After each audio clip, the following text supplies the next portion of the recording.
welcome to another wonderful week here at TopstepTV. And look what we've got here today. We got to get into a trade. Gold is open. We got JD. We got Coach Vince. We got Johnny Hoags. Let's get going, guys. We got some opportunity. We sure do. Good morning, folks. Hope everybody had a great weekend. We are looking at that 1 minute opening range in gold. We've established the 1 minute opening range pretty wide, almost 40 ticks. 45 ticks. 45 ticks. I am working a stop to enter above the market. One tick above the high of the opening range, 30.4760, and a stop to enter below the market, 30.4290. We're trading mid-range right now so far. So we'll keep evaluating this, see if it's a trade we want to get into. Risk is pretty wide. We're risking about 50 ticks on a one lot right now on this trade. But we'll see what kind of follow through we can get. Charging back towards the upper end of the opening range right now. But good morning, everybody. Good morning, Hoag. Good morning, Vince. Good morning, Eddie. Good morning to the chat. Good morning. How's everybody doing today? Good morning. Welcome back, Eddie. It's good to be back. Yar. Yeah, we're in range. We're in value. We are right at settlement in gold. I'm not a huge fan of taking this trade, but you never know. ACH, anything can happen, right? Well, we just got triggered into a long. So, okay. house count is long on gold. Here we go. Any slippage? 30.4760. Nope, no slippage on the entry. Right where we should have been. So we'll see what kind of follow through we get. We might time stop this trade because the risk is so wide. Pretty much a 50-50 here on the tilt. 58 long, 42 short. Tilt filling a little bit to the long side in gold. Yeah. We'll continue to monitor. Hoag, you're not a huge fan of this trade right now, just because we're opening in range value. Overnight inventory, pretty much flat. Nothing. We're looking at short overnight inventory. Came out and rebalanced itself early this morning. We're seeing a little breakage right now. Yeah, basically traded right to the point of control from yesterday, which is from Friday, I should say, which is considered the fairest price of the day. So probably not the greatest trade location for this trade, but opening range trade. If you don't take it, you don't get it. It's always the one that you don't take, right? It's absolutely right. Usually. Yep. Usually that's how it goes. Well, we will continue to monitor a lot of action overnight. We saw equities take a nosedive early on, gapped open across the board, sort of trading back toward the upper end of those gap opens. Still haven't closed any gaps in the ES and the NQ. I think the Russell closed their overnight gap, but ES, NQ, and Dow have not yet. We'll get into that a little bit later when Hoag gets into charts. But we got some stuff happening on the economic calendar this week, too. Eddie, what is happening on the economic front this week? What do we got to look forward to? Taking a look here at Eco today. Now, I know that we had some stuff coming out earlier. Not really too much. Obviously, we don't have a 7:30 here, but we got a 9 o'clocker coming in. We got the employment trends, and 9:30. FOMC Kugler is going to be speaking, hopefully in English, so we understand what they're saying. 10:30, 3-month, 6-month bill auction, and a little later around, I think 2 o'clock, we got a consumer credit. But light on the economic front. Back to you, JD. Thank you, Eddie.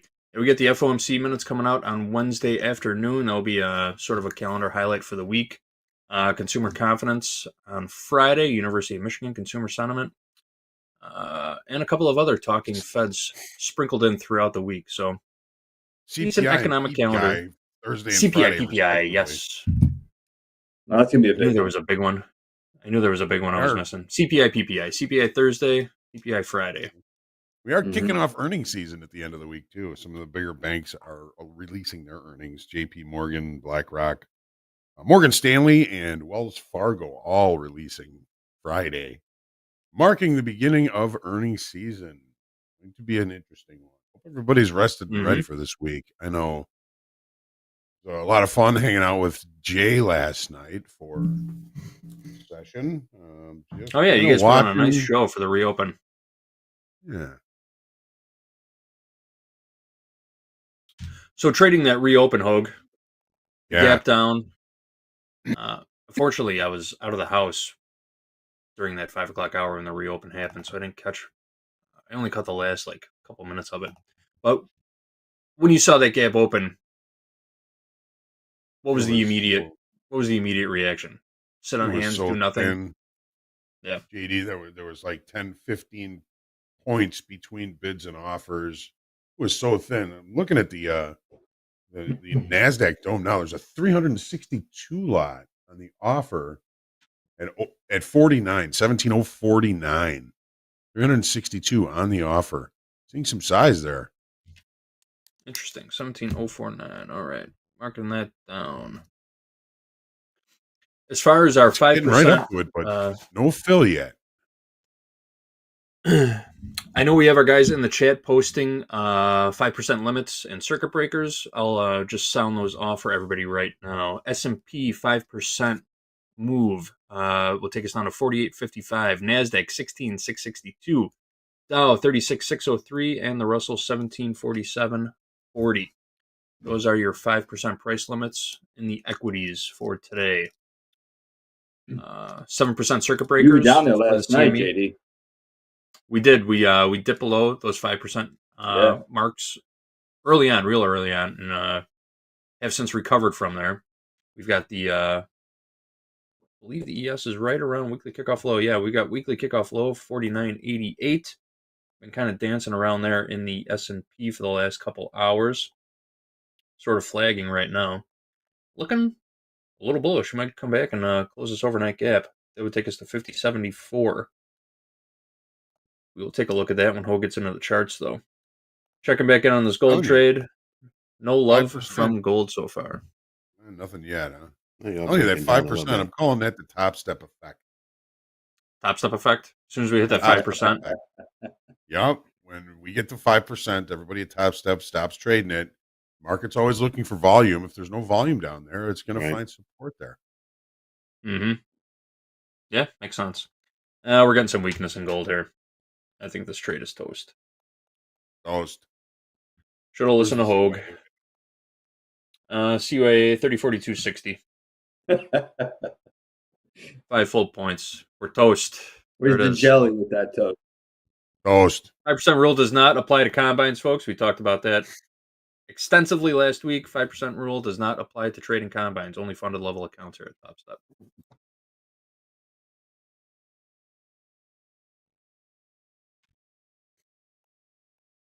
Come on, buyers. Get back in there. Come on. Step in. All right. No 7:30 numbers this morning. So Nope. We'll give this trade another minute or two to play out. We'll run through some charts. Oh, news, Eddie. News stories for us this morning. You know, I was just taking a look here and checking out. There is a phone call. There was a phone call earlier today here with the White House. Navarro's going to be speaking also. I think speak. Yeah, the Trump and the Japanese Prime Minister phone call earlier today. Take a look and see what's cooking on that. But as far as news goes, U.S. stock futures slumping today as the Trump administration maintained faith with its tariff plan on most of its key trading partners, despite the two-day historic stock market rout. The S&P traded 26 points lower. NASDAQ fallen about 123, and the Dow also down 123. ABC. U.S. President Donald Trump said Sunday that his trade tariff were only mean to cure massive financial deficits with the likes of China and the European Union. Concerns are growing that this trade war will hit global economic activity, including the world's largest economy. Our friends over at Goldman Sachs lifted on Sunday its odds of the 2025 recession to 45 from 35%. A week ago, that's after hiking its recession forecast last week, citing a sharp tightening in the financial conditions. Foreign consumer boycotts and continued spike in policy uncertainty that is likely to depress the capital spending by more than we had previously assumed. This is coming from Goldman. China retaliated last week with announcements of a 34% additional tariff on all goods imported from the U.S., and this week could see similar moves from the European Union. Also, European Union's considering imposing the first wave of retaliatory tariffs around $28 billion worth of U.S. goods, and they are currently at 25%. And this is going to be beginning Wednesday. Nearly all of their exports on the U.S. will face a 20% tariff. And that's what I've got so far. We get to crude. I got some crude coming up before we hit that, but goodness, having a week off and seeing crude at $60. What happened, guys? What'd you do? It was down Crude on 8% 4-year one day, lows. Eddie. We haven't seen Yeah. these crude prices since 2021. My God, man, it's crazy. Lunacy. We should be But, seeing it yeah. at the pump pretty soon too. Well, we just got a pop in How about gold. you Came guys, back to but- our entry price. Came right back to the top of the opening range, and now we're trading right back in the middle of the Right back in. So it gave us an opportunity to get out. We didn't take it, and now we probably are toast on this trade. We'll see though. We're going to look at the crude oil opening range trade. 1 minute opening range in crude starting at 8 a.m. Central Time. We're going to some charts before that. Hoag, Coach Vince, anything you guys want to talk about before we start getting into charts? I think we're about to get ticked out on this gold trade right now. Ooh. Did you look one tick below there? One tick below the opening range. See if there's any stops down there. Where are we? We're at 42. We're right at 42.60. Yeah, we're liquidity now. Yeah, we are. We'll just wait for this. Any update says have faith. So much for faith. We are out. House count stopped out. Okay. Gold Do the opening range trade, trade. Michael. All right. We will take a look at the crude oil. Again, we'll take a look at the crude oil opening range trade at the top of the hour, 8 o'clock a.m. Central Time. We'll look at the 1 minute opening range in crude also. All right, fellas. All What are right. you looking at in the world of the charts? All right. Well, Vince, I guess I'll start. We've got the weekly in the E-mini S&Ps. 200 session moving average was touched last night. We also touched that 5% rule, that 5% level, the Topstep effect in play here in the S&Ps. Obviously, the market state has gone from grinding to the upside to falling to the downside. Lots going on. This is the weekly chart to just to kind of get a bigger overall look at things here. As Vince and I both pointed out on the daily chart, we do have the death cross. The 50 session has moved below the 200 session moving average on the daily chart. Dun, dun, dun. I always, when I say that death cross, like some sort of eerie kind of sounds, but when we look at Thursday and Friday's price action, it's just all mostly candle bodies, very little candle wicks at the extremes, very strong move to the downside. When we look at the volume, especially on Friday, just absolutely tremendous. We added an additional 71,000 in open interest on Friday. That is new selling coming in. That is not long liquidation. For the Thursday and Friday sessions, it's approximately 137,000 new open contracts to the short side. Sellers, new selling coming into the marketplace. We've been looking for the longer time frame traders to enter into this market. They have entered into this market in a pretty big way to the short side. Don't forget, they are always hedging. They're always hedging. They're just adjusting inventories, and that's what we're looking for them to do, and especially anywhere near weekly kickoff levels, which we are currently hanging kind of around a little bit here. So the death cross, we got everything there. I'm going to take a quick look at the 30 here, Vince, and we'll see what you've got on your mind here. Sure. So we got that 49.88, which is 20% off the all-time high in the S&Ps. Really, that's the main reason that I've put the opening that the weekly kickoff level is there, is that 20% off the all-time high in the S&Ps. I mean, that's really bear territory, or are we going to recover for it? It seems to feel to me like it's now or never. And you can never say never in futures. I mean, anything can happen. ACH, baby. It's 100% absolutely true. But looking at the 30-minute chart here, overnight inventory, We're flat. There we are. No real overnight inventory. We are opening with a gap from Friday session. So if we can't close the gap relatively early, that should tell us, well, maybe we're going to continue to accept lower pricing. The 5% off the settlement price, the Topstep effect worked very nicely, actually, here in the S&Ps. 48.54 is where I've got that. I think JD's got it at 48.55. Nothing finite in futures trading, of course, but really somewhat range bound inside of the overnight range, again, with a gap. Is the gap going to close? Is the gap not going to close? Are we going to get back into value from Friday, which could provide a pretty decent value area special situation play? Maybe I'll let Vince talk about that a little bit. But opening, no overnight inventory with a gap. Gap rules. We can't close the gap relatively early. We're looking for opportunities in the direction of the gap. Vince, your thoughts? Yeah. So, like you said, we got the death cross, and I'm hoping that this market gets resurrected on Easter Sunday. This is nuts, but I get that. yeah. So I got that one. Yes. So here we go. We opened with a huge gap last night. We were down 5%. I opened up my charts last night and I looked. I was like, oh my God. I thought we were heading for a limit down this morning. So thank God we're up here. Like you said, the Topstep effect, right? 5%. Everybody's done trading and markets can't continue. So that's a good thing, right? But here we are. Like you said, we have overnight inventory is technically short from Friday. And we have settlement up here at 51.1025. Look at all that open interest that came in, Hoag. I mean, 72,000, 71,000, all to the short side on increasing volume. The auction is strong to the downside. But, with that comes tons and tons of shorts, right? And when shorts have to cover, what do they have to do?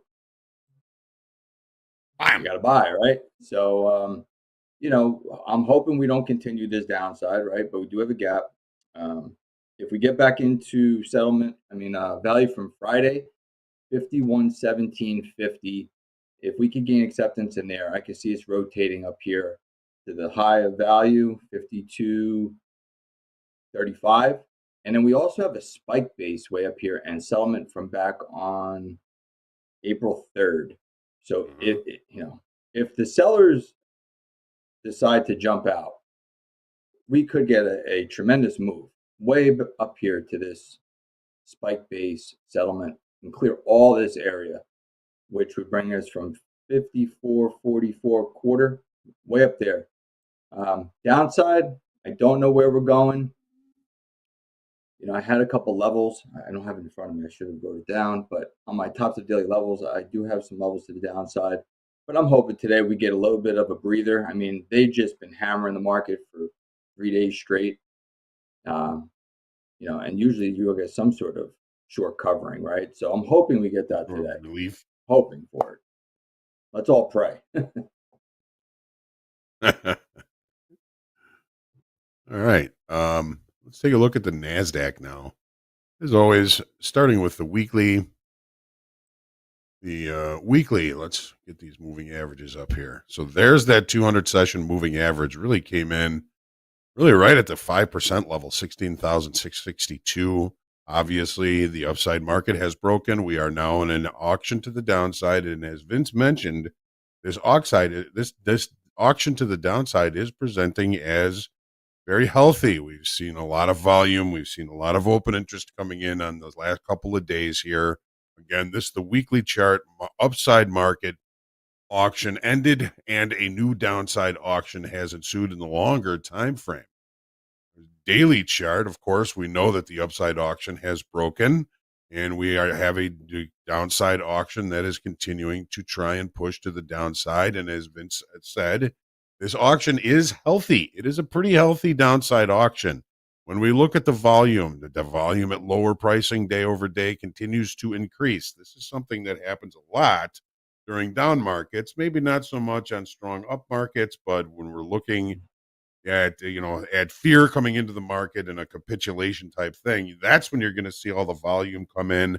Friday, we added 13,000 estimated open interest to the downside. That is new shorts. Between Thursday and Friday, that's 33,000 new contracts, new sellers, new shorts coming into the market. And that is, again, as Vince said, that's healthy. You're seeing lower pricing showing acceptance through volume as well as open interest increasing to the short side. That is a healthy downside auction. Here's that death cross we saw last week. 50 session moving below the 200 session. You look at the 30. Oh, hey, whoa. All right. So again, overnight inventory. So you can measure overnight inventory from settlement, because there was a lot of selling that came in between settlement and the open last night. I tend to look at where the market opened the previous night, and so last night that's where we opened. That's where we're sitting. So is there overnight inventory to the short side off of settlement? Yes, probably to a degree. But where we opened last night and to where we are now is flat line. So I'm kind of discounting any real important overnight inventory at this point. Again, opening with a gap rules, the 5% top step effect. Last night, I think Jay and I were both saying, oh, this is going to lock limit. It was so thin and so whippy. And we were like, oh my goodness, this is going to hit 7%. And it just never did. It just, I thought so myself. Yeah. Right. So yep. The top step effect. We are 25% off the all-time high in the NASDAQ. Bear market territory, ladies and gentlemen. Measured move takes us down to 16,118, which is the weekly kickoff low. Below that, 30% off the all-time high, 15,870. Could it be? No, let's not do that. Let's like have all these things straighten themselves out. Let's recover. I want to take another look at my 401k sometime soon, but not today, probably. Not today. Vince, what are your thoughts here? Yeah, so very, very similar situation here to the S&Ps. I'm hoping that we get a rotation up here to settlement. I would like to see 17,539 get targeted, and I would love to see us get back into value from the previous day and get us back up here, maybe even test the bottom of this gap, 18,242-ish, somewhere in that range.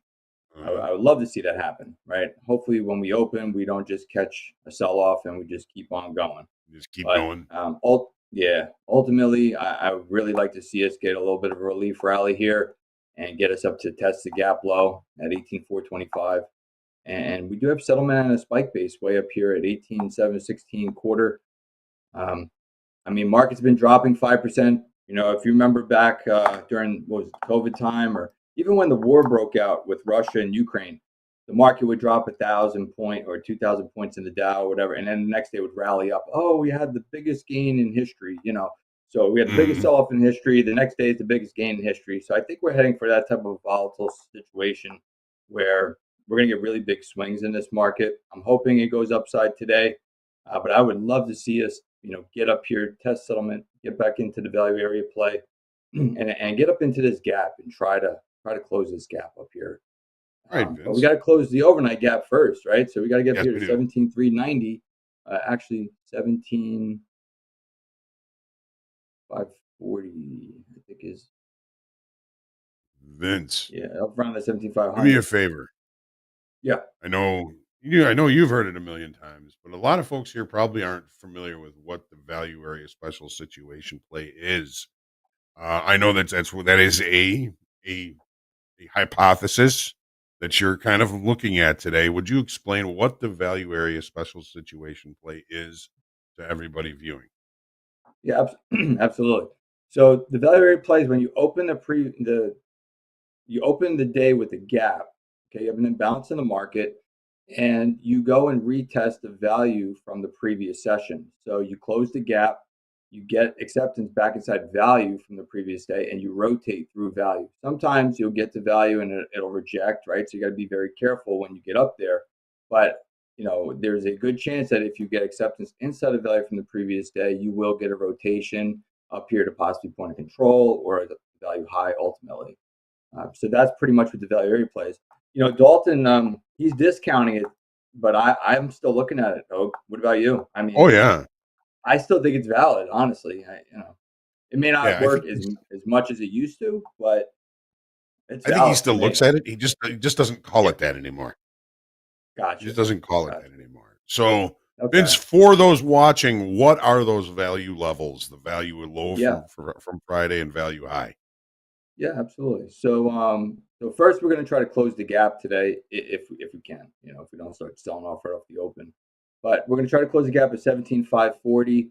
If we get acceptance back inside of 17, say 600, there could be a potential rotation to 17,840 and 17,975 ish. And then we have the gap low up here at 18,250, and then we have a settlement and a spike base at 18,716. But that's quite a ways up there. But Mm-hmm. you never know. You never know. There's a lot of shorts in this market. I mean, we had it last week, right? We had that one day where, we were looking at the overnight inventory and we had a huge rally. I think it was a Monday or Tuesday of last week. I forgot, but it was a big push on the one day. So let's just pray that this market doesn't open and just keep selling.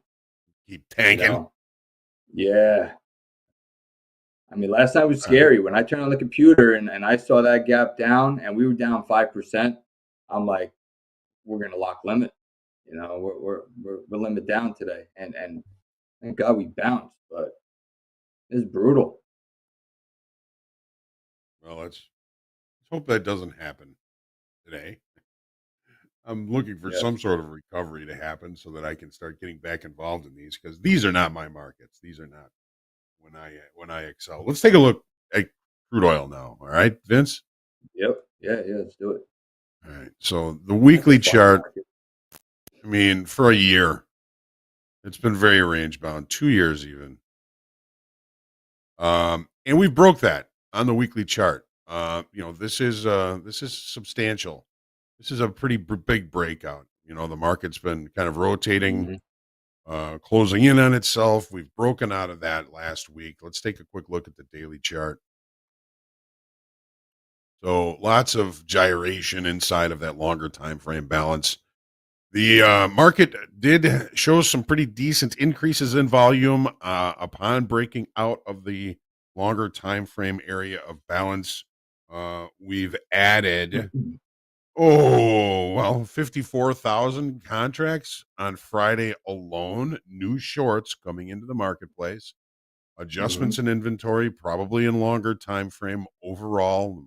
Mostly we're going to be seeing shorter time frame traders, probably going home flat a lot, but this increase in open interest between yesterday and between Friday and Thursday, we're looking at 66,000 new contracts to the short side.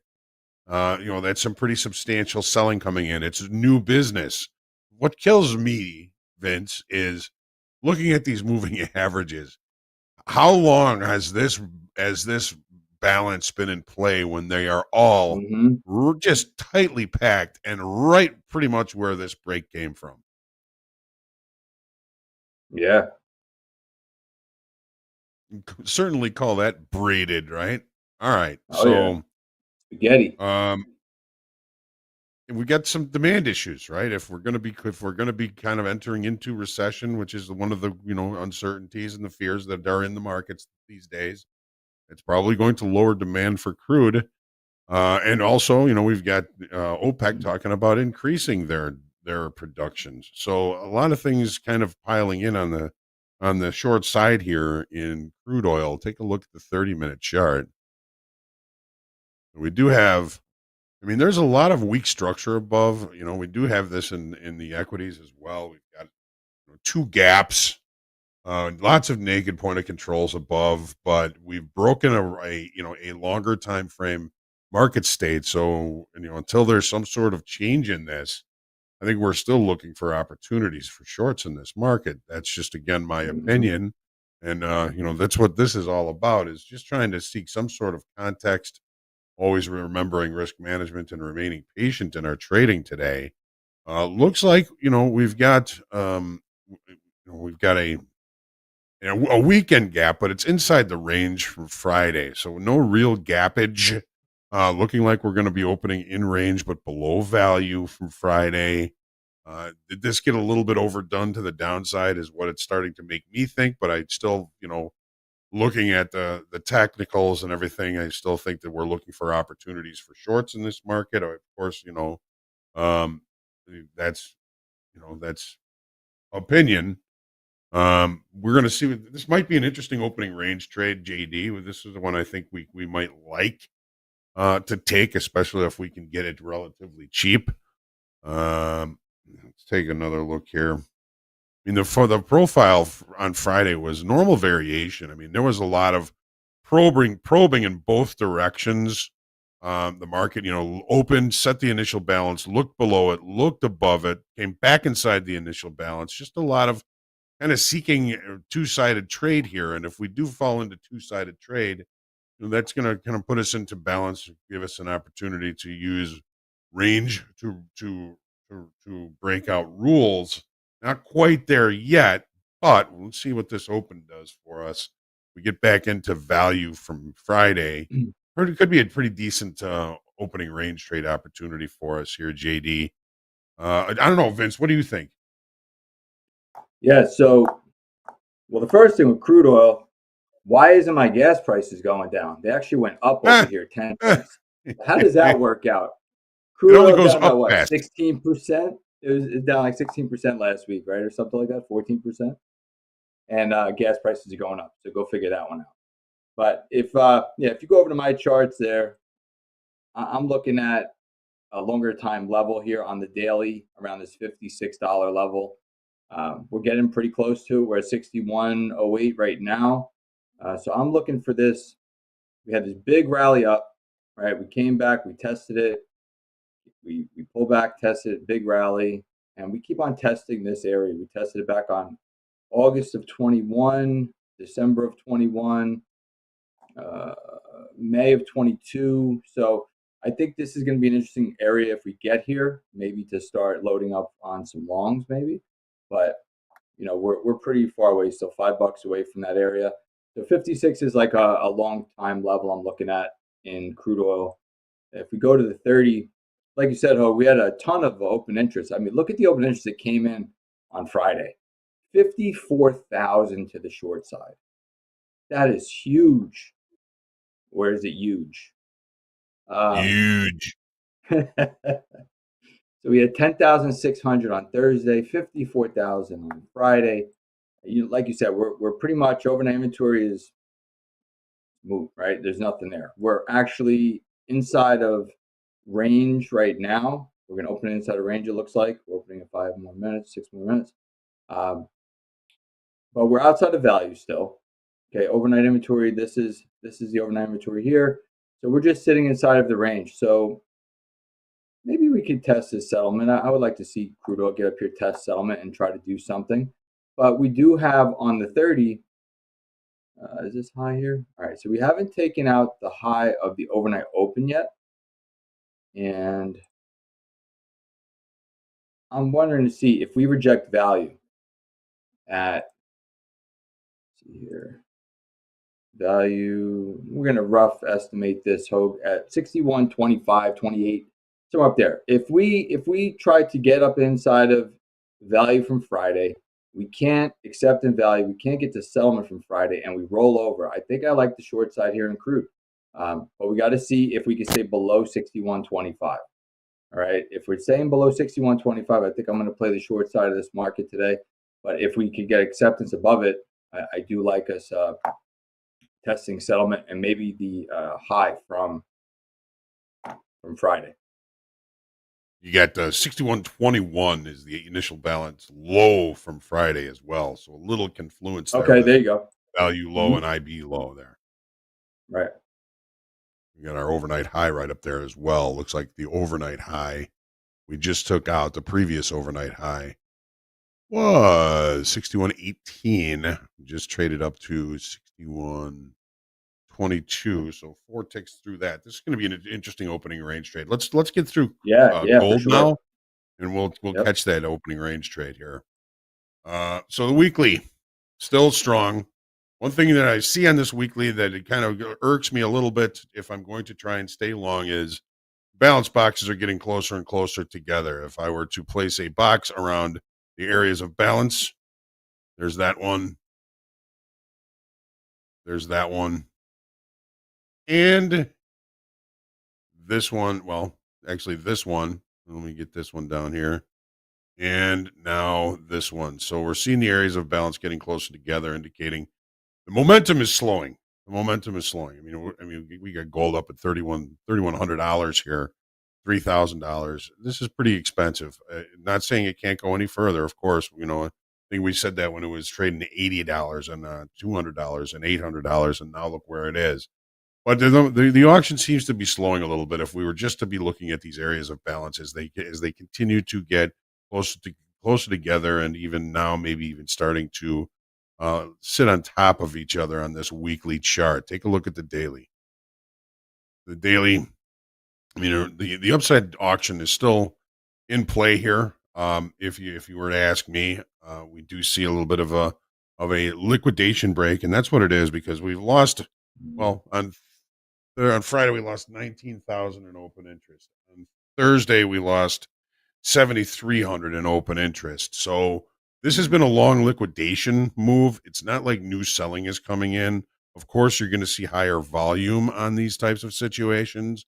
However, we did see lower volume on Friday than Thursday. So this is looking more and more like a long liquidation profit-taking event than anything else. You agree with that, Vince? Absolutely. Yeah, we have decreasing volume over the last 2 sessions. So, hold on, let me go to a 30-minute so you can see it better. So we had increasing volume back on the 3rd of April, but we lost 8,700. Okay, and we have value lower, right? Overlapping the lower in the trend day, double distribution trend day, I think we had here. And then we had a lower volume, and we lost 19,000. So that's a lot of contracts to lose on lower volume. So I'm thinking that that's just long liquidation, like you said.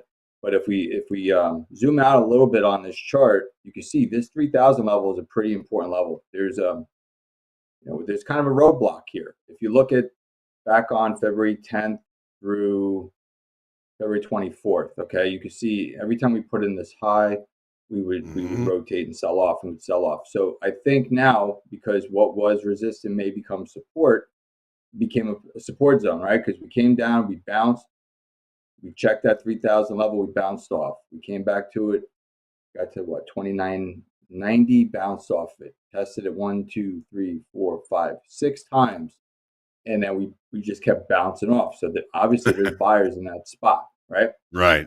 So there's buyers here. Are they going to remain there? We don't know. But for right now, the buyers are there in the overnight. We are sitting about a minute here before crude opens up.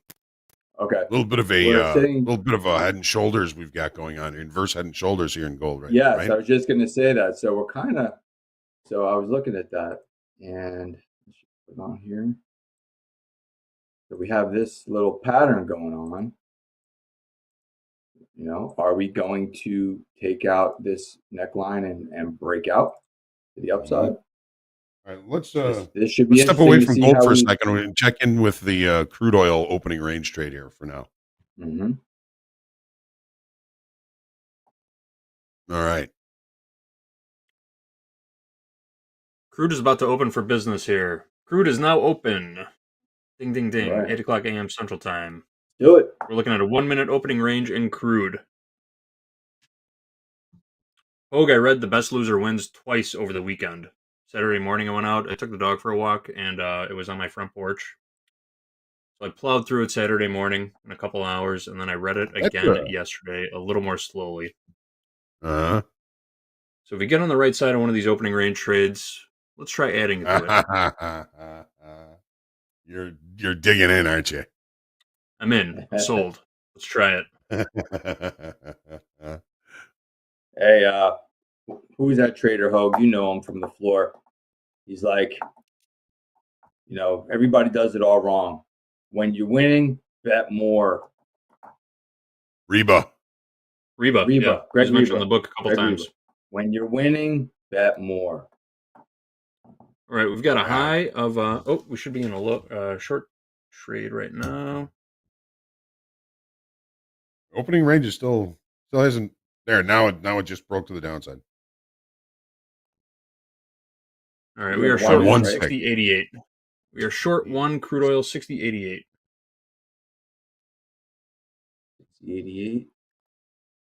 All right, small opening range. Very tight, yeah. 12 ticks. We're going to take 15 ticks of risk on this trade. Just got a CYA up at 61.03. That was a real tight opening range. Yeah, it was. Come on, crude.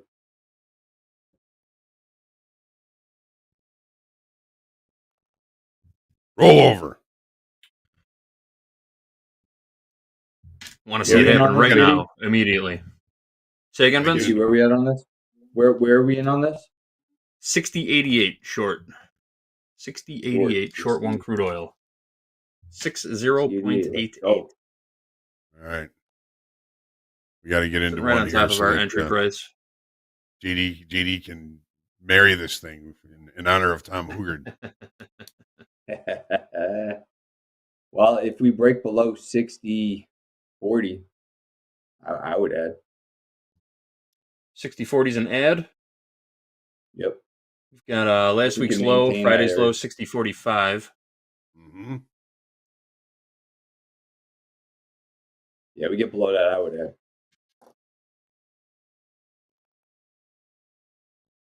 Well, come on, crude. Coach Vince has set the price. Coach Vince has set the price. Needs some follow through. Want to see some follow through pretty soon here, guys. The only thing with this crude for the last couple of weeks, the opening ranges, right? They've been really, really a slow go. Yes, they have. It has been, yeah. Yeah. Well, I mean, hitting that 4-year low, I mean, geez. Yeah. It's been a while. Last week it declined 10%. Yeah, it was down 7-8% in one day, Eddie. Yeah. It took those opening range trades a long time to actually play out, though. We would chop around inside that opening range for a good half hour or so before finally breaking out. We did have a couple good winners in crude last week too, playing the opening range. So, what's your takeaway, JD, from Best Loser Wins? I mean, Tom Hoagland's got a pretty low hit rate, but when he hits, it's huge. Yep. There's a couple of just cherry lines in that book. We're not trading to break even; we're trading to make money, and I totally agree with that. Shaving one off and letting a runner go. Yeah, that's been sort of our policy here with these opening range trades for a while. But he talks against that. Like if you're in a trade, let it go. Don't touch it. Don't lenny it, which we have a tendency to do. We have a tendency to lenny these trades. Always been a lennier. Right. So let's try not touching them for a while, and let's try adding to our winners on these opening range trades instead of trying to pick 1 to 1, 2 to 1, 3 to 1 our targets. Let's just let them ride. That's what Reba was so good at, man. He would get into a trade and just barrel into it, add to it. He was crazy as a loon, but what a trader. Yeah. Yesterday was yesterday. It's got nothing to do with today. You lost $1,000 yesterday. You're up $1,000 now. Do you get out to cover your losses from yesterday, or are you trying to make some money? That's basically that whole conversation he had with that trader he was talking to, right? Yep. So if you get out, you're just alleviating pain. Alleviating pain. That's it. Yeah. But I'm going to read it probably 3 more times this week. Nice. That was Tom Hoagland, you said, right? Tom Hoagland. Best Loser Wins. Yep. You're a fast reader, Go with this JD. group. I read quite a bit. My wife is a librarian by profession. She's always bringing stuff So home. you kind of have to. There you go. Oh, there you go. Gotta stay on the good side, JD. That's right. Exactly. I bought it on. I bought it It's a quick read though. It's only like bought it on 250 Audible, pages. Mm-hmm. and I'm listening to it at 2 times speed, so it's about a 3.5 hour read. Yeah, I have it on Audible as well. Where'd you get that? Amazon or where'd you get that? Audible. Yeah, Audible. Audible, Eddie. Audible's on Yeah. Prime, isn't it? Yeah, I think so, isn't it? I don't know. It's It's just on an app Prime. on my phone. I don't know. Yeah. Yeah, well, I think Amazon owns it or whatever. But yeah, it's great because you can listen to it, and then they have like a PDF format, I think, of it too. So if you wanted to look at it, I think you can. Now, if you have Prime on Amazon, you get like free books.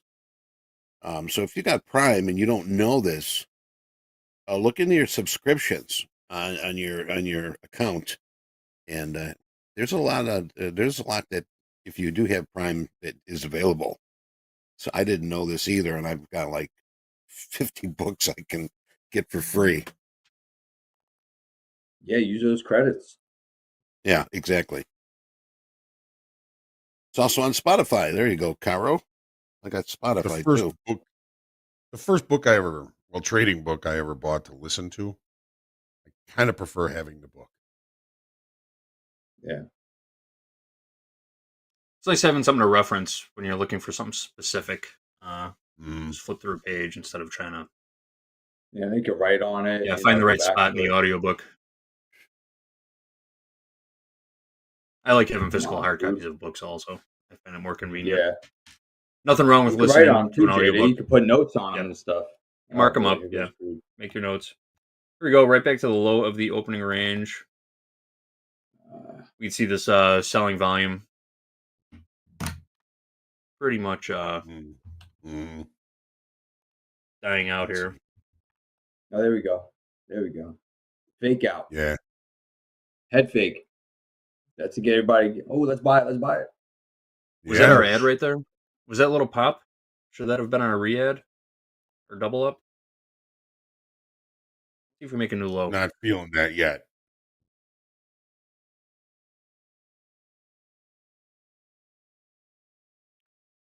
Not feeling that yet. Nothing's really telling us to get out of this trade yet either. No. I would just hold it. With the exception of this little What's the the selling open volume range drying high? up here before that pop. Opening range high was 6097. 6097 opening range high. Okay. All right. We got a So, there CYA you up go. at 6103. So we're giving Here it we plenty go, of room. JD. Here we go.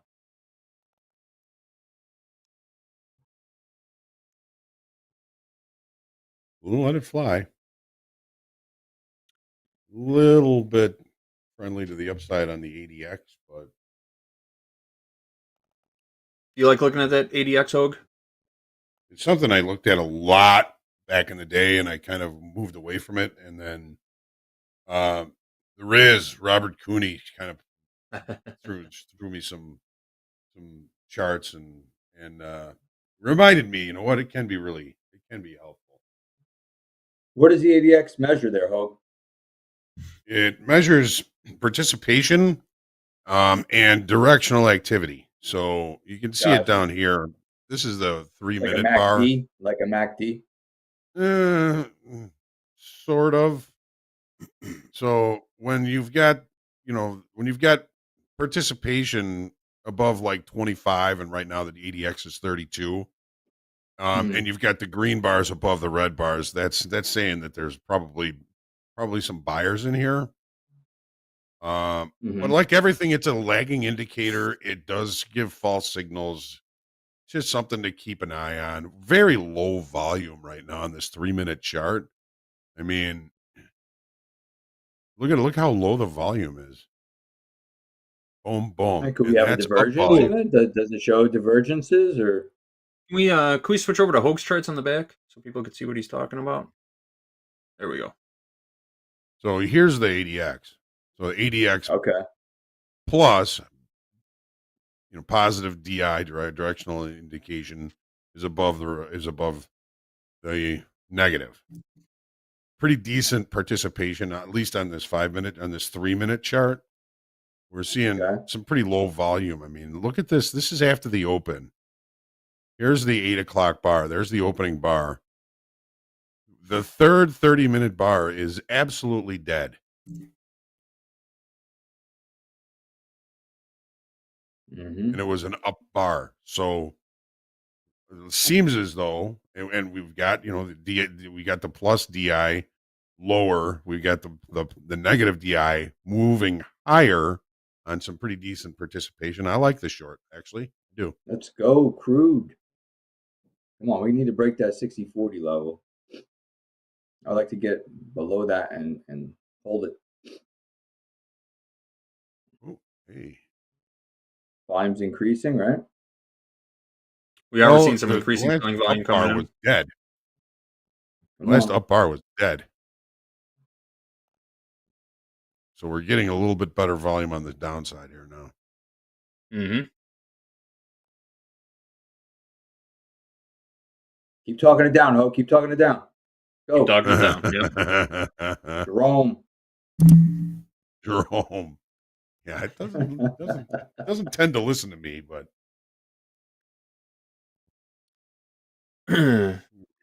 got the Come on. Also reading Hoagard's book, he does like to move stops to break even after a certain amount of time. Yes. Yeah. But I found that we have a tendency to get wiped out if we do that. What do you think? Should we wait till like 3 to 1 to do that? But once it gets to a certain amount, he says he sees it ridiculous to lose money on a trade. Yeah. Right. Yeah.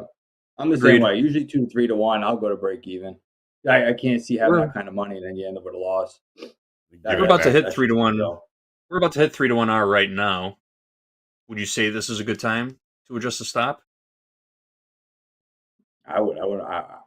I personally, I probably would because I wouldn't want to lose after. What are we up like 300-400?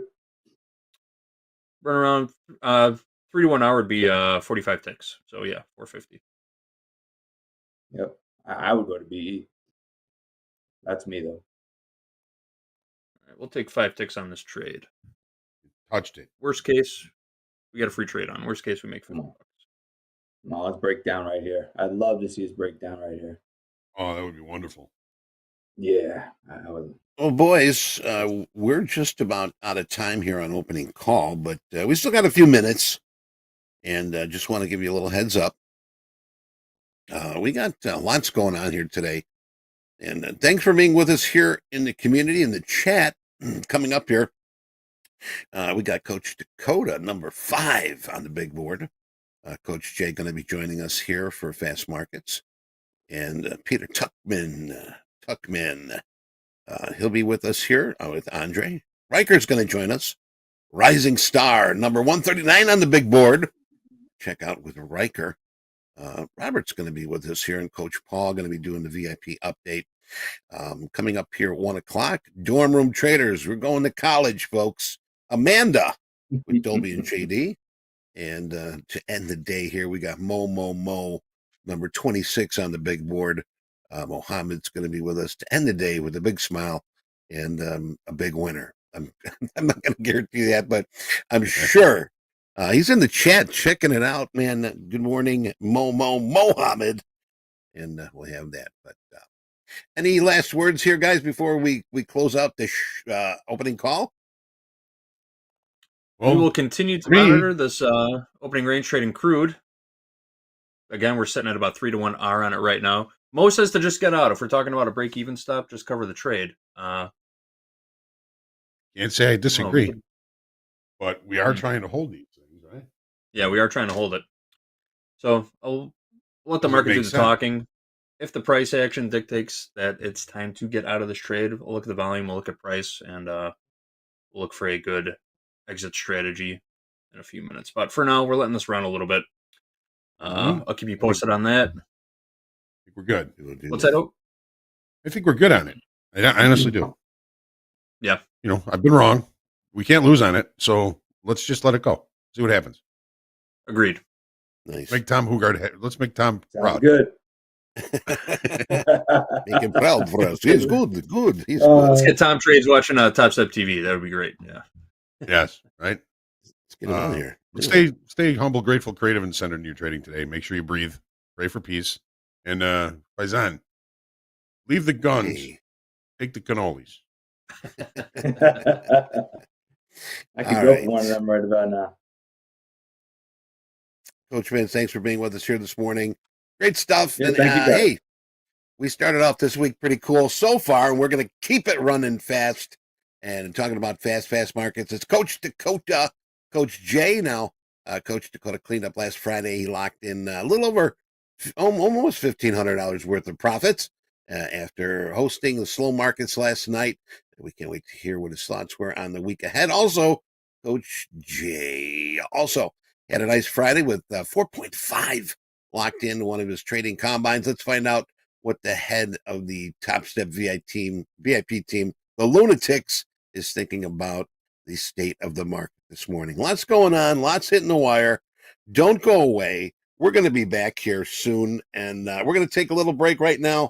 So keep it running. Stay tuned. We'll be right back. I promise.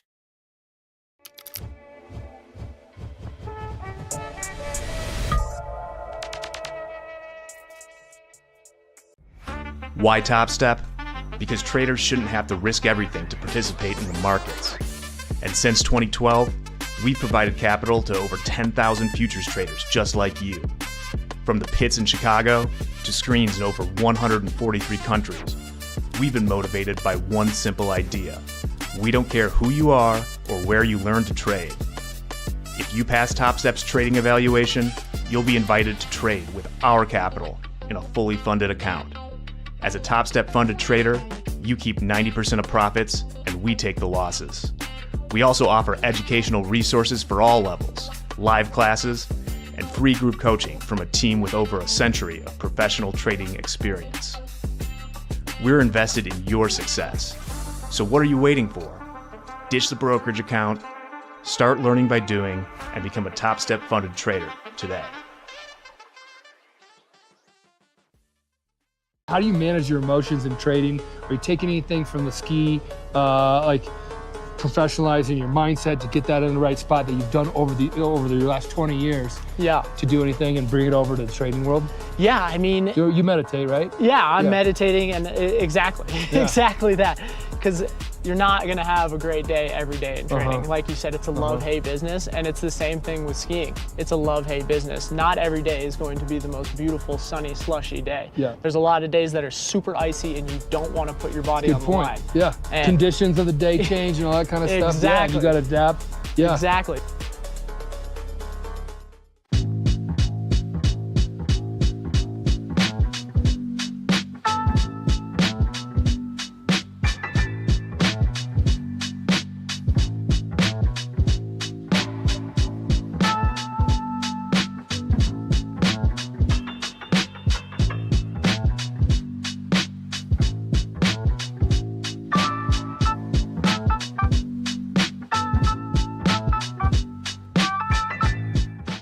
In front of you is the daily bar charts for the ES. When you look from left to right for multiple days, what is important in there is that there's no indication of what I call adults in the room. When I use that statement, that means that I don't see any indication of any dominance by large institutional traders or those investment managers that hold for extended periods of time. And it even, quarter bid, half bid, the orders bid, even bid. Now I'm a seller, quarter, half, the orders, and even.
And yes, indeed, let's get our closed Fed meeting in the gates here.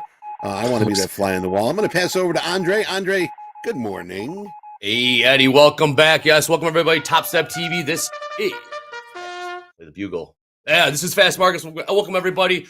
We are in. What do we have in store for today on this Monday? Who we got in the house? Lower left-hand corner. We got Coach Dakota. Lower right-hand corner. Starve at the buzzer. And head coach of the Lunatics, Coach Jay. And upper right-hand corner on that beautiful mountain. We got Jack in the house. You heard Hoag and Eddie in opening call. We got 45 seconds till the open. Dakota, thoughts coming in. Man, what a market. What a market, Andre. I mean, you had to be there last night to watch the market open. Insanity. I think volatility is still to come. You said we had the Fed emergency meeting. They're obviously, maybe they're being pressured into a rate cut. I don't know. But still, I think the big question in this market is how is the world reacting towards the tariffs? And we still have a lot more to see and a lot more countries to respond. So watch and see. Lots of volatility. Stay safe. You don't have to trade today, but here we are. 3, continuing to sell 2, off. 1. Boom. Oh, let's have some fun, boys and we are girls. open. Ding, ding, We are ding. Open indeed. Coach Jay, thoughts coming in. We got a gap from the overnight or the reopen yesterday. Go fill it. What are your thoughts, Jay? So with that gap, we filled about 50%. Depends on kind of where you measure it. I have the low of the gap 17,100, the upper end of it 17,480. So we filled about 50% of that and rejected. So I'm looking to the downside, right? I think any rallies are opportunities to sell until we really find a bottom in these markets. We've been talking about a month and a half of no bids in the equities. Does that stop today? And we have a rally, or what do we see here? I think, like Dakota said, stay patient, see where their opportunities are, and with the emergency Fed meeting coming up, I know we won't hear about it, but that's it's interesting. Oh, yes, it is. We didn't have enough Jack. volatility. They gotta be love to know what they're talking about. Hey, Jack, welcome aboard. Happy Monday. We're seeing some my selling in the God. ES right now. We got some fireworks last 24 hours. Jack, what are your thoughts? Well, like I was saying in the green room, we got Bill Ackman crashing out on Twitter against Howard Lutnick last night. How about that? Limit down open. How about that? People selling Bitcoins to fund margin calls. None of it is good. Like one thing I could see, but now we're selling off, is that if you look at this ES chart I have up right now, I think last night was the first thing that looks like a capitulation by a lot of people. So maybe we could fill the gap, but I am sitting on my hands for now. All right, correction in the chat. Not an emergency meeting. It's a standard monthly closed door. Okay, yes, it is. But it's on the schedule today. You don't typically see these on the schedule. So not an emergency meeting, but you're being known that they are meeting today. Closed door. All right, let's see what the markets are doing right now. A little selling here in the ES, 49.39 last trade. We are talking about a 400 point 400-point overnight range. We'll figure this out. Scales keep changing on me. A little bit of selling here in the NASDAQ as well. Buyers coming back in. Emergency House count is sound. short crude right now. $60.88. Last trade, $60.33. Dow selling off a little bit. Gold holding in there. House 30, account 40. short crude oil, I see. House count short. $60.88. Take it. Wow. Nailing it. Opening range trade. Yeah. Yes, it is. All right, Hoag, we're about 3 minutes into this open. Thoughts on the opening range here? See, like dead ass high for now. Even called that. NASDAQ looked above the opening range, and it is now below the opening range. S&P is below the opening range, has never looked above it. Seeing some pretty good selling coming in here in the S&Ps and in the NASDAQ. No gap close yet, so we're still looking for opportunities for shorts if you were to ask me. What are those gap numbers one more time? I think we have All right, NASDAQ closing gap so- 17,387. Well, I mean, if you want to close the gap to the session end yesterday, right, to where we've opened now, the gap close is 17,528.5. Now that's to the session close. The extended trading hour close. It closes the gap at 17,387 half. All right. The upside. What do we do? We are All gonna rate right. this Well, thing. Yeah. looking Here we around. go. Next 7. Yeah, how we Tesla look- down 7%. Nvidia down 6.2%. This Microsoft Okay. 3, along with Meta. Apple down 5.6%. I know. Nvidia down to $88. Dakota, this is your 80s range. I know, lot but of- I'm making sure I'm not going to trade until after. Yeah, First half an I do hour, not 30 like minutes. this open at all. Yeah, Yeah, I can't selling. trade till Sellers 30 coming minutes in here. after. Okay, Dakota, you're using a 30-minute lockout for the time being. That's a good job. Yeah, I like yeah. that. I like that. I like that. Jack, take a quick peek at the 10-year, just hovering right above 4%. We did see it beneath 4% at the end of last week. Yes, we did, but Is the market going to force the Fed's hand? Can it do that? Or is the market doing the work for the Fed right now? kind of. I mean, we got to see the hard economic data unless something crazy happens, but it's a little bit concerning that the yields here, I'll share this instead. Here's our 10-year yield. Alrighty. I mean, for a while we were in I'm lockstep. short micro gold. Sorry about that, Jack. Go ahead. Go I'm ahead. short micro gold. Okay. Short 2 micro gold from 30.29.6. 30.29.6 short 2 micro gold. All right, sounds good. I like it. Like it. Like Initial balance extension. Good eye. Short gold. Good eye, Jay. Thanks, Hoag. You limit risk on that sucker too, can't you? Yeah, Still 30.48 is where my risk is right now. So, Dre, the markets are getting hammered today, but the yields aren't really falling. They're, like for a while they were in lockstep. We had a Yes, 3 they were. handle. Now we're hanging around 4.034 right now. Let's take a look at Fed Watch and Fed Funds Futures. We're getting close to a 50-50 probability of a rate cut in May. This has been changing a lot. Last couple of weeks, we were well into the 90% probability of a pause, and we were getting closer and closer to 50-50. So we'll keep an eye on that. Seen some selling here in the ES, selling in the NASDAQ, selling in the Dow. Jay, man, I can't. How do you catch this stuff? It usually happens before I even notice it. You're right on top of that one. That's beautiful. I get these audio cues, Hoag, when there's volume coming in, and it went off and it was in gold. So just kind of riding the momentum from there. Let's see if we actually get some continuation. Yeah, you're set up for that. You get an audio thing when certain things happen, and you ding, then you see it. Yep. You're in. Yep. I need an audio thing. Different audio for the markets, Jay? No, it's the same. So I have 3 markets up right now, right? I have the NASDAQ, ES, and gold up, and it's the same queue. So then I just look at which chart. Respect. Did it. I like that. Oh, we got the VIX is above 50. Okay. Looks It's like it real might now. have tapped 60 at some point, which I think is a good development. We needed it to get this high. What's it at? 60? It's at 50 something right now, like 52. Nice and that premium. That's juicy. Jack. Yeah. Yeah. On what? What are you going to sell? Are you going to start selling cash secured puts down here finally? Pushing lower gold. Maybe some covered calls, or like half covered calls. You got a downside on this thing, Jay? I'm looking at 30 10s. 30 10s is the target. All right. Last trade, 30.24. Are seeing 72% short on the tilt in the ES right now. Average price, 49.20. Last trade, 49.05. Selling off. What's up, Hoag? Jay, how do you feel about the overnight low for this thing in gold? Yeah, I mean that's where I would love this to get to, but I'm going to think conservative price target first, and then we'll see what happens at those 30 10s. There was some decent volume that got traded around there earlier this morning. So you're in like Flynn, right?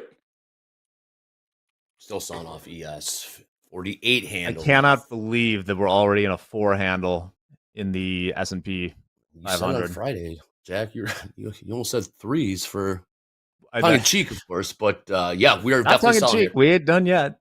No, we are not. Still selling off in the Nasdaq. 16,755. You're about Let's see if the What's Topstep effect works in the equities today. I know the 5%. The 5% Hoag. It's been the last few days. It's I'm held. calling it. It's the Topstep effect. All the volume dies below that because nobody's trading below that, so it doesn't go. Well, Hoag, it's almost like the markets are trying to test 5% per day until there's some sort of response, like poking a dead animal or something like that. They don't want the circuit breakers, but it's like we've watched. It's like watching the 87 crash, but day by day. I've never seen anything like this with just 5% a day for 3 days. It's the most controlled sell, if you want to call it controlled. It's just we saw the build up to it, just grinding lower. Reopen, go back to reopen. Figure out if it's actually dead. Like a Dolby Time in fund chat has protection posted team comes these in, limits. steps up at 5%. The other markets though hit the circuit breakers. Yeah, but no one cares about the Russell. All that. Well, Nikkei went limit down, I believe, yesterday. All right, a little buying coming in. Jay is short. As I was saying here, Dolby Time has been posting those 5% limits, so you get an idea what levels we got to watch for. That's right. Yeah, Hey, also, thanks, Eddie. Those 5% limits apply to XFA and live funded traders at Topstep. The exchanges will trip the first circuit breaker at 7% down. 7% down. We've not gotten there.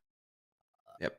Got a little top. Traders' responsibility to know that. It really is. I've got a few questions reaching out saying that we need to announce it more, but we've announced it every single day. Feels like every single hour. It's posted I know, everywhere. Dakota. Everyone should know about it. We got to continue to do it, though. We got new people coming and going. New people are all new to this, but I hear you. Yeah. We'll keep doing it. Once we get closer, though, right now, we're okay. The time being, we've got about 10 minutes into the open right now. Eddie, I got you there. First of all, happy birthday last week. We got on the calendar for today, Eddie. Yeah, we got some. I mean, really not much, but like we mentioned earlier, there is that closed meeting coming at 10:30. We're going to try to be a fly on the wall, but I doubt that we're going to be able to do that. We got Kluger speaking at 9:30 today. Also at 10:30 Central Time, 6-month, 3-month bill auction, 12 o'clock high noon. Trump's going to be talking with Netanyahu. It's going to be going on this throughout the afternoon. We got consumer credit at 2, and I think that's about all we've got here right now. But I'm going to pass it back to you, Andre. And thank you very much. Thank you, Eddie. Tom Quimby, yes, it is Andre's job to be repetitive. Indeed. Thanks for tuning in. You were on my ass last week too, Tom. Love you though. No buyers. Stay focused. No Stay locked in on buyers these markets. A lot going on. Selling off in the Dow. lows. Yep. Overnight lows is going to be 16,480s. 16,000. I can't believe we're in the 16 handle. We were 22,000 not too long ago. Yes, we were. Like yesterday. Got 1,000 offered at 49.05 S&Ps. 49.05. Yep. Thank you. Oh boy, more selling coming in here. 48.79 in the S&Ps. Bottomed out overnight on the reopen yesterday. 48.32. 40 points to go there. Man, oh man. Every pullback just gets crushed. Yeah, it does, man. Oh man. Dumpapalooza. Look at this, man. Well, it is someone's birthday today, at least. We might have on later. Yeah. It looks like they had a heck of a trading night last night. So I'm interested to see what that was all about. Hopefully he wasn't long from the bottom in an open position. We'll be joining us. More selling coming in here. Gold selling off 30.19 in the gold, Jay. Yeah. So one thing that Hoag and I were talking about yesterday, right, where we see all these moves down, we're seeing, potential almost limit down in some of these markets.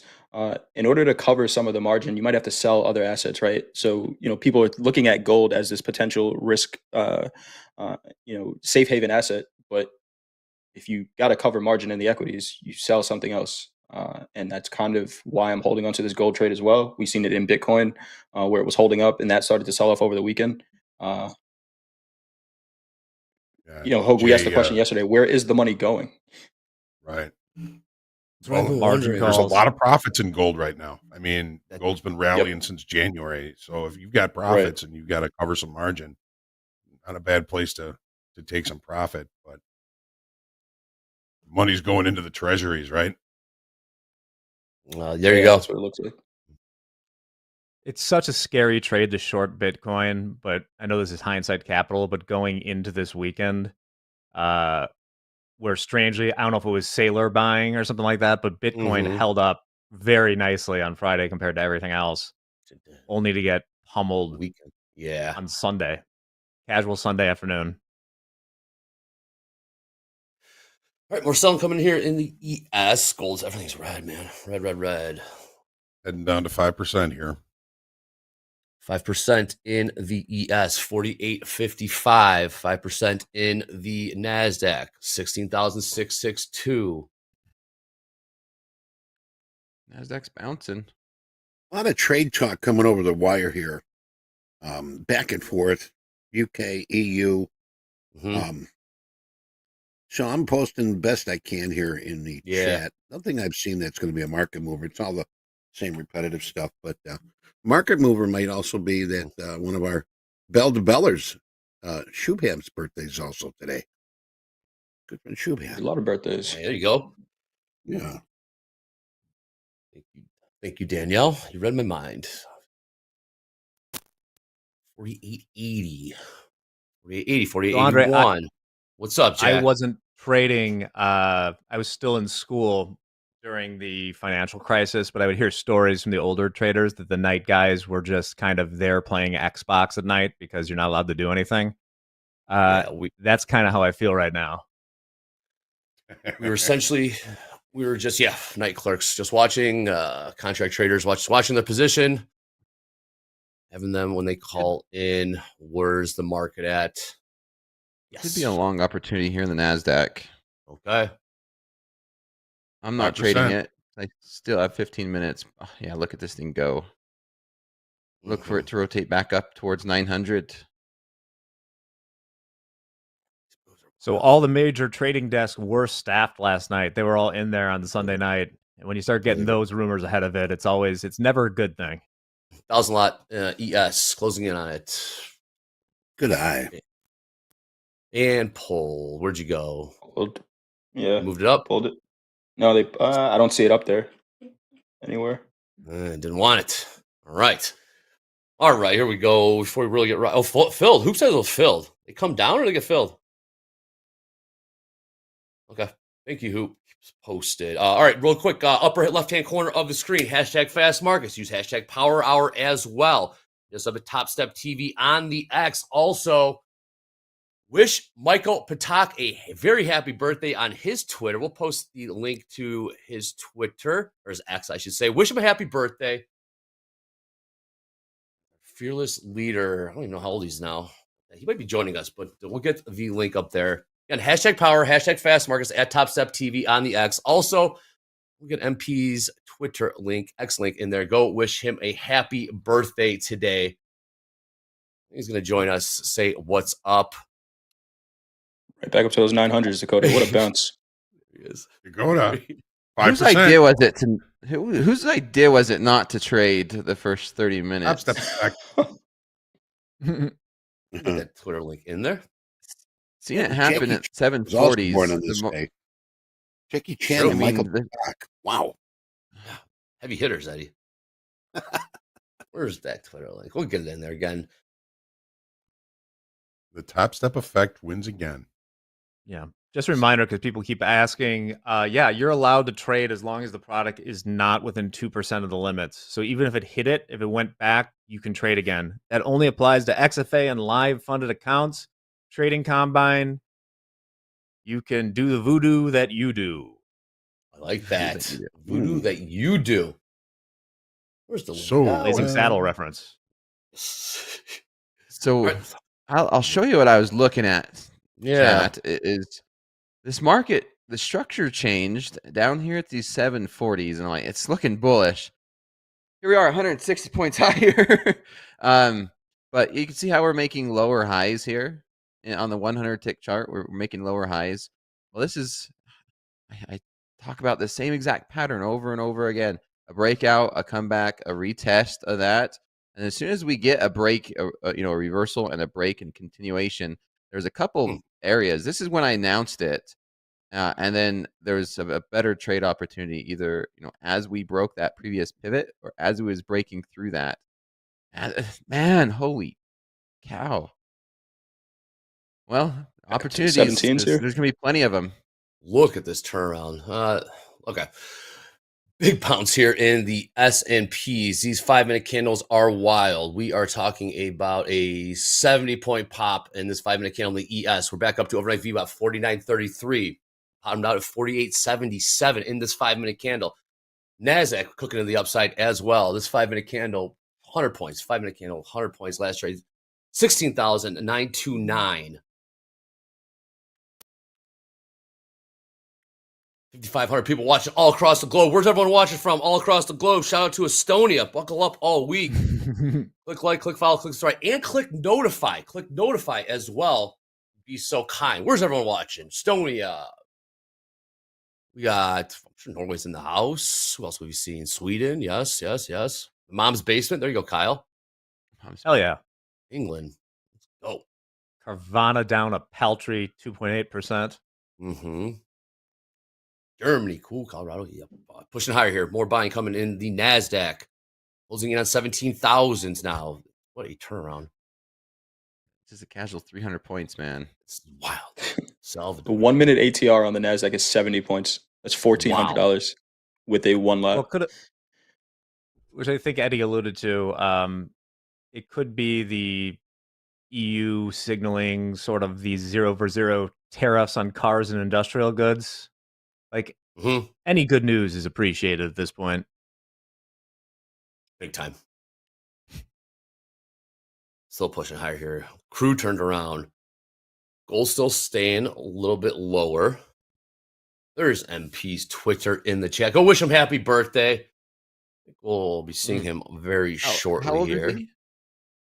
Oh, we'll ask him if he does so happen to come on. We'll ask him. How old is he? How does he feel? He's got a glare on his face. You better fix that glare before you come on here.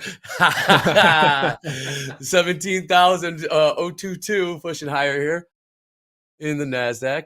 49.50 last trade in the ES. 150-point bounce in the ES. I'm sorry. About a 90-point bounce in the ES right now. It was crude cooking now. Holding above the 4,900 in the spot market.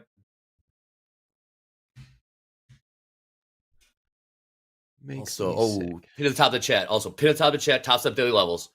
Have those open. We're going to be referring to them throughout the week. You can do your one better. Click that indicators tab at the top of Topstep X. Type in Topstep daily levels. It'll be slapped, overlaid right on top of your charts in Topstep X. Again, Topstep daily levels refresh before every New York open. Pin to the top of the chat. Make sure you have that link open. Jay still short 2 micro gold. Yep, still holding on to this. Man. Yeah, I mean, they got us in crude oil though. Out. Damn, I thought we had flat. All right. Gotta update the P&L when we have a chance.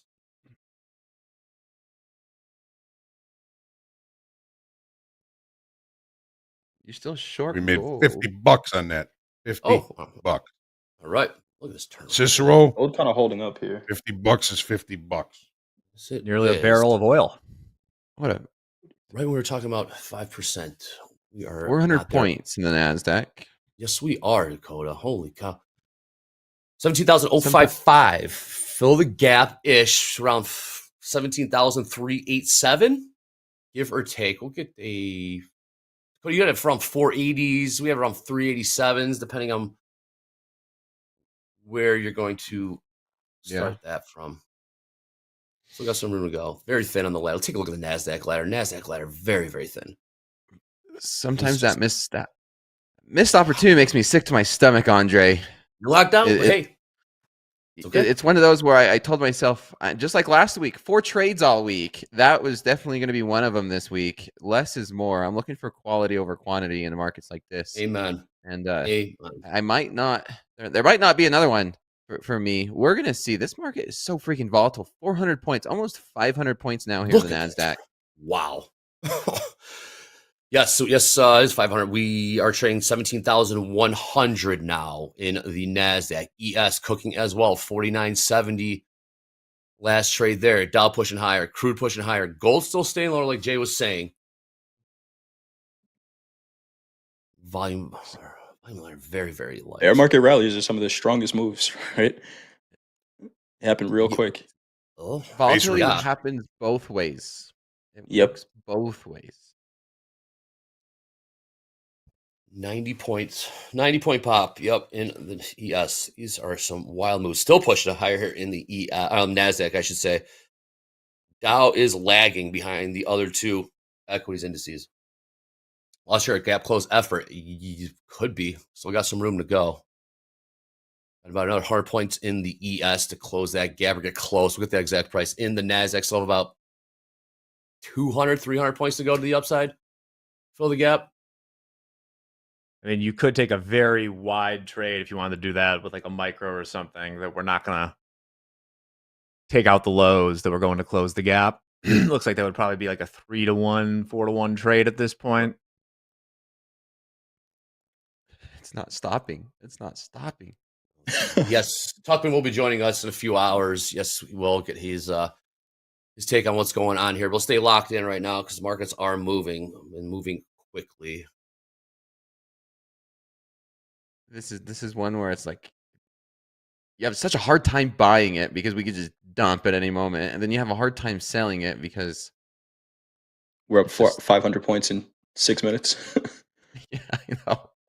Yeah, amazing, absolutely amazing. Just, let's watch this. Watch it. Trading's optional, and popcorn out. It's fun to watch. It is. These are very, very unique times. So VIX finally got above. What was it in the 40s, 50s? And well, it was initially took forever the to get there, longest Jack. Drawdown ever, where the VIX never went above 30. Then on Friday we hit 40. Today we hit 50. Maybe it looks like it tapped 60 at some point. Hey, I get it. Hey, come on in. What up, guys? Happy birthday. Happy birthday. Happy birthday. To you. Happy birthday. There he is. What is this? Look at that graphic. What is it? Wow. 8? Is that an 8 or not? No. 46. 16 years I've been doing this Topstep thing. And, jeez. How many? 96 to 40? What's 1996 to now? 30 years? No. About 30. Yeah, about 30. 29. I started trading in 1997. I've only done one thing in my entire life. And Pete, look at these pictures. Hey, look at that. Look at those guys. There's the old days. Happy Those are the birthday. old days. Oh, yeah. That's when he was doing tours of the floor. Oh, look at that. 9 bid, 9.5 bid. And, yeah, was that 45 bid right there? 45 bid. Look at that. Who's that? Oh, yeah, it's Timmy Gleason. I'm buying a 30 lot from him right now. We had He a was screen cool, in front man. of us. Look at Timmy these. was a good guy.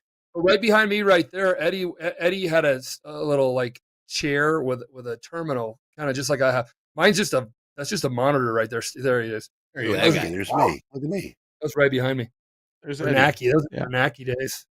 Bernanke. Market's bullish on your birthday, MP. As soon as you showed up in the green room, we're up 600 points. Yep. Almost. Hey. I'll contribute to that. Oh, Yeah. I know that picture. Oh yeah, guys! You want to know the best campsite in the world? That's it is us. at Beaver Creek Colorado? Mines. Beaver Creek Canada. Mines, Canada. That's MP and I right there. Oh, where's that? there at? you mangy. go. Is that the mangy moose? Yeah, it's barefoot in a Jackson bar, Shore. Andre. I love it. Yeah, Bunch the of top boys. Cowboys. Pretend Cowboys. Yeah, look at us shooting some stick. Happy birthday. Oh, look at that one. Clean up well, Michael. Oh, yeah. Oh, nice. That's a good picture. Yes. Uh-huh. Look at that. One of these Happy pictures, I have a drink in my hand or I'm at a party. What does that say about it? Don't stop. What? This market's stop. not stopping. All right, yeah, Marcus not This stopping. is- We'll wish him some happy birthday. Go wish him happy birthday on his Twitter, on his X. And P, we are cooking. Have a happy birthday from us to you. Oh, very, very festive. Very, very festive. MP, thoughts on these markets? Were you short a one lot ES on Friday? What did you do last night, MP? I Because got saw long an on one update. lot. Yeah, I made 7,000 last night. I got long on one lot right at the lows. Right when they opened up, I'm like, it's like the scariest it's ever been. And I felt scared. My own self. I'm like, damn, this is like no floor. And I'm like, when I'm feeling really scared, like that's blood in the streets, right? Yep. Okay, cool. One lot, $1,000 risk on it. We'll see how that goes.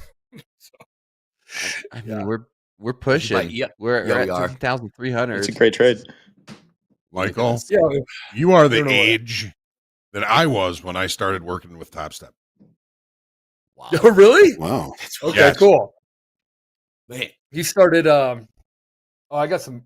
I'm going to tell you guys. Yeah, about the same. We're about the same. My God, Yeah. man. My God. Yes. Time flies. Yes, it does. We got about 100 points to close that gap. Fill the gap in the NASDAQ. Last trade, 17,250. Oh, MP, did you buy NASDAQ or ES on the real? Yes, last night. Okay. Yes. Good man. 4,800s? We're seeing a pricey. big part of this pump from the Mag 7. They're really turning around. Amazon is actually in the green, if you can believe it. Now NVIDIA is in the green. NVIDIA is pumping right We're now. Going. Oh, do we miss this headline? Whoa, what? Headline. EU headline. EU headline. We're ready to discuss 0 for 0 tariffs, not only for cars, but also for Got another one coming up here. Yeah, It's they're a all tit for tat, dollar for negotiating. dollar. Yeah. Yeah, Vietnam's negotiating. There's a bunch of them negotiating. It crashed again. Yeah, it's Computer crashed My again. 90-bit happening NVIDIA here? got hit today. All right, we're closing There on was this gap. Closing on this gap here in the NASDAQ. Last trade, 17,350. About 30, 40 points to upside to fill his gap. Maybe take a short up with the gap fill. I don't know. 700 points. Jay, was that the low of the New York session? That What? market structure that changed? It was, yeah. Yeah, that was that low. 700 point 700s. turnaround in the last 10 minutes. Good Lord. Last 10 minutes. 700 points in the NASDAQ. This is amazing. Buy the next It's pullback, different. Dakota. Yes. That's what I'm We're going to getting be one right looking here. for. Well, yeah, 100-point pullback right there. 100 point. that is a big pullback. In a In minute. comparison, though, to that rally, it's not much of a pullback. I like to see these 17, maybe where I don't know. I have no idea, Jay. Let's see what this market tells us. That is. Yeah, how do you miss it? Look at that turn. Having no idea is fine, That man. is- Not like how, 100 points. Listen, if you had Big told me 100-point pullback is a lot, Any but good news? on the cash open, if you told me like right at the open we were gonna take off and close that gap, I'd be like, sure, that makes sense. I did not see us getting pounded through the floor again and then doing it, but headlines, Yeah. baby. I guess the EU headline did provide a pop here. Now, coming back across the to wire here. I mean, they're Yeah. talking about how the Trump team might be willing to negotiate. Obviously, the tariffs, 34% on China, 20% on the European goods. So, I mean, I think it's right now we're looking at a mid-session where things might change here. I think that's why we're seeing the markets moving the way they are. Oh, baby. I'm looking for a long now, Jay. Looking for Let's a long. do it. Let's do a poll real quick on who's up in their portfolio, in your equities. Your portfolio should be diversified, as we all know. We manage risk. Portfolio should be diversified. You have some security, you have some bonds, you have some whatever.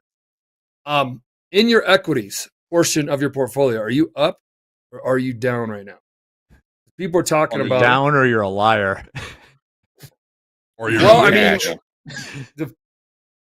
there's not if you're in cash, not if you're in bonds. Equities only, long-term plays only. I'm sure there's people here who has a long-term portfolio. And then, like, what equities are you up in those equities as a whole? Equities are all the stocks that you own, Year to whether it's date? SPY, whether spies or trip queues or NVIDIA or things like that. Does not Are you include up? 401k. I'm down. Right? I'm down. You I down? All's am up. down. I am down. I'm down. Yep. I I've kind been. of like that. You said you're either down or you're a liar. Look at this turnaround. Holy Yeah. 70% of people are down. Or if you're up, I want to see your returns from the last 2 years.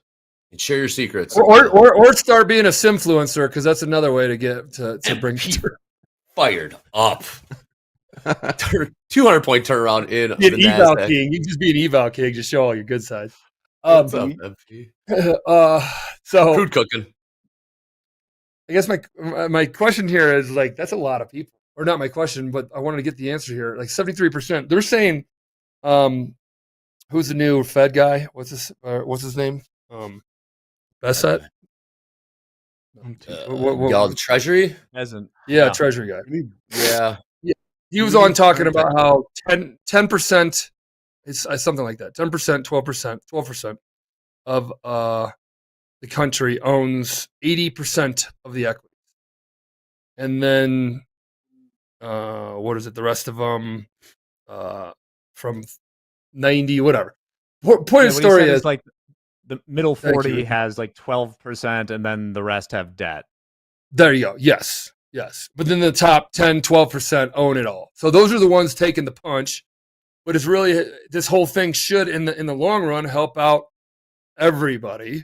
But you're going to have, in the short run, these equity holders of folks are 73% of us that are down money. You know, unrealized. I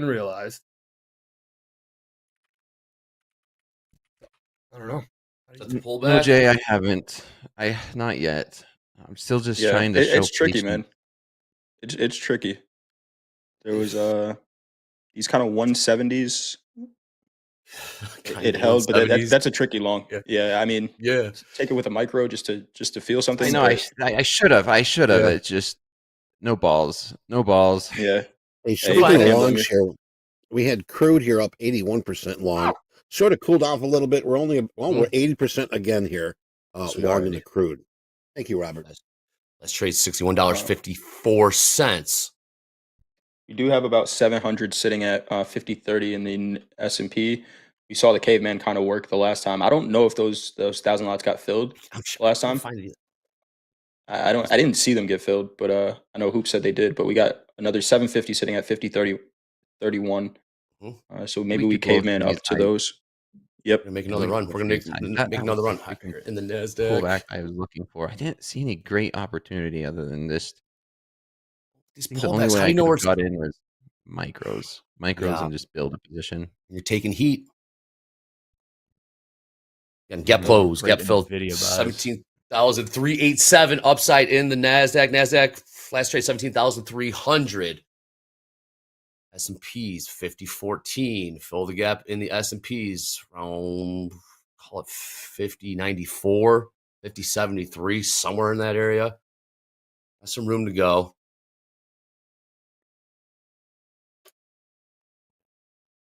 Yep, 78% long in the crude right now.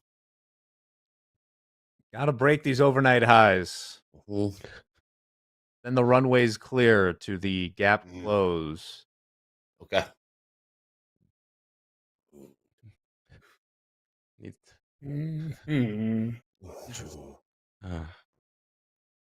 What a market, man. Incredible. It's incredible. It's a face ripper. Both ways, man. Both ways. Well, before we go any further, new tip of the week here at Topstep. New tip of the week at Topstep, TopstepTV. We have to come out a new one every week, and we're going to repeat them all 5 days. Last week was Know Your Risk Management. Eddie, what is the tip of the week today and for every week? We got a new one. Is stick to your strategy. All right, a lot of us tend to freak, and we change directions, change ideas mid-trade. Well, remember, hey, trading's a strategy, just like a playbook. It's designed to based on logic, testing, and probabilities. Now, if you abandon it mid-game, like I mentioned, you're not trading anymore. You're guessing. Now, emotions can also wreck you. Without a plan, fear and greed take the wheel. by all means. All right, whether you like it or not, whether you know it or not, solid strategy is going to help you stay disciplined under pressure and even during, like we got right now, wild market moves. So stick to your strategy. That's what I got, Andre. Back to you. Thank you, Eddie. Fed Speaker Kugler scheduled to begin in the bottom of the hour. See some more headlines out from the EU trade chief. Despite EU efforts, we have not seen engagement which would lead to a mutually acceptable solution. Headlines I today. see this as a bull flag here in the NASDAQ. Looking for a way to buy this for a break higher to the gap fill into those mid 400s. Okay. 83% long in crude. Crude. This is average price. Eddie, what do you got for average price, Eddie? 6106. That's without tax. Yeah, 6106.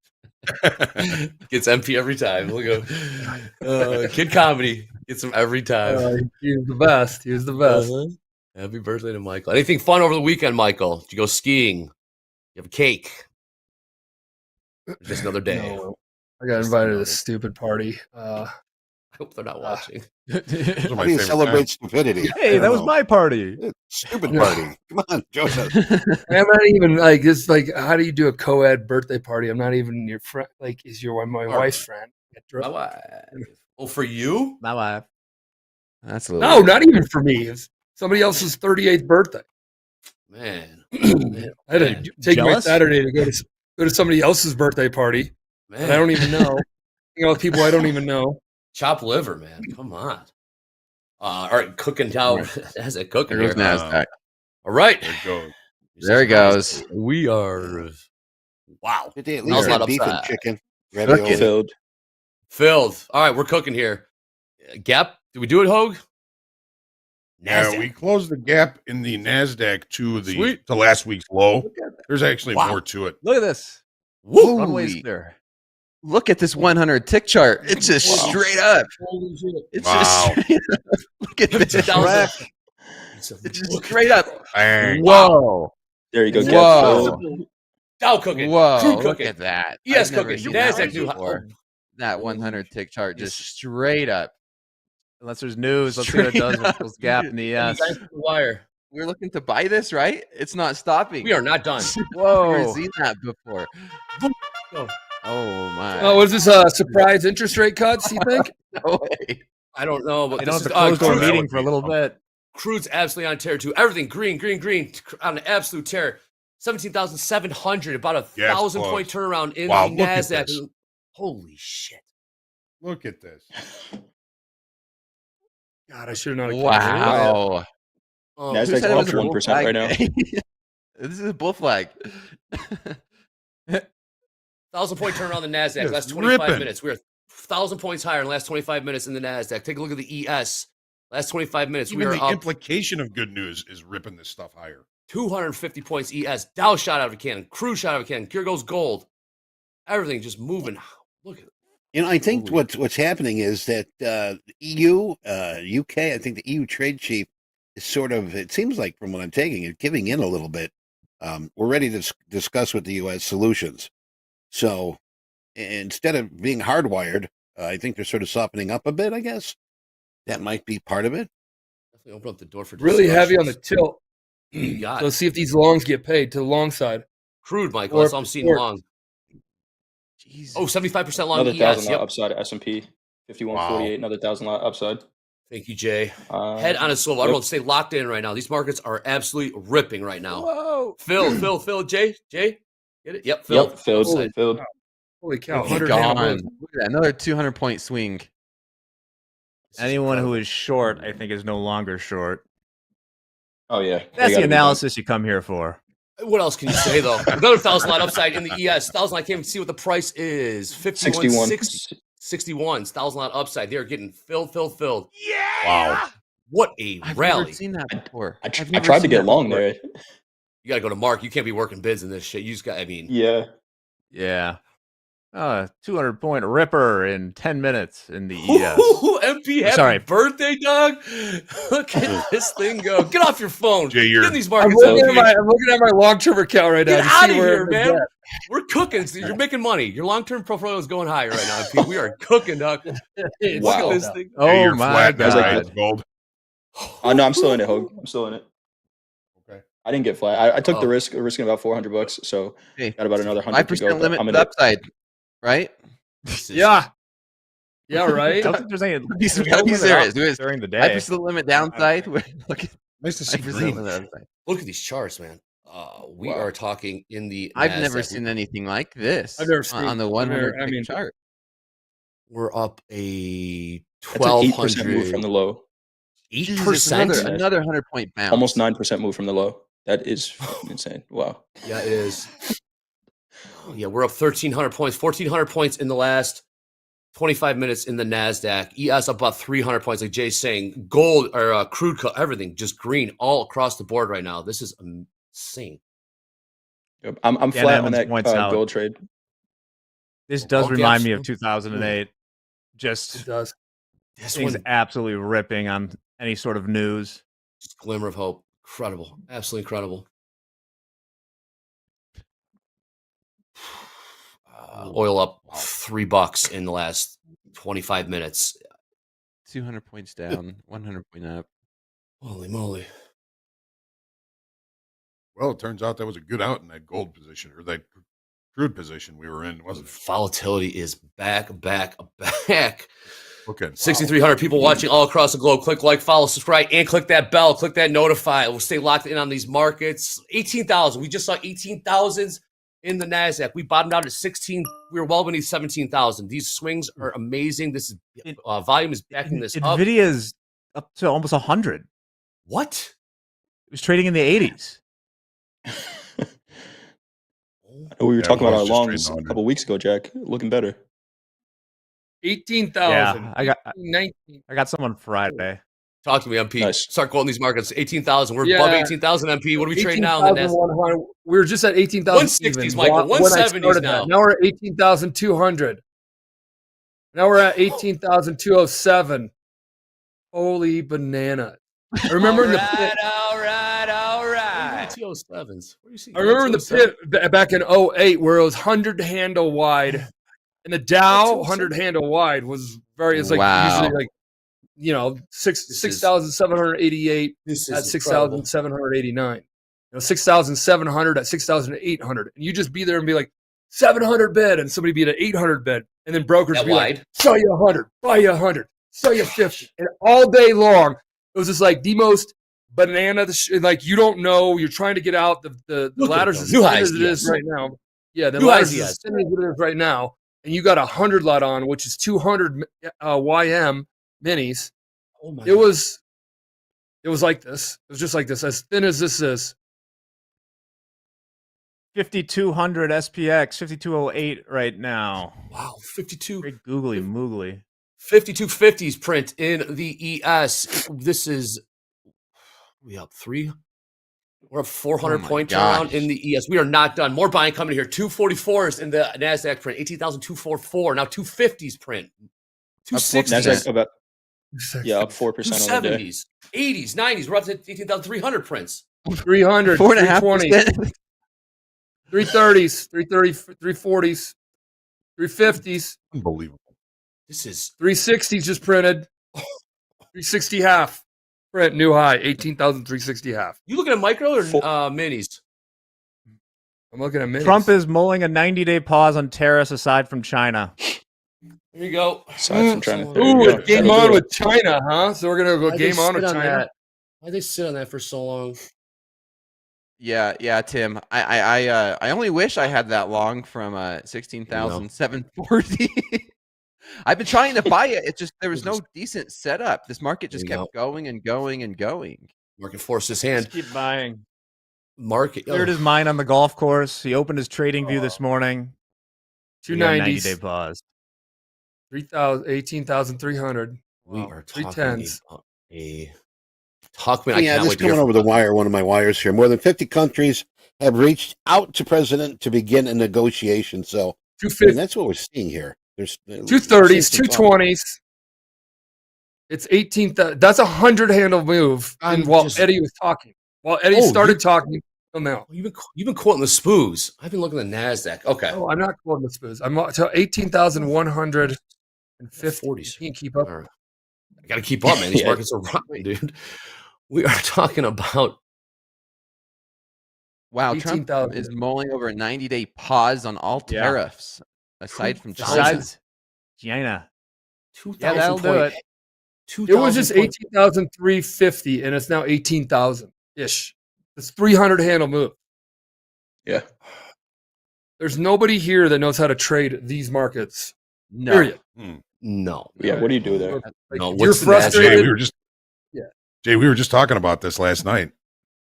When What do you talking do? about when the spread was 100 points apart in the S&Ps in 1987 and during the crashes, it's right. This Michael was Nasdaq just talking ladder, about MP. that too. 10 Look points at this. apart or 100 handles or 100 ticks apart is the bid and the offer. Bang Right. bang. How do you get filled? Got to go to market. If 400 you're points lower. short there, that news comes out. If you're short there, that news comes out. You don't care what the price is. You have to buy it. Get the F out of the Yes, position, you're and that's out. what that move looks like. Praying for a Right. fill. 100%. Right. This Nasdaq ladder. Look at this Nasdaq ladder. You can't. It's hard to call prices right now. So it points out that's just a rumor. Yeah. Yeah, it's just a rumor. They're going to come up with anything. They're going to come up with anything. Just They're printing out the new Excel board. that was incredible. 17,950 now. Not even lower than that. 40, 30. 500 point sell off. Yep. 400 Got a point tip sell off. from Kinko's that they're printing out a new board. We're up Is 15% everybody's swing in platform NVIDIA. working out there? Like Tradeovate, Ninja, Topstep X, all that. Because I'm not seeing any issues with the one I'm on right now, Topstep X.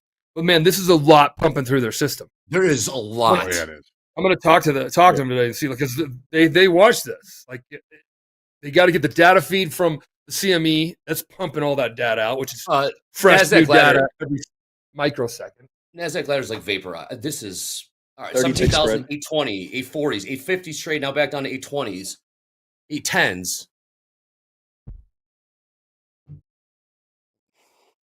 This is incredible. And it's Back happening, to the it's 700s. happening Holy- faster than we can even see on the dome. I mean, this Holy is shit, all MP. happening faster than the eye can see. Okay, I'm long one Absolutely. micro, 791. Godspeed. Let's do it, Dakota. Long one. One micro. Yep. Micro. Oh, that's fine. It's absolutely Please understand, 791. This is not minis. I like The that micro trade. ladder I like that is relatively still healthy with a 2-3 point spread. I'm not messing around with his minis yet. Long from Micro- 791. You're Wide s- stop. Wide stop. This How is wide, like Dakota? How wide is wide? What are we talking in this type of environment? talking 300 points. Wow. Okay. Holy shit. Yeah. Risk is do it. only $500 bucks. You're 100 points in the money right now. For anybody who's upset right now that's trading at Topstep because they busted out and they reset and they busted out and they reset. First, talk to yourself and said, if that was real money and I was trading my personal account, I would be wiped out. So there's the first lesson. The second lesson is slow down, as my hat said. Slow yourself down. Damn. Yes, fast is slow in this. Damn, Dakota. Thank you, Johnny. That's This is insane. summary. Yeah, now we were just at 18,350 ish. And now we're at 17,600 and almost 50 ish. And if you want to be picking tops and picking bottoms, it's a crapshoot. You can play the crapshoot game, but you're not getting any better. You're not helping your long-term game out as a trader.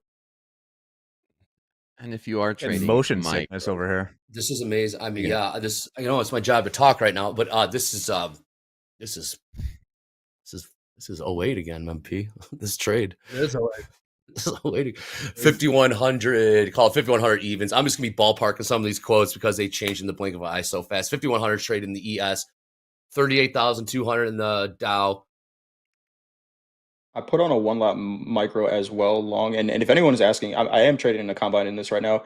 Anyone's asking why Dakota's stops are so wide. The ATR on a 1 minute in the NASDAQ is 150 points, right? So if you're trying to trade this with a 20-point stop, you're just asking to get out of your trade as soon as you get into it at this point. So accept the risk or don't put on the trade.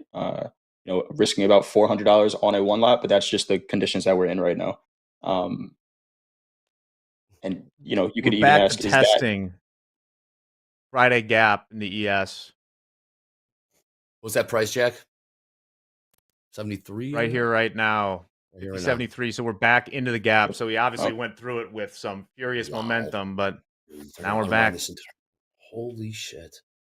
We're trading 17,550 now. This is a 800-point sell-off in the NASDAQ in the last 8-9 minutes. S&P's turned around big time down. We're down about 200 points in the last 8 minutes. Last trade, 50.80. Topped out at 52.82, 86 or whatever. Reminds me over of the the old wire days. here. Use trade chief Sokovic has said markets are reaching the most important pattern shift since World War II. It's going way back. Tell me what wow, that this means. market- Most what is important pattern happening? shift. What does that mean? Depends on the way the markets are reacting to the news that's going on here right now. Man, oh man. We just went It feels like the markets are hypersensitive. I don't know. 17,440, 430s now. We're down Even the closeout. 1,000 points in the last. Minus 688. That's my $600 mic. bucks or $700 That's why I bucks do on that. that. that's This well thing managed is risk? just We're gonna have 1,000-point sell off from our highs. That would I was just 18,350 ish. 11 minutes, Michael. 9 minutes. 7 minutes ago. Yeah. This is incredible. Absolutely incredible. This is 50-50 why it's last so trade. tough to be short. Think about how wide you have to be on this whole way down not to get stopped out with all the tweets, rumors. Market's like having a sore big toe right now, Michael. You have a sore big toe, damn sure you're gonna bump it onto something. Right. I'm back Who's in saying- for 510. 510, 1 micro, 3. 3 Crazy. micro, 19,000 or what is that? 19,000. Get out of here. 17,510. Let's go. I mean, we were 19,000. quoting 16s and 18s in Handles. a half hour period. We're seeing We three. were quoting 16s and 18s. We've seen 16 handle, 17 handle, and 18 handle in the last 50 minutes. 30 minutes. 50 minutes. This is oh my god. All right, let's see if we could get this any little bit of continuation from the long side. 3-bar reversal above 17,600.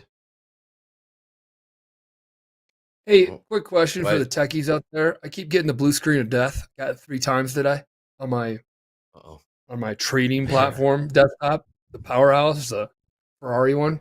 What do you do? Did you do an update or something There recently? we go. You There we update go. like a driver or Not something? that Take I something. might have Just done go to take something. recent 200 test point. Take something to go to. We'll see. if you have any. Dakota Long 3 micros from 510, 17,510. Last trade 660, 670s now. Just your My good casual. friend David Green, he says down 20%. Amazon, Nvidia, Tesla. What a day! Made our year. Down 20%. We do have a live funded trader, Matthew S. Caught a big chunk of that move higher in the equities, up $58,000. Live funded trader working with Risk. Yes. Risk talked to him. Risk isn't working with him.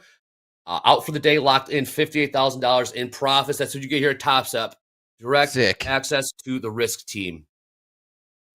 Yes.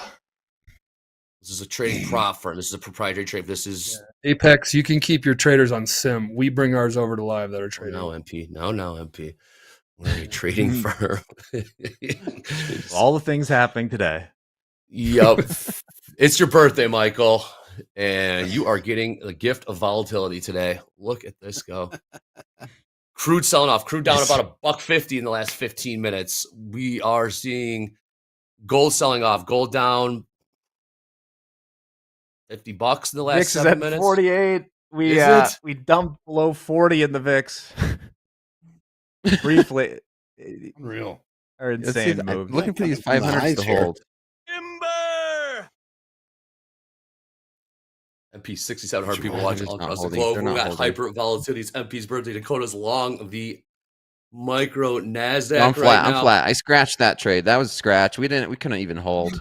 We couldn't hold. This thing's Do we just have- going right back down. Appreciate Somebody my said it was chart. fake.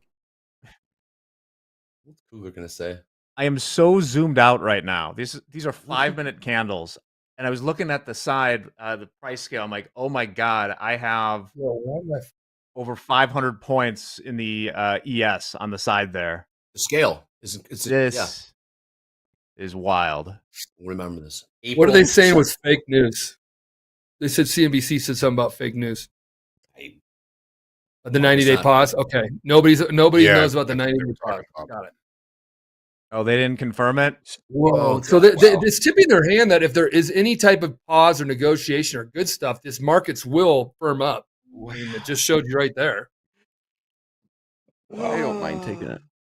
$700, I mean, $800 loss on buying that pullback. We're back down minus 1% in the Nasdaq. We were up 4.5. We're about to go up 5%. Yeah, 4.5%, and we're back down to 1% down. Hey, John, were you around during Somebody- Black Monday? 87. Yes. Yes. Okay, does this have any feel of that? You guys, yeah, this is where it's great to be on Topstep TV and tune in because you're going to get all the way back. Help me understand 1987, Black Monday. So I was an ARB clerk then. I wasn't even at risk, but it started like on Friday. The market just started crashing. The bids and offers at that point were probably 10 to 20 handles apart. All right. So Which is huge, think right? about that. Yeah. Yeah. We're trading, around 200. Okay. What are we trading today? We're trading 5,034 right now. So at that time we're trading around 200. And for the bids and offers to be that far apart was such a huge percentage of the actual price. It was absolutely terrifying. Now, I wasn't even at risk. So it started on Friday. We start breaking. We close everybody. We spent probably 6 hours on the trading floor just matching trades, just saying, okay, that's good. All right, they know that trade. There were 2 out trade sessions throughout the weekend, and then there was a 2:00 in the morning market out trade call on Sunday night into Monday morning, just so that any out trades could be resolved before the market reopened. There were traders that were were overseas that flew back over the weekend so that they could be in the pit on Monday. On Monday, when the market opened, again, I'm just a clerk here. I have no risk. I'm just trying to fill orders. But I remember, the prices being, 10, 20, 30 handles apart between the bid and the offer. So, if you were a local in the pit, let's say, Michael, and you were in some pretty rough times in the Dow pit. The market is tanking, and the brokers are trying to sell. They're just offering price lower and lower. It was the person that was able to take them all, buy them all, and all those offers would now be gone. There would be nothing left to sell. The guy who just bought all those would take the ride up and look for buyers to come in, and then sell out of those positions.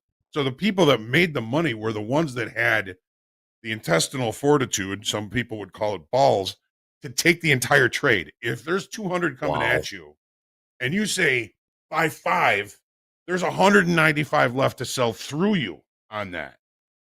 So you can't do that. You had to take them all or just stay out. Or maybe somebody would give you 5. Wow. I just bought 200 here, sell you There's 5, nothing get out of trading. them.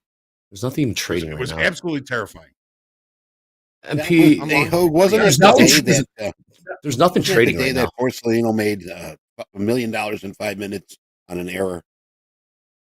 Yeah, that's Well, when I he mean- was a filling broker, and he had an error that day, and Right. it turned out to be like a $1 million error.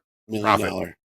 This was Sydney like went the to- stories that this was the stories that I heard when I came down there, like these type of things, and that's what made me ooh and ah about wanting to be a trader. Like I gotta time. be that. And Big I remember the guy hired me on a prop accountant. This is when I first started trading. He's like, "You're gonna prove it on sim," and he's like, "If you can't be a professional athlete in Chicago, you be a trader." because you get treated like royalty there. Like you would. You wear a trading jacket, you go a couple blocks away from the Chicago Board of Trade, and you would have different looks from certain folks, girls, or whatever, while you're Groupies. walking. I would. Yeah, you'd be like, hey, what's up? You know, like, like you're wearing your jacket, you're staring at me, but like you would feel it. You could feel that they looked at you as you had something better than a lot of people. Another one here. Yeah. You in, There was Dakota? Glamour to it. Yeah. Hello, guys. Yeah. Dakota's in trade. 48. Dakota, long. Oh, you're good. How many? Keep going. Keep talking. This market's going up. I'm up 300 points on this trade. You long 3 micro from 248? 348. 348. Thank It's you. going. Bite off that view out Things Dakota. going. That's nice. Take some Dakota. I mean, I'm looking at I got the ladder. I got the filter. Minimum size for print on this time of sales is 5 lot, and it is barely printing 5 lots. You know, This is where it bounced, I like this trade, Dakota, and wish I had gotten into it, but it bounced, or the ES at least, pretty much right off of 5,000. The biggest of all round numbers you can have in the SPX. That was the top of that little bullish flag we were talking about before we just started that insane face rip. I mean, we thought earlier that was an insane rally, and then it came by one, twice, 3 times the size, and this is basically where we started. We pulled all the way back down to these 340s, the top of this bullish flag, before we just pumped 1,000 points, and I already closed out most of my position. I'm still in one from 348. I mean, this is just bids and offers getting pulled. There's nothing in this NASDAQ ladder. Take a look at the ES. MP, welcome back, man. 50-50 last trade in the ES. Kugler is scheduled to speak at the bottom of the hour. I don't know what they're going to say. We're going to get Kugled. Yeah. She is a voting member. Here in chat, Bill Ma was in the pit in 87. He said the worst was after 2 p.m. when only 10 lots were allowed on ARB. A bid and ask reached 40 handles wide, so your risk was 200,000. It's big. It was big. I mean, I was in the Crazy. Bill who? Bill Ma. Bill Ma. Bill Ma, you're in here. All right, Bill. Good stuff. Trading with us. Back to SPX 5,000. 50-50 on the Kugler. You got Kugler's a voter. So where did this rumor come from? Which one? The juice. The 90-day rumor. Yeah, White House says I didn't tells CNBC 90-day pause on tariffs is fake news. Fake news. Yeah. MP, but it seems like the rumor was attributed to Hazlitt or someone. Like The EU. They say it, or is it fake I didn't news? see it at all here. No, over not the the wire. EU thing. Yeah, Oh, Billy yeah, Ackman. yeah, yeah. Everybody say it. Old Ackman. You know what Ackman's. He does these games. Oh, he does. He comes on, Maybe starts he wanted crying. to I not see. seemed happy last night. He wanted Yeah. to get short, Kramer. so he pumped the market up. Blame Kramer. Here we He go. sells There's a saying- Nike shares. There's a saying out there that Andre, I got this from your brother this morning because he does long-term stuff. We talk markets long-term. Markets stop panicking when policymakers start panicking. The business community like Diamond, Ackman, Loeb, publicly chirping is a good sign. Yeah, I mean, So they've been publicly chirping for a You while. can go back to all the chirping times that they've had, and those are pretty pivotal times. It's true, but it all kind of boils down to one person right now. That's the thing. But we did. I mean, look at That these was swings, fun. man. Look at these. Are you out, Dakota? You still? Yeah, in I'm this? flat, down 450. Not bad. Nice recovery though. Yeah. Happy birthday to the founder of Gorilla Gamer. What's up, Lost Trader? Yeah. I remember that.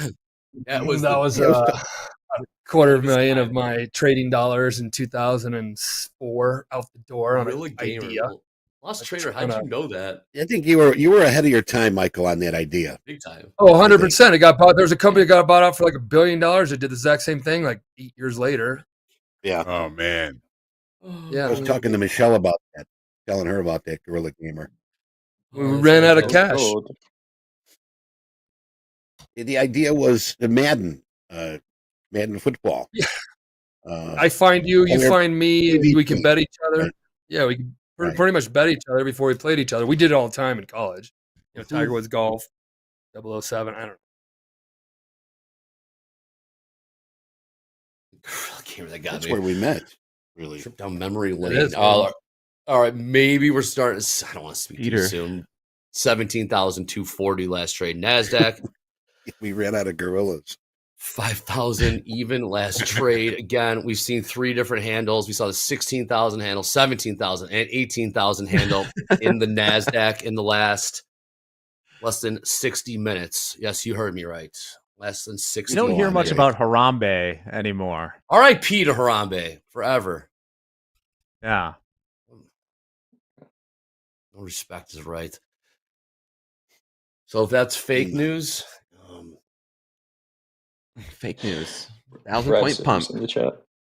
Well, back to getting drilled. Yeah. Down 2%, 6% swing. It's like I picked the wrong week to quit amphetamines. Tuchman is, we're going to find out Tuchman again on the homepage for CNBC last night. Have him on in a couple hours here. We are selling off now. We have been selling off. We are continuing to sell off for 5,000 in the ES. NASDAQ might give this 16,000 handle a run here. Last trade 17,200.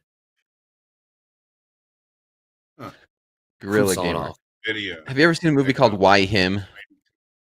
No. You got to watch it. It has what's his name? Bryan Cranston in it. Okay. Multi-billionaire. I think he invented something very similar to what you're saying, Gorilla Gamer. Man, we gotta be careful. We had like 5,000 everyone knows. We had like 5,000 users. We didn't have a revenue model. It's back in like, we don't need a revenue model. Let's just get a lot of people on here. No, that's expensive. It's expensive. Guys, remember, trading is optional. My heart goes out. Like, if you were short, that's such a bad beat there, just on a fake rumor that gets reported somewhere. But that's the game we're playing right now. Right, Jack. Exactly right. That gold Always trade got use down to my target. I just got stopped out on the news. Not much you can do. Fake news. On fake news, right? That is the lesson right now. You pull up this NASDAQ ladder. Like I said, I filter time and sales. It's got to be above a 5 lot, and nothing is printing on time and sales. So it's just all algos, and nothing's really trading. Algos are just moving bids and offers. The spread's insanely wide. Yeah, filter out. Go to time and sales and put 2, 3, 4, 5 lots on time and sales in the NASDAQ minis. You'll see nothing's really trading. So, you know what's crazy, Andre? We are at the daily average in volume already, and we're an hour into the session, right? So, if anyone's wondering why we're moving so much, because there is volume that has to trade this, right? We talked about somebody being short, but there's no liquidity on the books for them to conduct business at a reasonable price. So they're just taking whatever prices they can get, and that's why you see a 10% high to low move. Because like you said, there's nothing out there, but they have to trade, right? Or they have to figure out these positions. So yeah, an hour into the session, we're already at the daily average volume, and we got a lot more to go. Yes, we do. Can't be a good feeling to have to do something in this market. Nope, not right now. 50-50 on the tilt? Question mark. They are reiterating that Hassett did not say this. White House senior advisor did not say this. Trump rapid response X handle. Didn't know there was an X handle for that, but yes, this is a type of environment we're in. It is a very murky, to say the least. Hypersensitive, hyper volatile. Okay, long 198. Man. Micros. I'm doing a little research here, and I think this all started from X, Twitter, Twix. Because I put in, rapid response. We got speakers, chairman, Bryan Cranston came off his Twitter. Then he came back and said fake news. So, Dakota, how many? Dakota, nice 100 handles in that while Eddie's saying that. Casual 120 point scalp. Oh, in and out? Yeah. I still have one micro as a runner. Let's see if we can get something more. That was all I was looking for. Quick 100. Yeah, I know we're trying to work the positions up top there. Obviously, we'll just track P&Ls. Trying to do the position right now. Try our best, but I know things are moving really, really fast right now. So shows a robber back there. What we got? Good job. Yeah. 100-point scalp. Well, we were talking about scalping and slow markets yesterday with Dakota. I saw MP in there. What's the definition of a scalp? These days, I think the I don't know. definition has changed a Everyone lot. has their own definition, man. That's what I decided.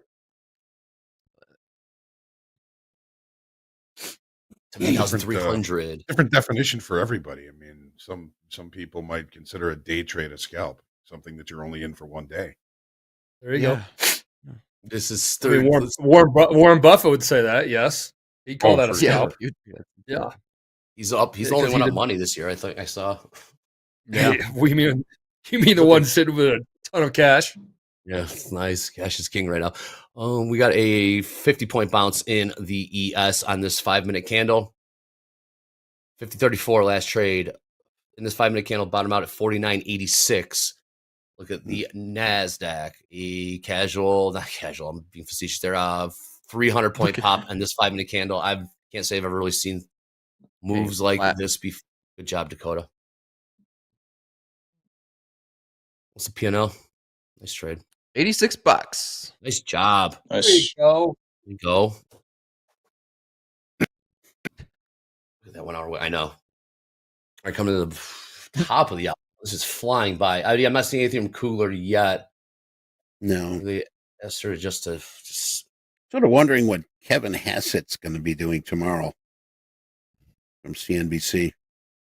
It's the first one that sort of put this on the table about the 90-day pause on tariffs. Well, somebody probably did tell him that, right? I'm sure, but ballsy to just make that up. What's your source? Yeah. Hey. Yeah. 50, Taxi driver when I was coming in. Gosh. What else we got? All right, everyone flat. Jack, our HouseCon's not made a trade in fast markets. Jay, are you flat? Dakota, are you flat? Yep, I'm flat. Yep. Do we want to do P&Ls and payouts? Just stick it right here. It's up to you guys. JD, come on in here. We can walk and chew gum around here. Markets are moving. Let's do some P&Ls and payouts from Friday last week. What do we got, JD? Happy Volatility Monday, JD. Happy Volatility Monday to you too. Dakota, I love a nice casual 200-point scalp. That was great, by the way. I was listening in on Fast Markets last night. It was nice quick gamble according to the chat. Quick gamble according to the chat. CoinFlip Capital is here to stay. Here we go, folks.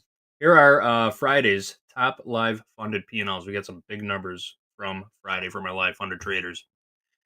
Eric B trading the NASDAQ, $35,061.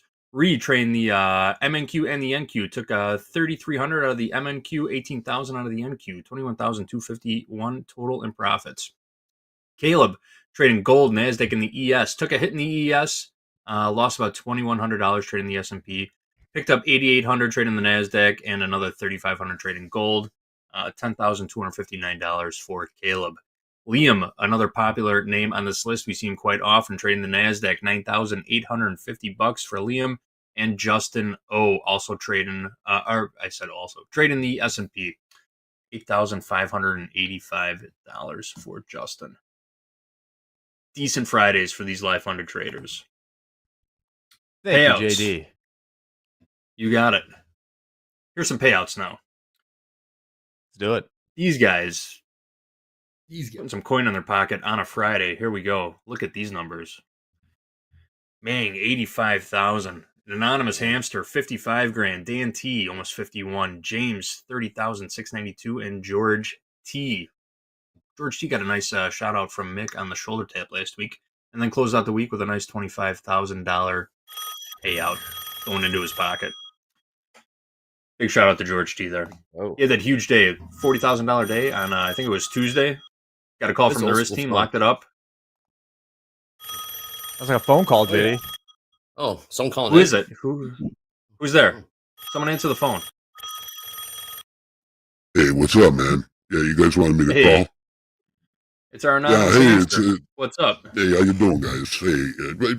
Hey, first off, before I get into my excellent trading, I just wanted to say happy birthday to someone I respect and love. A very good friend of mine, Jackie Chan. Happy birthday. No, I'm just kidding. Michael Patak. He is great. Yes, Michael Patak. If it wasn't for Thank you, Anonymous. I wouldn't be living large, okay? And Thank you, God, these Anonymous. markets are like handing out money, like, please take me, you know.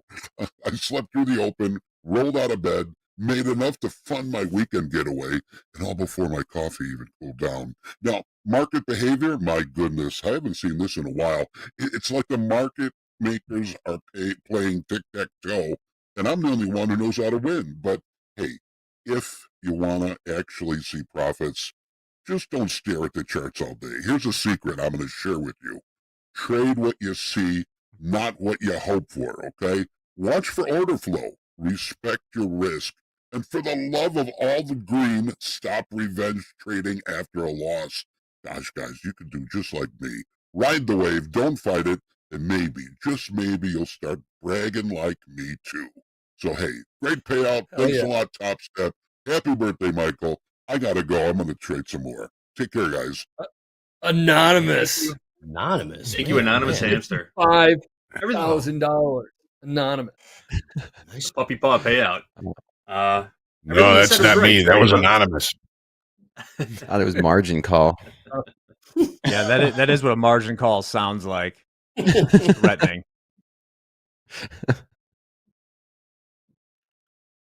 Everything you said was on How much point. is your too, house you know? worth?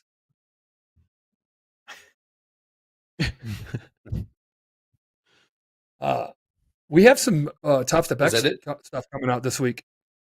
Oh. Yeah. Topstep features? Yeah. Well, we got the payouts. We got more on the payouts. What do we got, MP? Go ahead. I don't know exactly. I just know I saw that there's some release this week that they're doing. I think it's symbol blocking. I don't know if it's limit. I don't know. I don't know the exact, but I know it's more helping you on the risk management side of your trading. So block is sweet.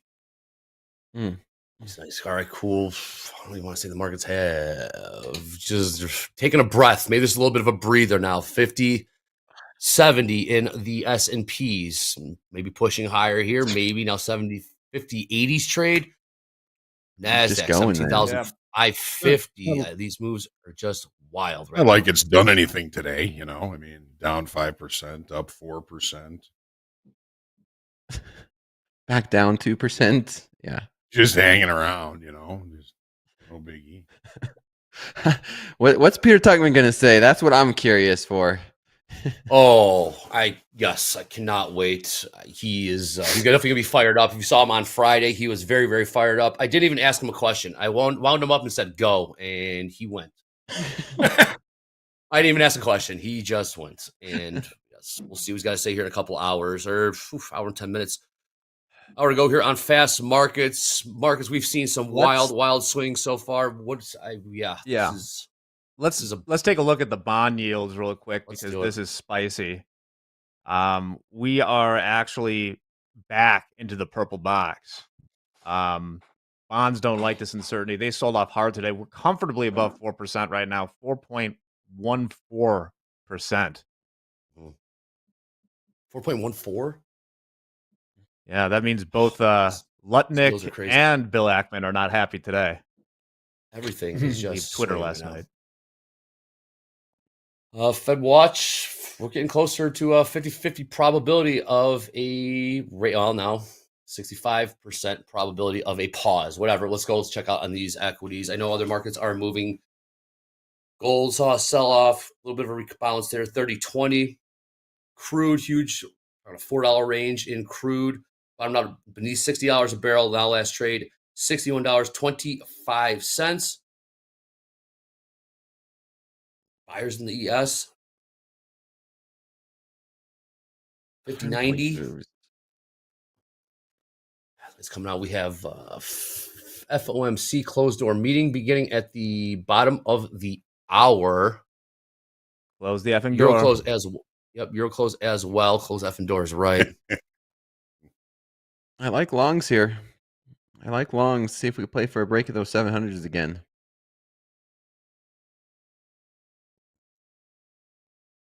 Question's where? Maybe we get pullback. Yeah, that's what I was going to ask.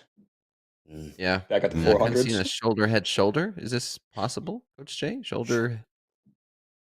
shoulders, head, shoulders. If we could go through and break this to the upside, could be some room. Neckline. Yeah, I got a VWAP anchored from the high at 602 in the Nasdaq, so we can settle above that. I was actually looking to potentially short against that. 602s for a move back down to 400, but if we settle and close above it, then yeah, I do like this long. What was the top of that zone that you had drawn there, Dakota? We're right there now. Yeah. 680s, 690s, and then just like that, there's 100 points, 120 points. This is amazing. Don't think, just trade if you got a level like that, right? But 5100 trade in the ES now. Where do they want to take this? Yes, sir. Where do they want to take this? 38,216 in the Dow. What is Tuchman going to say? Tuchman's going to be fired up. I know that.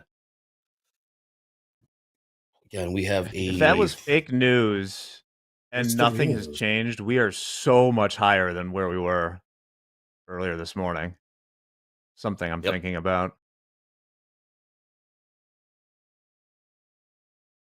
Oh, they're There goes Jay.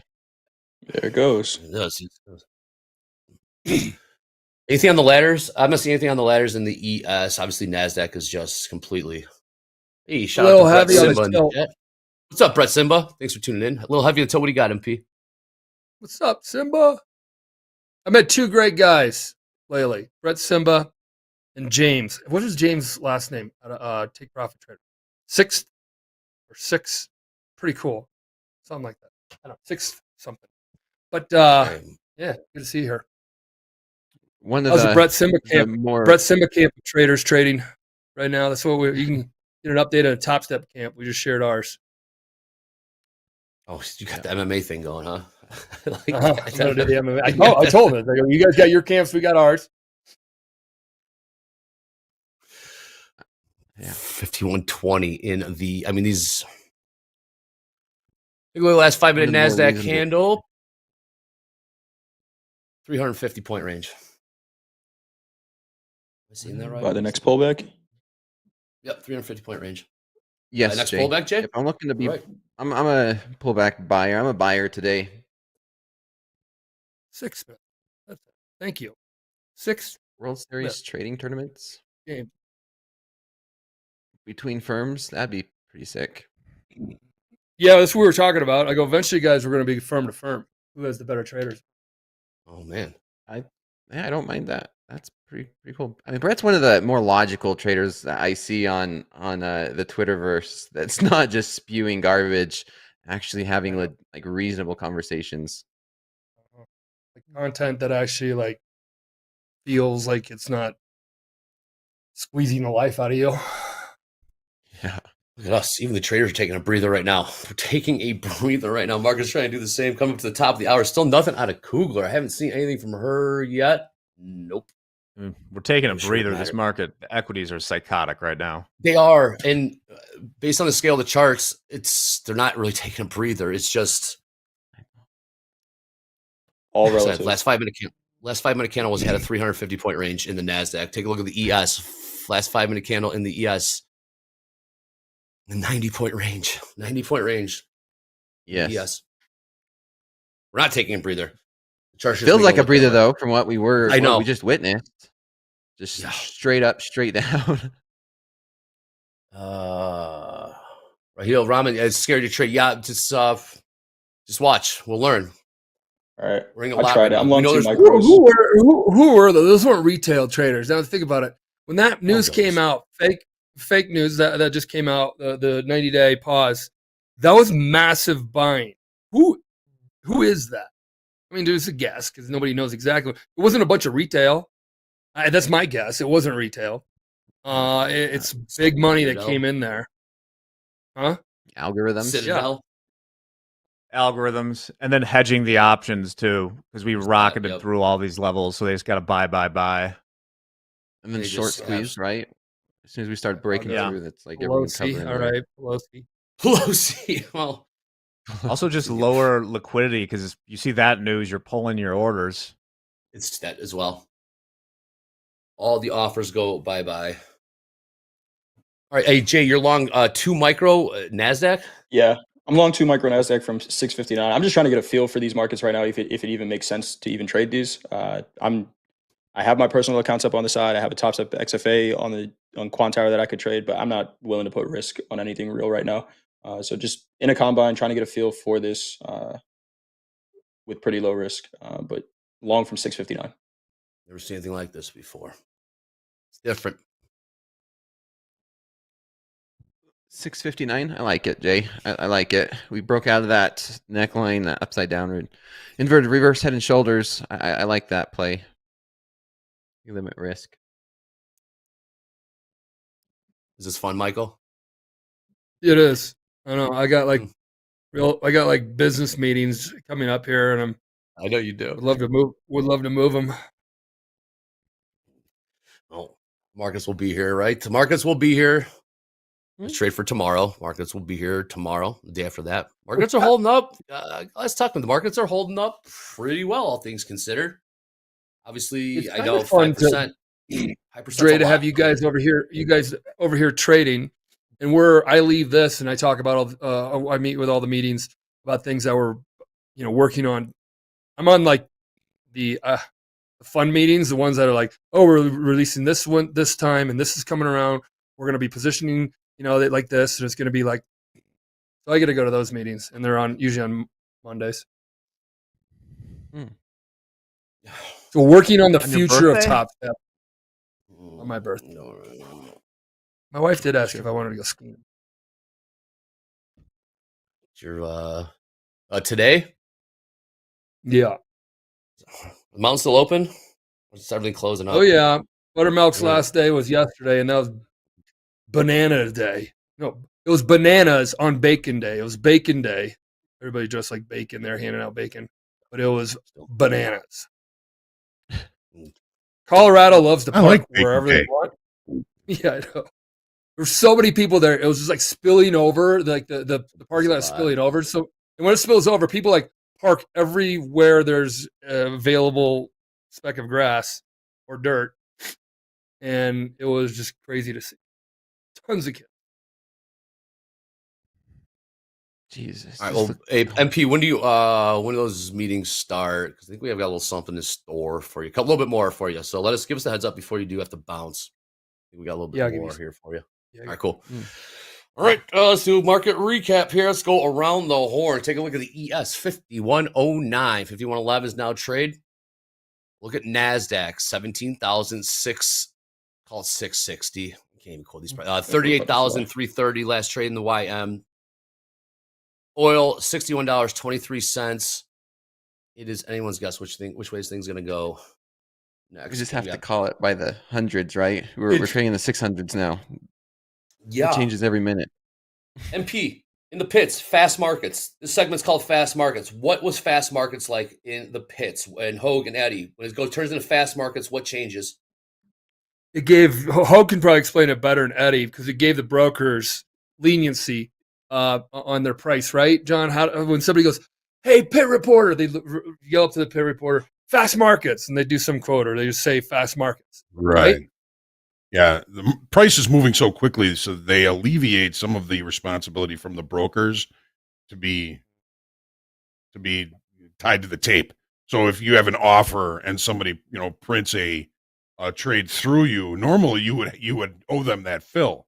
Fast market, you don't owe them that fill. So it gives a little bit of lenience for the brokers to try and stay caught up.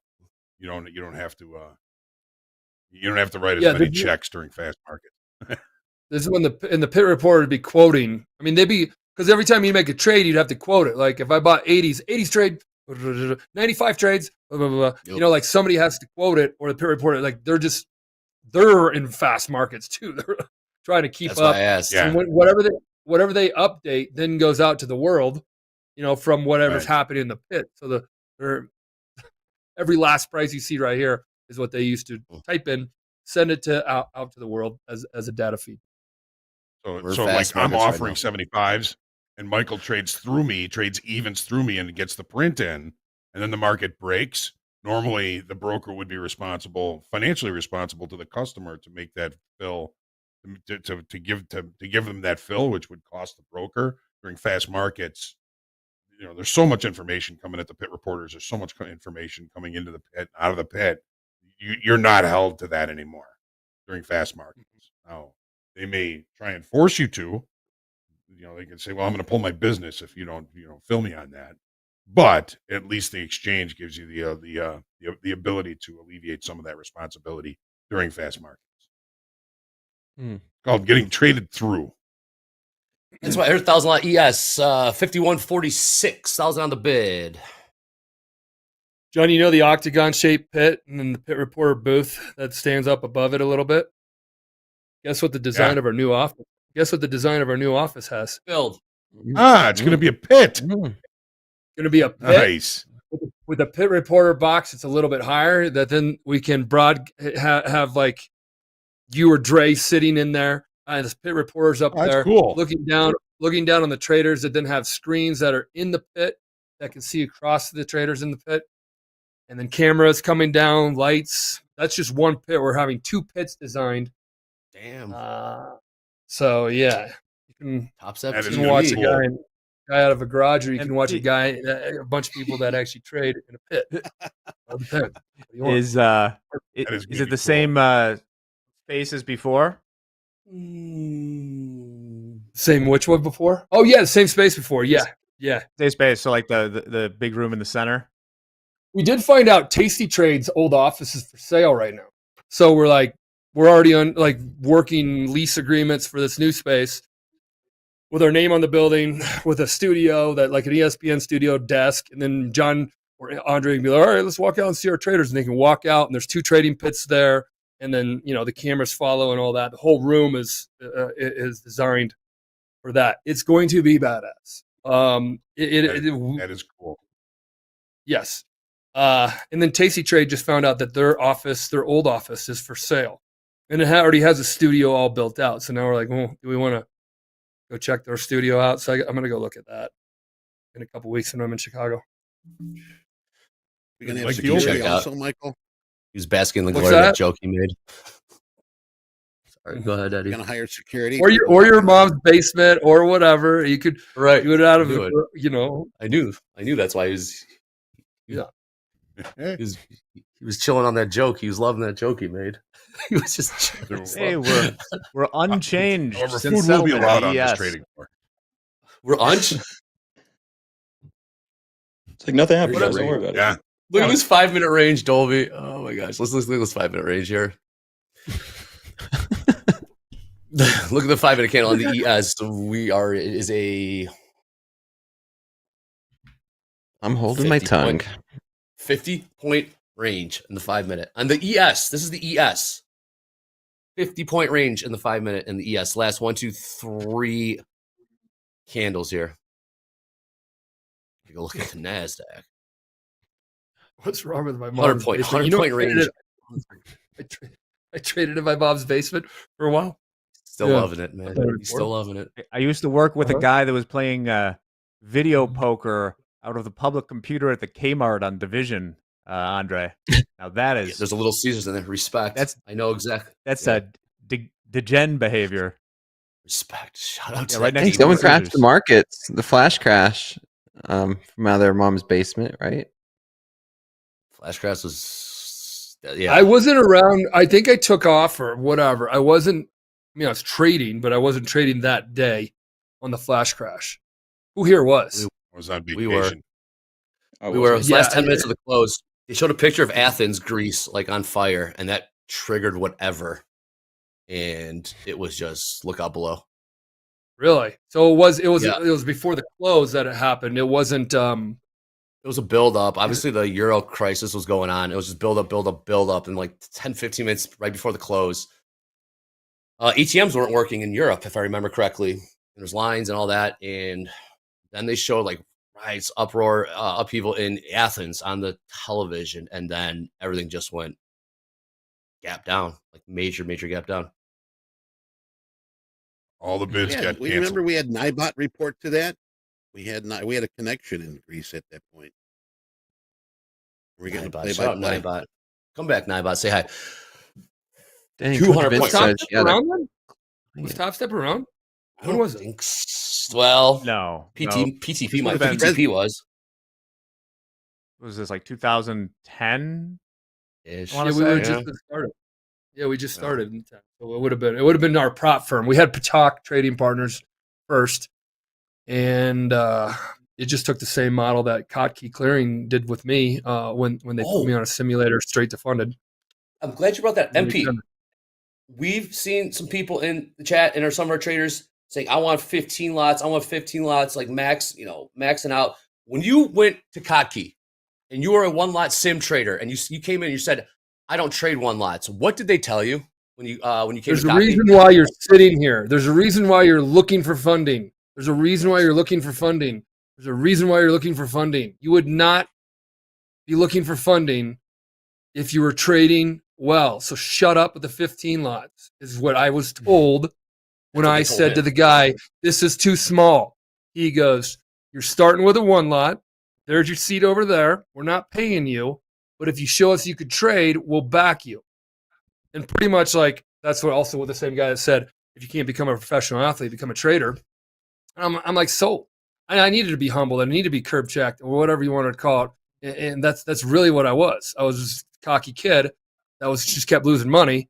So if you're burning through accounts and you go right back to 5 accounts or 20 accounts and you go max position and you keep burning up, shame on you for not finally getting it. Because if you can't get it, then you're just doing the insanity route, doing the same bullshit over and over again. So I do like a tough love talk. So here in this camp, this Topstep camp, we like to say size down, slow yourself down, and one lot, trader. And then if you could prove it small, then you have every upside opportunity known to prop firm world man here at Topstep. Yeah, MP, on that, Coach Jay and I and the other Topstep coaches, same thing with the VIP team. I've been saying it since like week 1, size down, size down. I'm still seeing traders struggle with that. How about you, Jay? Better have somebody humble you than the markets humble you. In the markets. Thank you, Johnny. Yeah, so if it's us and you're pissed off and you leave F these guys, I'm going to go over here where I can roam the pasture and have as much as I want. You're just going to burn. You're going to burn through a lot. You're going to burn through a lot. I did it. You're just like save yourself and start making smart decisions in the first ones because traders, we have to learn how to make smart decisions that are managed with risk and all that kind of stuff. So if you keep going back to the well, doing the exact same thing, maxing out as many accounts as possible. I got to copy them all. I got to do this. And then you keep burning yourself, then it's again, shame on you. You have no right being in this business. It's my business. You're like, no, you're an asshole. No, I'm not. I'm just kind of like, I was there once and I could have been wiped out even worse. And some people have kids' college funds and all that kind of stuff.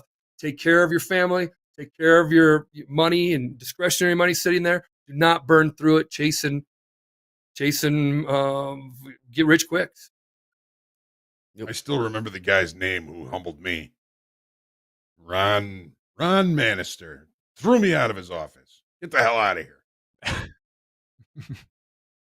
Mine was Tim Gleason. He punched me in the ribs when I went to bed. That was Jeff Waters. Uh-huh. Nelly. What the hell are you doing? You suck at trading today. Yep. Yeah. Bleeper, get Was off yours- the pot or you're fired. Was yours, Jack? Nelly. Let's say his full name. I'm going to get him on the show at some point. I just get He's Waters living on out in here. Florida. Hey, keep it on gold. Nelly Gold Furtado. trying to test. Telling Gold trying to you. test 3,000s. Trying to test 3,000. Let's Yep. trade 3002. 3002. There's my wife. Go take out the Yeah, overnight you know, lows. Logan. Mine was my wife. Mine also is my dad. Junior, what the hell are you doing? You keep losing money at trading. You want to keep going back to trading? Yeah. He's like, well, how much are you trying to make? I go, I don't know. He's like, you don't have a number. You don't have any goals here. And I go, I want to make a lot of money. He's like, that's not a number. And also making a lot of money, you haven't made any money. So then I go, he's like, a lot of kids your age, this is like when I was like 23, 24, look at your age, probably making like 50, 60 grand coming out of college. You got a college degree, blah, blah, blah. You should be making that. And I'm like, okay, fine. I'll make 60. And I made 75 that year. And that was when I changed things around. And then I got in the 6 figures and mid 6 figures. And it was a slow, I had to like be humbled and build that foundation. And my dad put me to the curb and said, hey. drop Mine the was ego. hemp, penny stock. The market did it, Dakota. It's yeah, back one when way or cannabis another. was booming, I'm like, hemp. It's a byproduct. Okay, maybe it's gonna be kind of put all my money into a penny stock. Freaking whoops. Yep. You know, honestly, for me, it's my accountant is literally I have gotten out of trades because I'm like, I cannot send this tax form to my accountant and have them see this. And it worked, prevented me from doing some really stupid stuff. There you go. Yeah. Real.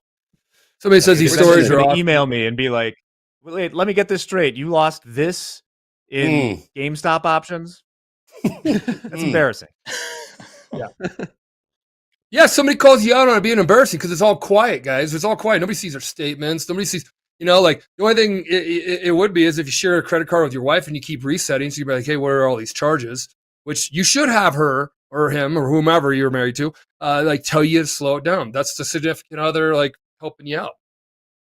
So, guys, for every one of these stories, there's somebody today blowing out who's done, who lost it all. And we don't get to see what their day's like. If their whole trading room right now like destroyed because they just destroyed it, are they getting texts from their significant other being like, whatever, things are going horrible. These are true stories, and I'm going to tell you a couple stories that I heard on the trading floor. People have tape bomb. People Tape 200 bomb points in a second. Oh yeah, selling. You would hear stories of people that lost it all. You would hear these stories on the trading floor. A couple times in my career down there, 2 or 3 of them, people took their life. So you got a lot of people losing a lot of money right now in their personal brokerage. NASDAQ ladder is absolutely non-existent. Look at this NASDAQ ladder. Look at this thing. Tape bomb is right down 500 points. Well, hold on, down 300 now, down 400 points. Got something? I got nothing. NASDAQ, you can't. It's untradeable. 17,300. Last trade. 50 on the tilt. We're down 100 points in the ES on that tape bomb. Now we're beneath 5,000 in the 490, 4,000 handle. Sheesh. Did say something. Here we go. Headline. Trump threatens additional 50% tariffs on China. 50% tariffs. He's going to war with China. Wow. Sell it all. Okay. Wow. Oh my God. Yeah, we're selling off. Big selling coming in here. We are cooking. Wow. Where'd that come from? My God. Push lower, 17,200. Look at the ES. No, Robert, that's. Oil's beneath $60 again. Oil's beneath $60. Oil $59.99, above $60 now. You got Euro close in 14 minutes. NASDAQ ladder is vaporized. There is nothing in this thing. Not going to be happy in Midland, Texas. ES last trade beneath 5,000, 49.96 last trade. Now above 5,000. So 50. Wow. 10. This is wild. Wow. Black Monday, here we come. Paper. Yeah, man, he's doubling down on this shit. I tell you What was it again? Rumor He hitting said- the wire here today. This Threatens an 50% additional. tariff. I'm trying to find a source. Threatens an additional. It's coming off on Truth Truth Social. Social. Yeah, From their the horse- I'm not straight from the horse's mouth. their markets got hit. How bad? I mean, they're taking it. They're going to start being like, "Holy crap! Our markets are getting hit." They're in too." bad They're in bad shape in China. What I do like about 17,000. this is, go ahead, Andre. Yeah, Michael. No, go ahead. No, I'm just quoting prices, man. I'm just trying to keep, for those just listening at home, just the pure volatility of what's happening right now. What do you like, MP? I don't know if I like it. I take it back. I was gonna say, Trump always said about tariffs. Nobody, like, it's not war. I mean, it's tariff war. We're not. It's like how you handle things now with sanctions and tariffs, so people don't get hurt. So the government changes what they do. Instead of an actual real war. Yeah. Insane. Tariffs mean for the dollar? It depends what it means for the dollar. It depends what rates do. Can stuff like this turn into actual real war? I mean, anything can turn into anything. Yeah. I mean, is that in the cards? Well, I don't. Well, sanctions started World War II with Japan. So I mean, it's very Did it. similar. I mean, Okay. you cut somebody's supply off. Yeah, I it mean, was what oil are sink. you going to do? You know. Yeah. For those that are asking, I was thinking about COVID was much more intense than this. I will say, COVID was gap down, gap down, gap down. Panic. There was a catalyst. There was a pinpoint. This has been slower. Obviously, this is definitely new for everyone because we haven't seen the slow burn like Jack stat of VIX being under 30 for this whole movement down. But COVID was. Yeah, I think the The big market difference, survived we're above COVID. 50. We're above 50 again in the VIX. In the midst of COVID, it was very scary. Also, because there was no clear answer of what to do until Daddy Powell came in and set things right. Similar true. with the financial crisis, there's not like, what do we do? Like people were afraid that, ATMs were going to stop working and it was all going to be over. We had a drawdown of more than 50% in the S&P. With this,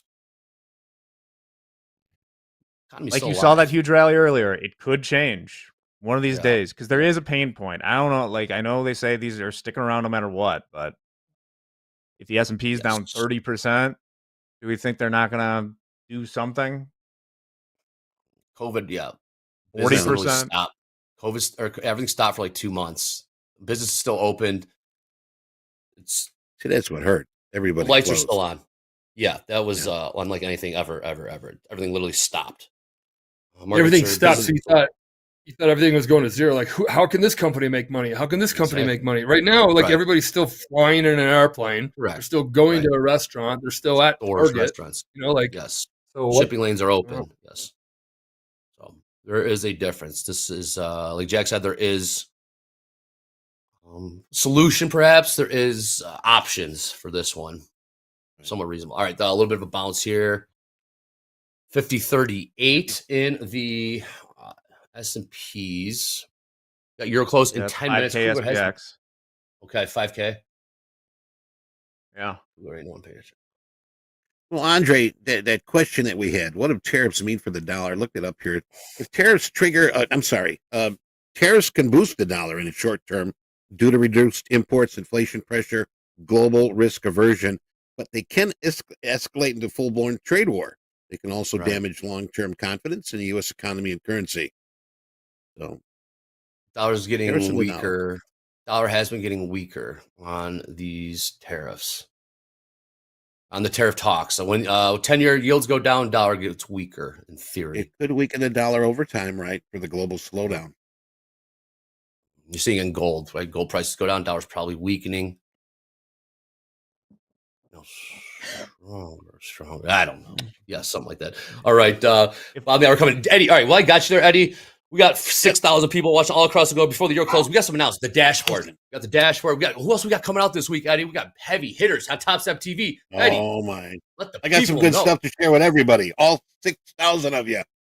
Every day, we're letting more and more traders into our new dashboard, our Topstep dashboard experience. And yes, you could be next.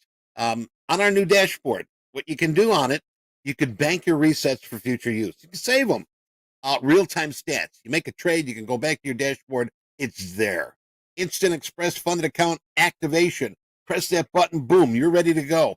Instant payout deductions, and there's a lot more that we're going to be adding to this. So lots going on here. And yeah, have you heard that these invitations come with a 25% discount on any size trading combine?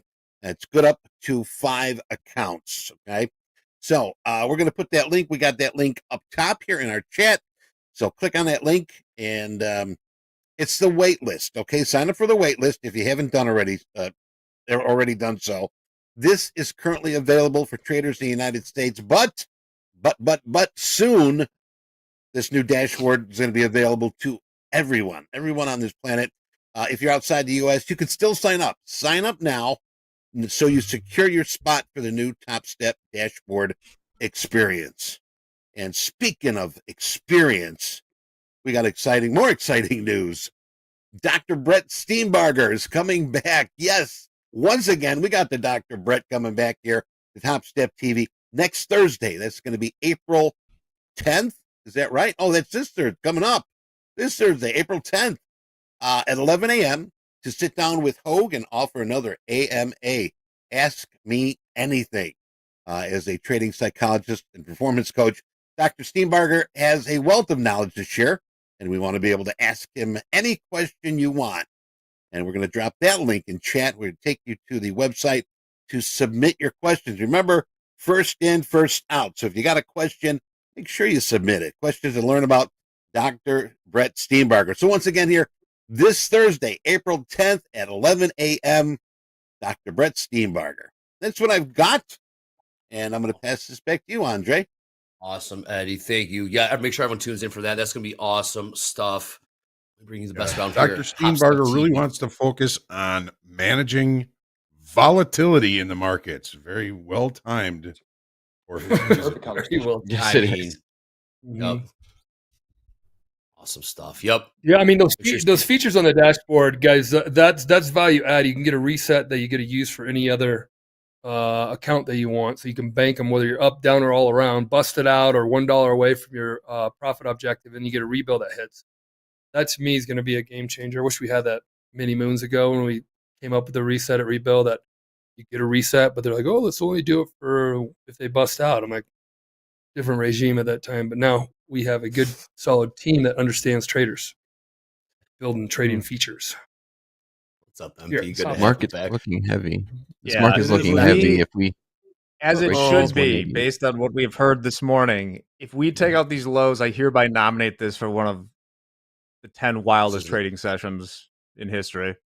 Yeah, definitely. This If we is start breaking through these 160s, 150s, I mean, look out below. This is a support level, but it's looking like we could break through this. Okay. We are trying to hold 5,000 in the ES. Straight 40. Jay, what's up, man? Never seen shit like this before, have you?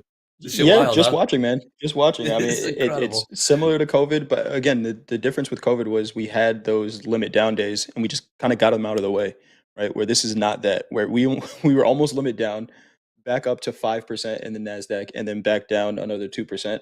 I see some questions in the chat. It's like, why aren't you guys trading this? Why isn't anybody putting any risk behind it? Everyone has the option to trade if they want to, but you know, Need clarity. sometimes it's okay to just sit here and watch. Yeah. I think you need clarity There before you was. can kind of really get in this market. You're going market in, market out. I mean, if you're going to, that's how was trading the COVID, financial crisis, Euro crisis. You are going market in, market out, and the trades last about 4 seconds. S&P's I think we all have 5,000 right tons now. of risk in this. Yeah, S&P's Just, 5,000 MP. Euro close 4 minutes. FOMC closed door meeting begins at the bottom hour as well.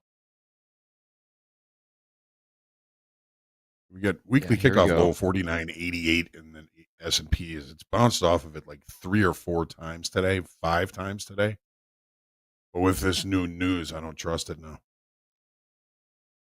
I think we could break through these 160s, go test 17,000 again. Yep. Holy bananas, a sell off. Which one? I don't know about the pop, the rally too. So, yeah, this is right. Yeah, the fact that we Rhodes rallied here, so the VWAP. hard. You have the a little VWAP heavy up? here. S&P is getting a little heavy. 49.86. What's the risk department of a brokerage firm right now doing all the margin calls? Like calling people, right? Don't they? Yeah. I don't know if they still do that. I haven't been margin called since College. 2002. Did you like hide in the library or something? Hoping Hid in the library, and I was like senior in college, and yeah, September 11th happened, and then a week later it opened up. And getting voicemails: if you do not answer the call or deposit more money, you will have liquidation. Like, I'd do it either one of those. I ignore it, it'll go away. That's what you do. Yeah. No, it's painful. MP, speaking of margin requirements, we know some of these brokerages have day trade margins. AMP futures increase their day trade margins to full margin until after the FOMC meeting, which is May 6th. So a whole month of day trade margins being full margin. Yeah, what are they, like 16 grand for NASDAQ? I think it's like 22. Okay, guys. So when people are like, oh, you know, like you guys have a 50K account, we've heard this years past. You guys have a 50K account that doesn't even, and max lots, 5 lots. Well, technically that's better than a brokerage account right now. You wouldn't have to have that much money in here. So like, they're like, it doesn't make any sense when you give this. It always made sense to us because we always went to like full margin. We're like, okay, if somebody's going to trade a 5 lot, they should have 50 grand in an account. If somebody trades a 10 lot, they should have at least 100 grand in an account. It was always like a lesson learned. Now you got to have more in your personal brokerage account to trade. You can't even trade a 5 lot with 50 grand. Yeah. On the floor, you couldn't even trade unless you had 70, 80 grand in an account. Yeah. But I mean, I get it. You have to educate folks that are new to the market. That's right. Of course. Hey, coming up here in a couple minutes. Go ahead, Eddie. Yeah. And we got a 6-month, 3-month bill auction. Anything from Kugler, Eddie? Yeah, some of the minor things coming up here, talking about there seems to be a front loading on auto sales. So far, economic activity data looks positive for the fourth quarter. Nothing in red here, but new tariffs can be consequential. We have already started seeing some increase in prices. Also, he does say some pickup in inflation, likely, and anticipating the tariffs, and also adding that. Let's see here. That's about it from him right now. But nothing gold in the bucket. Yep. Thanks, Eddie. I like a short here. I like a short for a breakdown towards 17,000. Okay. Let's trade 17,200. S&P is trying to hold this 5,000. A 49.88 last trade there. Till it's just pretty much been 50-50. And that's understandable. Schwab is showing 21 to 31K for NQ. Futures trading is so damn risky, highly leveraged. That's why it's the big boy and girl club. It's always been. Yeah. I think sometimes it helps to think about it through, the ES is at 5,000 right now, 50 times that for an ES. So 250,000 nominal value for each, right? So even if you have to put down 25K for that, you're still leveraged 10x, right? And then if you buy 10 ES futures, that's 2.5 million in risk. Or sorry, 2.5 million in nominal value that you're playing around with in the S&P 500. And then here's another thing too, guys. Like people are like, oh, I saw it this morning. Topstep's a scam because they have this price limit rule or whatever like that. Guys, we manage risk. You know how much risk we have? Tens of thousands of traders, all like that. We're backing hundreds of ones that are backing with live capital, hundreds of millions of dollars moving up and down right now. Yeah, yes, we are going to manage our risk. We are going to manage our risk, and you can move on with the salty attitude, or you can help. We're all learning. I Learn know what you're saying. manage your risk together. Yeah, We're all learning. Well, that person. Somebody asked if MP was angry. This isn't MP angry. I've seen MP angry. This is MP just fired It's up. fired up. This is This is birthday birthday fired boy. up. It's fired up about these markets. It's alive. I'm telling you, he's a trader. At his core, he's a trader. I know he's CEO, founder. He's a trader. But don't get me wrong. Like last night, you have a pit in your stomach. I've been doing this shit for 15 years, backing traders. It was scary in 2010 when I put my first guy on here. Because you don't know, flash crash should happen. I got house and home and everything. Everybody like backs their live traders and then also has their sim world too. And both of those are high risk. It's just high risk. We have war chests, big war chests of capital that we store for everything like that. We don't have to, but we do it and all that kind of stuff because we need to manage our risk like we watch you manage your risk. And if you're good at managing risk, we will back you. Just like if FCM would say, yeah, we'll take your business, prop firm Topstep, because you're managing your risk so well. Or you're keeping a lot of money in the account and things like that. So we all have to manage our risk. It's just so when somebody comes in and be like, oh, you have, well then go do it somewhere else. It just is like I'm moving on. So. I'm short one micro, 286. Dakota I in know exactly there. what you're referring to. I see it all the time. I even said it during my slow markets. Risk is priority. That's why you see micros. I don't mind risking $500 for 200-point stop loss if I'm going to be trading these markets. ES ladder's getting thin and wide as well. Thank you, Jack. Dakota, are you in? I'm sorry. Yes, I'm short 286. One micro. Okay. 1 MNQ 286. 17,286. Yeah, and I'll add to it if this thing starts to look good and show confirmation and go in my direction, adding to the winner, especially in this market condition. Gold sitting on that $3,000 level right now. Did take a peek beneath 29.99. Oh, there's the Dodgers.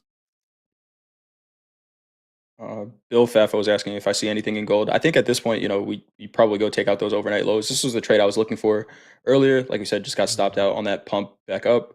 But I think those overnight lows are a decent target to look at, 29.85 ish. Not really seeing bid step up in here in gold either. What we want to hit. All right. Dakota along one, a micro short. Long or short, Dakota? Things are moving fast around here. Thank you, sir. Yep. Thank you. Short 286. Thank you. 17,286. Yeah, looking for this market to return to see maybe take a run at 17,286 points from here. We'll see. Yes, weekly kickoff low held again, 49.88.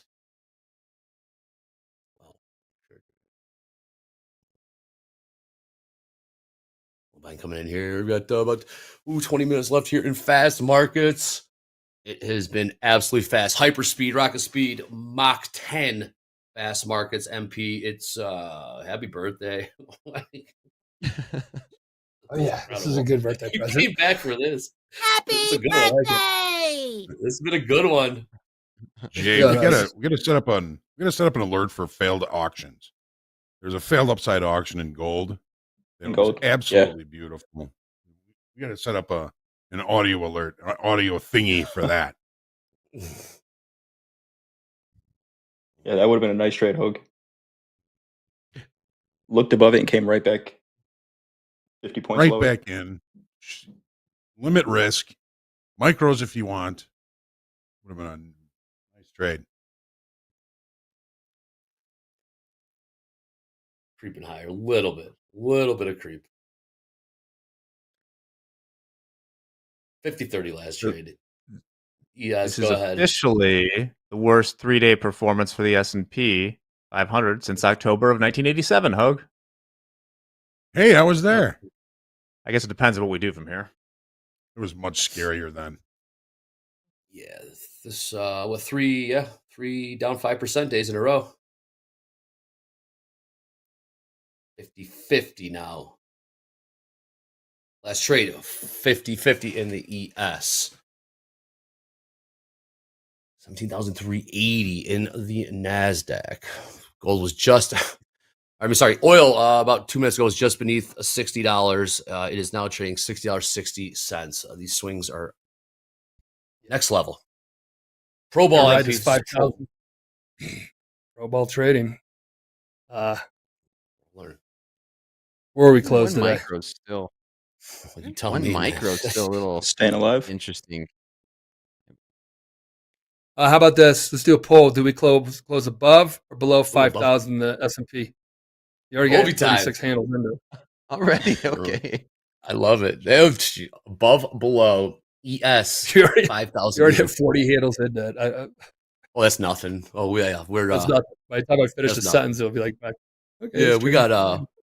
got 5 more hours to go. So yeah, above, below, 5,000 ES.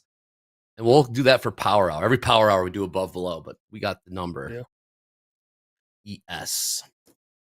All right, what are we going to do? We want to show the big board. We're going to show the big board and also some more programming here at Topstep TV. Get that in here in the next 18 minutes. We also have Rising Great. Star. I even had a chance to get to Rising Star Ryker, everyone's favorite from Costa Rica. Number 140. What was on the big board? Ryker, 139 on the big board. We're really liking him. Rising Star, Pro Ball's live trader with us at Topstep. You joining us after the morning recap, after Peter Tuchman. We got Ryker joining us, and we got Lunchbox Trading with JD. You're out. Dakota, you're out. Yep, flat. -5. Okay. Is Trump speaking with the Dodgers in the background, or is this like just purely visiting the baseball team? He's visiting the baseball team right now. No, I'm sure LA's in. Oh, he's talking. All right. Yep. Yeah, I'm sure he's got some thoughts. No, it's just going to be a visitation for the champions. It's going to be Oh, more than visitation that. for a champ. Okay. I think he's going to. He keeps it strictly to baseball. I think he So will. who here Tariffs uses on baseball. who here uses the trailing loss limit for the day? Shuts them off for the day. That's one of the You updates should. that's coming this week. That's one of the updates that's come this week. I think it's right now it's set at unrealized. You'll be able to set it on realized or unrealized P&L that you can base it off of. So there's a little upgrade improvement to that one. That was the one I was looking for, Dre. And symbol blocking, so you're not tempted to trade other crap. Block it. Never even thought. Yeah. Never even thought about this. Brackets. Such a feature. It's awesome. It's awesome. Yeah, brackets is coming. Brackets is coming within weeks. OCO orders cancel orders, or buy where you have a working a limit, and automatically when you get hit on your limit order, it puts in a stop and a bracket, or stop in a target, a stop in a target, same risk. So that's coming too. Alerts is coming like within 60 days. I think there's something a little bit more to that one. I think. But yeah, these are big things that should help you trade better. That should help you trade better. I got back into that short 392. 392 short, 392, 1 micro. Q 392. 392. Okay. Tell you, the So risk all that management stuff- features on X is second to none. I know some other, like, there's platforms with other risk management features, but they take a textbook. You need to read a thick textbook to really understand those risk management features. It's great to work with the Project X team. Yeah. I'm looking at some of the autopsies of that huge rally. It looks like it was like literally not a real tweet that someone picked up and ran with, and then CNBC said it. Then it was confirmed fake, and basically we gained and lost about $3 trillion in market cap in the S&P 500. Oh my gosh! The only good thing I can say about that is someone pointed out on Twitter. I don't have it in front of me that the desire to bounce is very much there. People are ready. That's what I was saying. Yep. Yes. Yep. 100%. And he comes in and he says, "We're going to 50%."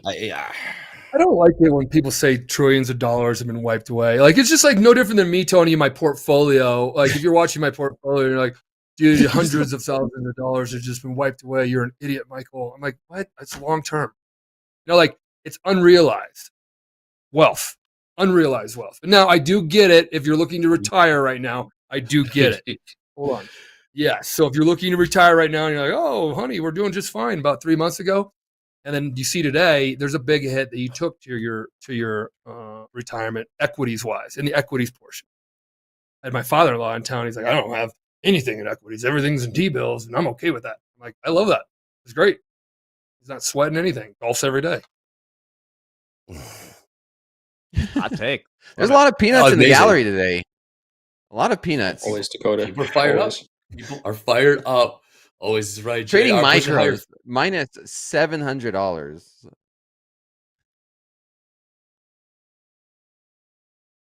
Yeah. I do have some offers in the S&P at 5088. Let's see if I get tagged in. There was some people trying to encourage me to take a trade here. I got one on, guys. It's but I'm gonna trade it based on my process. It's so sensitive. Just getting blindsided by a headline. Anytime he steps in front of a microphone, it's anyone's guess as to what's going to happen. And they shot down the fake news really quick. And then something came out from True Social that essentially doubling down. And What You do know, you do with Andre, that? I mean, What these do you do? markets, I mean, in order to get ahead, I mean, you got to be a quick gun. So, I mean, got a lot of people watching this wire, and first thing they see is they react to it. Well, that's the thing, Eddie. But you're also losing to the algos. The algos are going to beat you to the punch too. So you're right. It's I Always. market in, market out, 5 Quick seconds. draw. But hey, Yeah. Eastern micros, absolutely 50.79. Last trade in the ES. Take a look at the NASDAQ, 17,500. Review up held, Yeah. 17,152. Yes, closed above or below 5,000 at the end of the day. Oh yeah, we get that pull up. Oh yeah, how are we looking? 53% of you are saying above. 40. There you go. We're all riding a 50-50 basically. Coincides with tilt. Yep. 50, Both sides of tilt right now. 50. It's almost the same numbers. 52% long versus 47%. Whatever. It's been like that all day. Tricky. All right, yeah, we got big board coming here shortly. Before I close the fast, we got morning recap. Hoag's working on the morning recap right now. Tuchman joining us. Then we got Ryker. We are jam packed here on Topstep TV, bell to bell. We also got London Open. We got Aaron Luce in the house. Eddie, you want to do it really quick? Let's squeeze that in if you got a second. Tell the people. Oh yeah, 1 a.m. I was Central wondering Time. about that. London, get the London. Yeah, let the people know we are expanding coverage here. Topstep TV. Go ahead, Eddie. We are expanding. Yes, we are. We're going to be 24/8. We're going to be 25/8 soon. Announcement: London Open with Aaron Luce. What? We got some big news to share with everyone. Aaron Luce is taking over London Open, and it's moving to a new time: 1 a.m. Central Time, 7 a.m. GMT. So 1 a.m. Central Time here, and also, well, you know what? The Euro trade. We've got Deanna's show isn't going anywhere. Okay. London Open with Deanna is now Euro Trade with Deanna. Same time as it always was, 3:30 a.m. Central Time, and that's a 9:30 a.m. GMT starting time.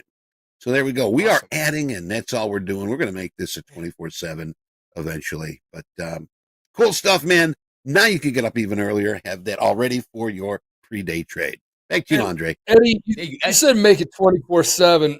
I see other and Topstep took the lead. I think was the first. Well, I don't know. You could almost say TD Network was the first one, and then yeah, but then we started Topstep TV. Now you got all these other firms that are looking to start their own TV type of thing. It is so damn hard to put on an almost 24/7 show. Yeah. So damn hard. You gotta like, yeah, Be global. Gotta be global. That's where we are. He's out of London. He's in Europe. Yeah, We're we're working on it. 15 hours. I mean, we're doing pretty good. 15 hours. Yeah, at the buzzer. Slow markets. Got weekly. Got London Open. Hey, Andy. By the way, I really like those new glasses of yours. Those are pretty sharp. With that being said, we are talking about the big board pro ball trading around here. That's what we do. Real trades, real executions, real losses as well. Full transparency. JD, let's hit him with that big board. Show him how we're doing. For sure. Before we do that, though, let's take a look at some hot streaks. You want to see some some real pro ball trading. Here we go.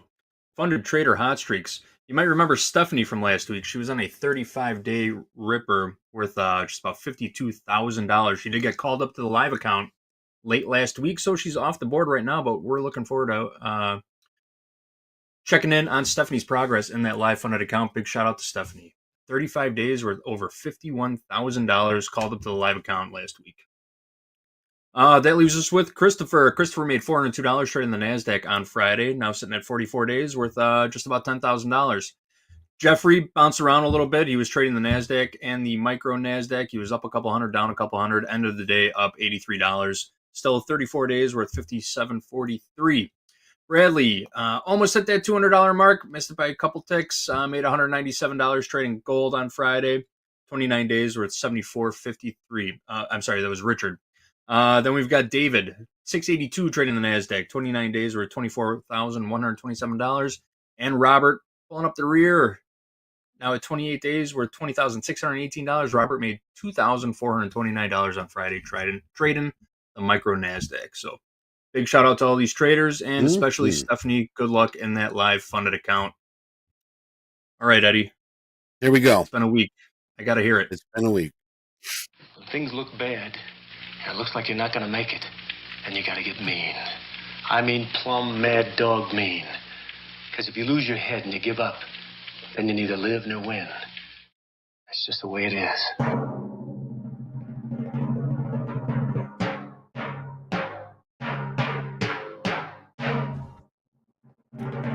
All right, folks, here is your big board, the top 25 live funded traders at Topstep. I want to clear a few things up. I was searching around on social over the weekend. I saw a lot of people trying to do some public math on how these numbers add up. A lot of things people are not taking into account when they're trying to figure out other people's money is, first of all, you have to factor in the opening balance, the starting balance for these accounts. This is the legacy big board. So these traders are on this board before the new policies took place here at Topstep. So starting balances are a factor. You also have to factor in payouts. Total take includes payouts on these live funded accounts. So if you're trying to sift through these numbers, batting average, average winning day, average losing day, there's other factors you need to keep into account when you're trying to figure out how these traders are actually trading day to day. But we've got Kevin G still at the top. Took that $450,000 payout last week. We're working on putting a few things together for Kevin G to show off that huge payout, largest payout ever at Topstep, over $400,000. So big shout out to Kevin G. Other than that, no change in the top 8. Lisa, Todd, Benjamin, Coach Dakota, there he is, sitting at number 5. Rakes Trades, still at number 6. Junyu and Justin, top 8, no change at all. If you didn't notice either, our top 25 traders are all in 6-digit territory still. In fact, that number goes all the way down to 30. Our top 30 traders, our top 30 live funded traders here at Topstep are all in 6-digit territory. You need a minimum of $100,000 just to get into the top 30 on this big board. So get your cameras ready, take your screenshots. We're going to leave this up here for you for just another couple seconds, and then we will move on. But that is your big board for Monday, April 7th. If you were on here, take a shot. Take a screenshot of it. Share it with your best friends and your mom and your parents. Your enemies. Whomever you want to. Social world. All right. That's MP. bragging rights right there. That's right. That's what it's all about. Yeah. All right, MP. I know you got to jump. So before we get out of here, everyone wish MP a happy birthday one more time. Before I think we got a couple more mementos. Back there. What do we got? Look at that crap. Oh, jumping off a box there. I like that. Look at that. Oh, look at this. Oh, wow. Oh my. What is this? Paper out. This is my contract right here, guys. I signed a contract when I was 9 years old, started paper routing. I literally There we go. Look at that. Is that a GT? Is that a Haro? What is that thing? Framed. Look at that. I was 9 signing contracts. Look at that. I got laid off from that job too. Your signature is much cleaner then. Swear to God, they went out of business. I got $46. What else we got? Oh, look at that. There we go. Be Wells, R.I.P. buddy. Oh, that was That. There's the boys. Playbook. There's Look the at boys. that. Shaved Mick. That's how it started. Shaved Mick is right. Look at that. Good stuff. Oh yeah. That's how it all started. I'll show you Oh, from sweet. That was tall. That was a cool little wall. built that thing. I remember building that damn thing. Uh-huh. Look at that. Hoop. Yeah. Hey, Hoop. hoop. Hoop. What up, Hoop? Hey. Who's a tall guy? Oh yeah. Hoop. Oh yeah. Yeah, he Happy is. birthday, Michael. All right, good Thank stuff. you. Happy Keep an birthday, eye on brother. this. Love you guys. Love you guys. Thank you for Later. having me on. Later, MP. See ya. Take Yep. care, bro. Take care. Happy birthday, MP. Pro ball. All right. Yeah. We got about 4 minutes left here. I'm still in the Fast short. Cars. I built it. I built Yeah. into 3 micros, 504. 504. Nice. And I'm probably still going to try and continue to build this short. All right. Before let's trade 450, 460. Let's go. The first time I met you, you're on here. You know, 100-point banger. And who is this guy? And now there's like 300-point moves. 300-point moves in the Back when blink of an 100 eye. points meant something. Yeah, man. It's nuts. Jay, head coach of the Lunatics, also co-star of At the Buzzer. Jay, how are you going to navigate the next 4 hours in this thing? What are your thoughts before we get out of here on Fast Markets? With patience, I think it's extremely important to be patient. There are trade opportunities, but if you try to jump at every move, there's opportunity to lose as big as there is an opportunity to win trades. So patience, scaling down, and if you don't see a setup, don't take a trade. So that's my mindset. I am still short. I did get short from 50.68, 50.86, holding on to one lot still. Yeah, 86. You're 20 points to the money like that. This is amazing. Yeah, Jack, what did Dan Emmett say in the chat right there? Jack, then we'll let you sign off. Yeah, What did he Dan say? points out the initial balance range was 1,400 points, which is about $28,000 per contract in the NQ. Mm-hmm. It's a big range, Andre. I'm tired, boss. The range. All right, let's wrap this sucker up. We'll get started because we got Hoag coming up with morning recap. Then we got Tuchman. Then we got Ryker. Then we got Lunchbox. Then, I mean, we are not done here. It is anyone's guess as to what's going to happen next. This was an incredible fast markets. We'll remember this one for a while. Keep us posted on these trade, fellas. Anyways, morning recap. Everyone stay locked in. This is Topstep TV. Let's go. Today's an all-timer.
All right.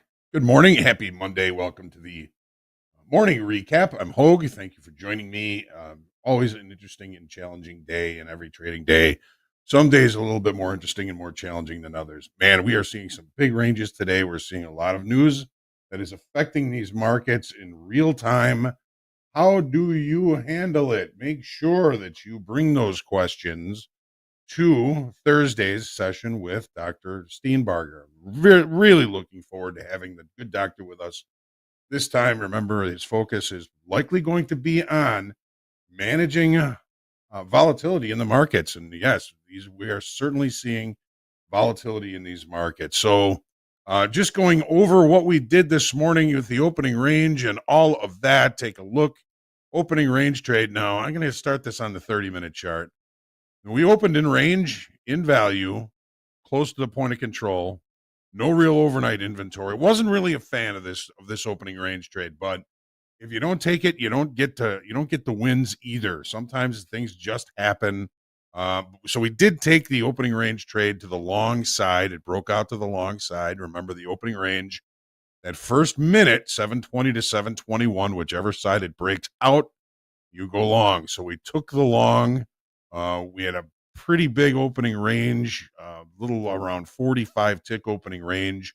We We ended up taking the loss. The execution for the long was 30.4760. The exit $5 difference, $500 loss on that one. No biggie.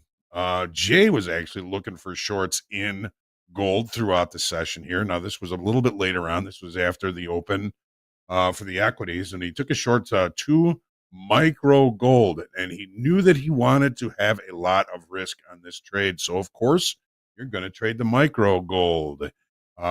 Pretty considerable risk on this trade.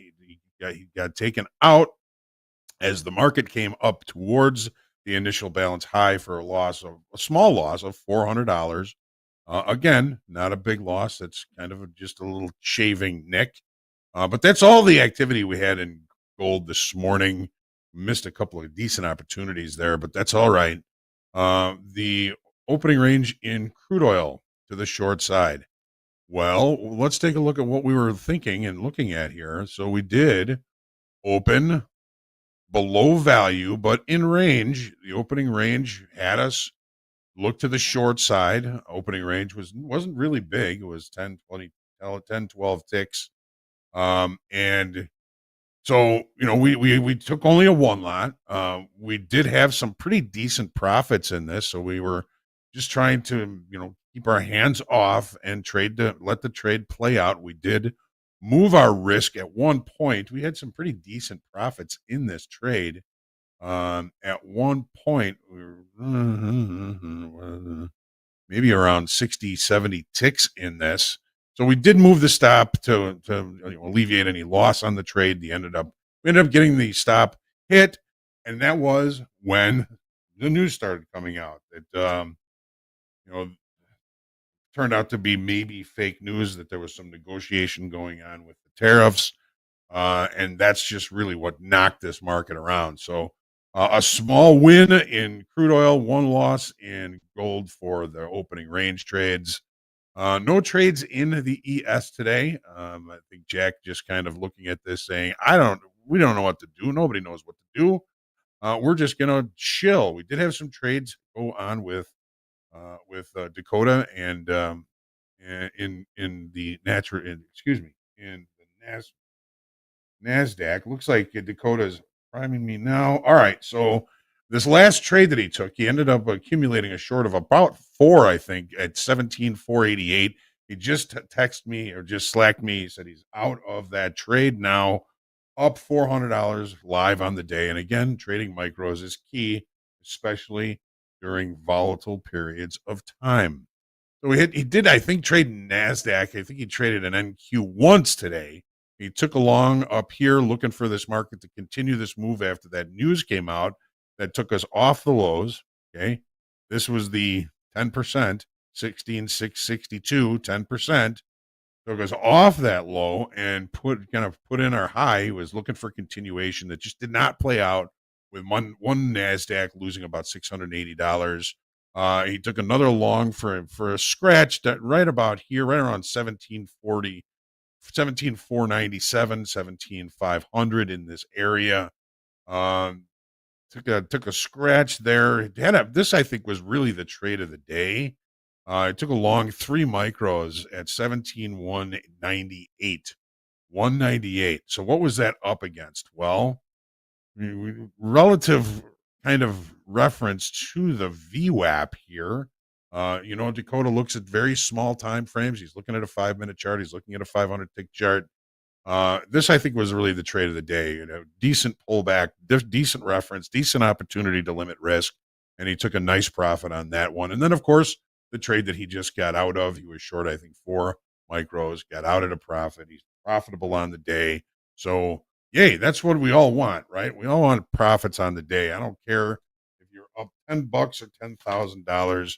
It's a good day. Any green day is a good day. So still keep your eyes peeled. These markets are very sensitive, and any kind of news is going to drive them very quickly. They are very illiquid. They are very volatile. Not my kind of markets. To be honest with you, these are not the markets that I've been able to excel particularly on screen with. So just keep that in mind. Trade small. Use the micros. and keep your expectations reasonable. Yeah, there's big possibility for big profits today. There's also big possibility for big risk today. Just manage that risk, trade smaller, expand your stops. Hopefully, you're going to have a great session. What do we have coming up here next? Well, we're going to have Peter Tuchman coming up, and I know everybody is looking forward to hearing what Peter has to say about what's been going on in these markets since the weekend, especially today. But after that, we've got rising star Ryker coming in. Ryker M is 139th on the big list here. A very nice week in the markets last week. He made about 2,920, about $3,000 last week. We're looking forward to seeing Ryker, how he's doing today, and seeing how our rising star is doing. So we will be right back with you. Still lots to do on Topstep TV today. Don't forget, Peter Tuchman's coming up. I see him in the green room. He's getting ready to go here. So give us just a couple of minutes, and we'll be right back with Peter Tuchman. Stay cool and trade well today, folks. Soybeans, meal, oil. You want to buy some soybeans? Soybeans. Who wants soybeans?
Oh, yes. It is a Peter Tuchman Monday. Peter Tuchman, how has your morning been? Busy at all? No, not at all. No, we're not doing too much here. We're just sitting around drinking Coca Locos, wake and bake, having a party. It's great. We filled the floor of the exchange with sand, and everyone's just kicking back, with sun lamps, just chilling. Are you out of your mind? What is going on, Tuchman? So let's talk. This is probably one of the most insane intraday reversals I've ever seen in my life, which is just it's an absolute madness. So let's think about it for a minute. We know what happened last week, right? We had Monday was a major rally because we thought that the tariff thing was going to be a little softer, right? A little pinpointed, softer story. That did not happen. Tuesday, all about the tariffs and autos. Oh no. Yeah, you there? Fine. That did not bode well. And Wednesday, Thursday, Friday were just massive sell-off. This is at the end of a 6-week, complete lack of confidence, complete passive-aggressive, bipolar, insane approach, dissemination of information that made no sense whatsoever. We had that big reveal that I was counting was going, and I'm the first one to admit I was completely wrong. I thought the big reveal was going to be the bottom of the market, that we were going to be able to, that once the blood starts to flow in the streets, that the market was going to reverse and rally back. That did not happen because the reveal was insane. It made no sense. The numbers were absolutely ridiculous. Even, Jeremy Siegel, a Nobel Prize winning economist, couldn't make any sense of it, right? There's no, if you're going to be imposing tariffs on land masses where the only people on there are penguins, then I think you're in a jam. Anyway, so we had 1,500, 1,700, and 2,200 points respectively in the Dow Jones Industrial sell-off last week, 1,000 points in the S&P. I mean, just complete stocks are just, that's just the baseline. You're seeing stocks that are down 50% from their highs. This has all happened in the last 6-7 weeks. People were looking, February 19th, we were at record highs. People were looking at their portfolios going, you know what, I may even retire at the end of this year. And now they are completely reconsidering all of that because of the price of so many of these portfolios. Think about it. The stocks that most portfolios have in them have been decimated. Mag 7, all the other names. So that left us into Friday with no clarity, nothing that you can sink your teeth into that has any silver lining here, any light at the end of the tunnel. The whole weekend long, it was just all about mainstream media laying out this catastrophism mode about, Black Monday, Jim Cramer, who said that I don't see any reason to buy stocks at this point. Jamie Dimon, 60% chance of a recession. By definition, a recession is 2 back-to-back quarters, right, with contraction in GDP plus massive layoffs. We're not even close to that, but we sure are. If this continues, it's absolutely very possible. So you're painting this scenario of like we're coming in on the Monday and it's a Black Monday. Black Monday, we've seen 2, 3, 4 of those that, going back to the crash of 87, which was a 70-something% sell-off, and then a 39 and a 29. Where are we at? Over the weekend when the SPYs opened up on Sunday and the futures, I know you guys were probably all trading it. We were down 1,500 points on the Dow. We opened down huge the minute the futures were able to start trading on Sunday, and that sort of set the stage for you. You've had the Hang Seng down 9%. You had other markets in the Far East that were just down 10%, 12%, 13%. So all that set up for this morning, because at no point did we get anything out of the White House that was giving us any pause for stability, right? There was none of that. And the only thing that came out of the weekend that made any kind of sense was Bill Ackman saying, you know what, everyone keeps asking the question, what is it that someone could say that would stop the bleeding on Wall Street, right? And the only thing would be a pause in this aggressive negative narrative, right? And that's what Ackman came up with. And it was friggin' genius. It was perfect, like a 90-day pause on the aggressive negative narrative to try and to understand it, see where the bodies are buried, and see what's going on. So today we came in, we were down 100, we were down 300 pre-market. Yeah. We rallied a little. There's a lot of bottom feeding coming on, happening in the market. Look, we've been down now for 7 weeks. There are people who are going to say, you know what, I want to grab some cheap stock here. Stocks are clearly trading at a discount. So this morning we were down 300, then we rallied back, then we were down 150. We opened down 150. We proceeded to go sell off another 100 points. Market was clearly in down mode for the day. We're in bear territory, in correction mode. There was nothing nice about it. And then out of nowhere, Bloomberg and CNBC reports that the White House claimed that they're going to take a 90-day pause on the tariff thing, and the market literally reversed from down 250 handles on this SPY to up 197. That's a 450 point. That is a 1,000-point reversal on the Dow, a 500-point reversal, 500 plus, 600-point reversal on the S&P, literally within seconds. Okay, so what do we learn from that? We learn from that that's what people are dying for, that is enough to get people to buy stocks. Look, every one of the crashes that we've seen in history has had a component to it that made sense. COVID was a health crisis. The financial crisis of 09 was a predatory lending crisis. The crash of 87, each one. The other one was an internet bubble. Every one of them has had. I'm talking with like an old Yiddish accent. Every one of them has had a nation that you could sort of understand and find a solution to it. This has nothing. This is self-inflicted vandalism. I was on CNN on Thursday night with Kramer, with Richard Quest, and he called it economic vandalism. What is vandalism? It's somebody who grabs a freaking baseball bat and walks down the street just breaking windows for the sake of breaking windows. This whole thing is self-inflicted, right? It absolutely, it's irresponsible, ridiculous, and think about it. And then to have this complete disconnect from Main Street to Wall Street, where he's out there on the golf course playing golf with the Saudis. The economic advisor is talking about his wife renovating her $25 million home, and people are looking at their 401ks going like, I'm bleeding it. He told us to look at this as if we just had surgery and we are being sewed up and we're going to go home to heal. right? That's how we're supposed to interpret what's happening in the market. In my opinion, we're looking at a surgery that went wrong and that I'm bleeding out on the side of the friggin' highway, right?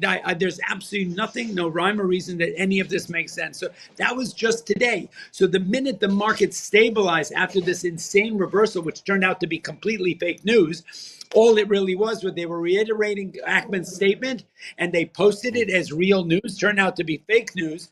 Once the market tried to, as we kind of stabilized around up 25, down 25, just when we were sort of getting a sense of, well, now the market understands what we need to maybe get people to buy stocks again, boom, the president comes out the White House and now he's going to impose another 50% on China unless they withdraw that 34% tariff.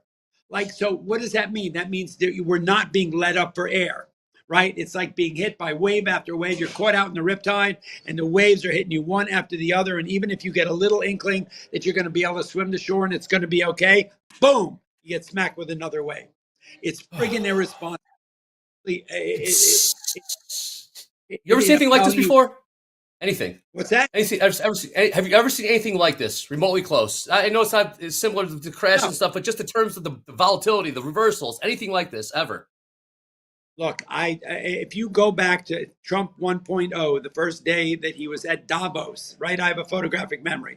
Davos, Trump 1.0, when he went to the economic conference and he mentioned tariffs in China for the first time, the market went down 1,400 points at 11:37 in the morning. By the end of that afternoon, we had rallied and we closed up 1,600 points. That was a 3,000. We actually went, by definition, from a bear market to a bull market in one day.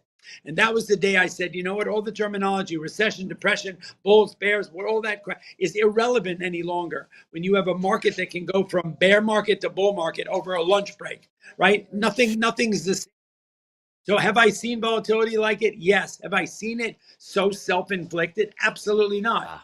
Right? It makes sense. You actually even asked people who were supporters of this administration and knew about the tariff story, and it's still like they're scratching their head going like, at what point does this make any sense? Like, you realize that if we're building out factories to try and change this up, like, are we going to be sitting on the side of the road with a needle and thread, like, like sewing a tie-dye jeans or some shit? I mean, what kind of madness is that? It makes absolutely no sense. A factory is a five-year build out. That doesn't make any sense. You're talking about an iPhone going from costing $1,000 to $3,800. That's what Dan Ives said would be just sort of to get a sense of what's really going on, right? All that kind of thing. You're going to talk about massive layoffs. You're going to talk about economic decimation of everything here, of what it's going to mean if we getting driven into a recession, of what it's going to mean when consumers can't afford to buy things because of the price of the tariff. I mean, none of it's good. None of it's good, even if you have some long off plan that's like 5-8 years down the road, that you have some, look, unless the Martians take over, right, and they give everybody a couple of million bucks, none of it makes sense. All right, Tuchman. Oh, a time like this, people need the wisdom, the experience from you and your partner, David Green. Tell us about Wall Street Global Trading Academy. What do you guys have in store in these crazy volatile times right now? What I will tell you is that for the last 4 trading days, we at Wall Street Global have had our best trading days ever, and every single day we were done trading by 11 o'clock. What does that mean? That means that every trade that's set up over the last 4 days in this insanely volatile market has worked, right? It's not that we have losing trades all the time, but we were done trading. We set a goal for ourselves every morning. When we hit our goal, we turn the machine off. So that means in the last 5 days, technical analysis has been so cooperative, trading the MES, the NQs, ES, whatever you're trading within the future space, and everybody's using Topstep. The bottom line is we are done trading by 11 o'clock because the market is so freaking cooperative within the technical analysis space. Go, guys, everybody, go check out the last masterclass we did from a week ago. It's on WSGA.com on my link tree on my Instagram page.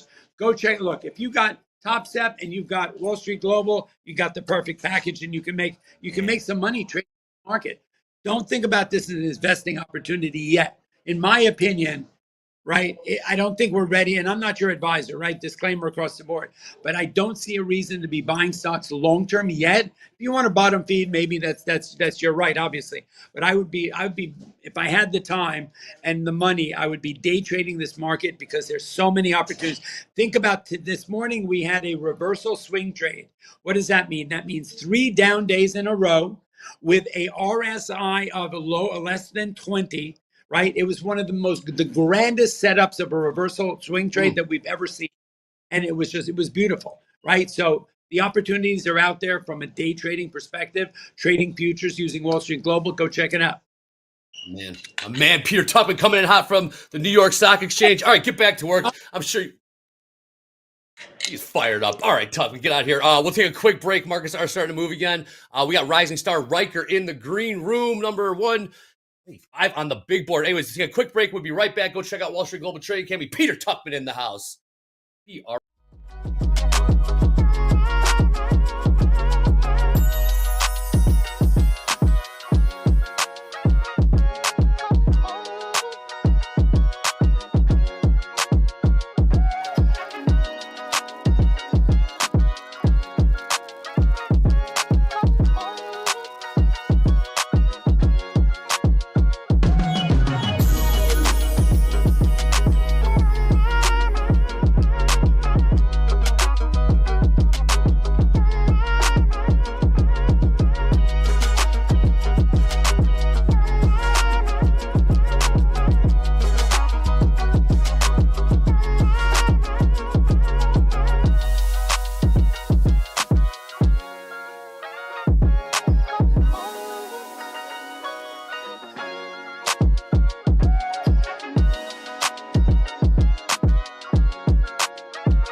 back with everyone's new favorite rising star here on Topstep, number 139 on the big board. Ryker in the house, up $1,141 live P&L. Ryker, crazy times, my man. How are you doing it?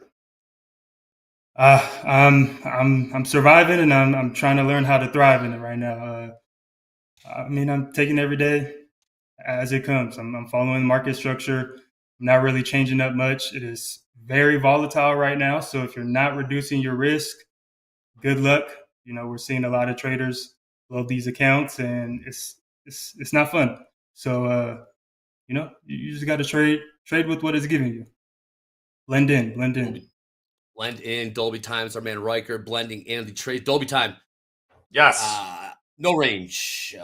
There's no range. well, Is there a range? Can you find a on- range, Dolby? 'Cause On I'm looking at the 5 minute, maybe even the 1 minute, there is a nice range between 17,225 and 17,330, a casual 90 points or something. But we're actually kind of getting into a little bit of a Dorito here on the 5 minute. So some lower lows and some higher lows and lower highs. And that's kind of getting us stuck between 17,300. Market's waiting on more news, whether it's real or fake. Who knows? Yeah. It's a wild time. We are very hyper sensitive to the wires right now. Ryker blending in with the trades. Talk to us about the trade. Just one trade to go up $1,100 today, or two trades, or break it down for us. Just one trade. It was a one and done. You know, today was one of the days where I was really close to entering in on the second trade, just because I liked it. It was a risky trade, but what I was risking, I was willing to risk. But I did take the one trade. It was actually, you know, a little fake out. It was quick, around 300 ticks. I want to say it was this green candle right here. I definitely entered in on the second time frame. I don't know if I'll be able to go to it, honestly, but it was a quick. I was expecting us to get a buy at some lower levels. Luckily, my buy worked out, and it was a good one and done. But what I was really looking at was this 30-minute area. Excuse me, if I go on 30-minute time frame. There was this 30-minute candle that I was kind of eyeing. Yes, sir. MNQ. I was eyeing this 30-minute candle for us to. Oh, excuse me. This one right here, the one that created at 1 a.m. Barely tapped into it at 7:30. The market opened, and I was eyeing that for buys, but I hesitated. I hesitated this morning, and truth be told, if you're hesitating during this volatility right now, again, good luck, because you got to be really confident and you got to take it when you see it, because it could be long gone, and that's kind of what happened with me. It was long gone, and I'm not gonna try and chase the trade, so I didn't. Longer, Nice stuff. A little bit higher here, NASDAQ. Yeah, a little bit. NASDAQ, MNQ, right? Ryker's trading MNQ. I think it's very, very wise. One trade. What was the size on that? 2 lot, 3 lot to make a. What you did with one? Well, I was still able to risk my my regular 50 ticks. So I did continue with the 8 contracts on the micros. Okay. Wow. Again, I entered in on the seconds, and I think this just comes back to being able to adjust. And when we're in high volatile times, you got to find ways to kind of reduce that risk. And I was able to find my way to reduce it and still come out on top. So I did stick with that 8 contracts. You know, the trade that I wanted down here that, you know, I'm sure everybody would have loved to be a part of. I probably would have reduced my risk right there. Yeah, I did enter with 8 micro contracts. 8 micro. He's still thinking about the one that got away. Life of a trader. Yeah, man, right? But there's going to be more though. So 100%. But yes, that is trading indeed. All right, Ryker. Any levels? You're looking for? Supply zones. Anything. Yeah, so I mean, we're kind of in this 1 minute demand, but kind of like Dolby was saying, we're still. We're a little in that range still. So I want to see some, a little more market structure get broken to the upside if we're going to continue buying. I'd like to see the 17,567 level get broken and we retrace lower into around 17,344 for some buys. But right now, there's no telling where we're going to go, if I'm being quite honest. And I know when market structure starts to break, then, I'll get a little better idea. But for right now, we're respecting demand and supply is being respected as well. So we'll kind of see who comes out on top. Yeah, is the VIX even allowed to get above 30 in Costa Rica? Isn't there a cap on it? I mean, Far too chill down there. Right? Revita, man. What happened? It's not, this is It's crazy. permanently at Riker. like 10. Just hanging This is out. crazy.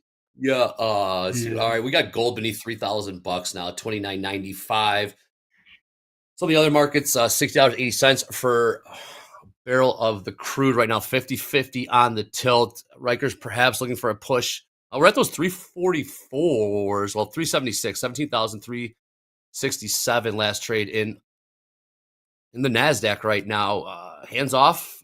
Dolby, you seen anything? I know you're looking at 60-second chart and Look like 100-point range. Like a 1 minute. Yeah, I mean it's so crazy. Maybe some shorts around like 17,400s is kind of interesting because it's kind of maintains with our lower highs that we've had today.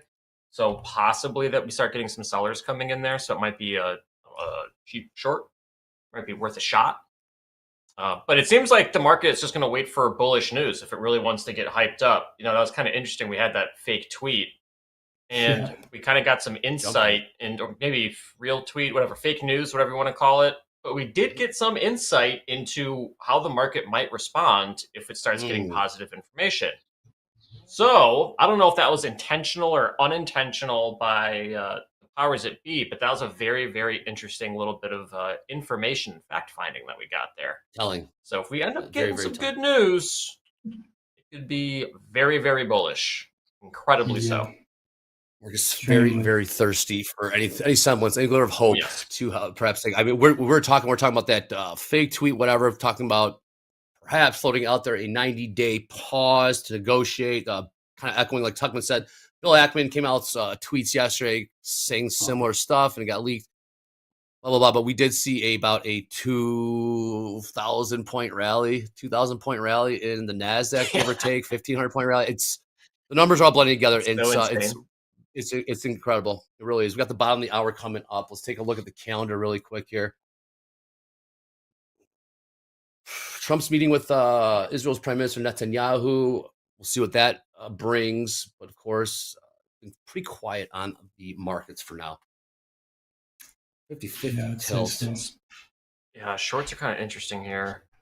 It's snowing, Dre? Oh, my God. It is. Snowing in Chicago. Markets are down. Costa Rica. Laughing at us, man. Costa Rica's like laughing at us. Yeah, Costa Rica. He's like, we've been getting some rain. We've been getting some rain, but no snow. You're the junk. You live in the rainforest. Question about the 8 micros. How long were you in that trade for? Man, it happened, and I say I'm not a scalper, but the trade that I took, it was definitely how fast it happened and how fast my TP hit. It felt like a scalp. I think it was maybe like a minute or two max, very max. And again, there was another trade that I was really eyeing, and that was the area that I bought from. It was an area that I was comfortable buying from, and it just happened to be that my TP hit. If it didn't, I for sure would have caught that big buy down here, and I probably would have rode this and just continued to trail my stop loss. But the trade that I did take, it was about a minute or two max. Scalper. Yeah. I think watching slow markets yesterday, Dakota's talking, what is a scalp? Everyone's got different definition. Yes, everything. It's pretty much a scalping environment right now. There's no real way you're either going to get stopped out or going to hear TP. It's within 60 seconds. Do you have a bias today on either side today, Riker? Or are you just looking for like momentum?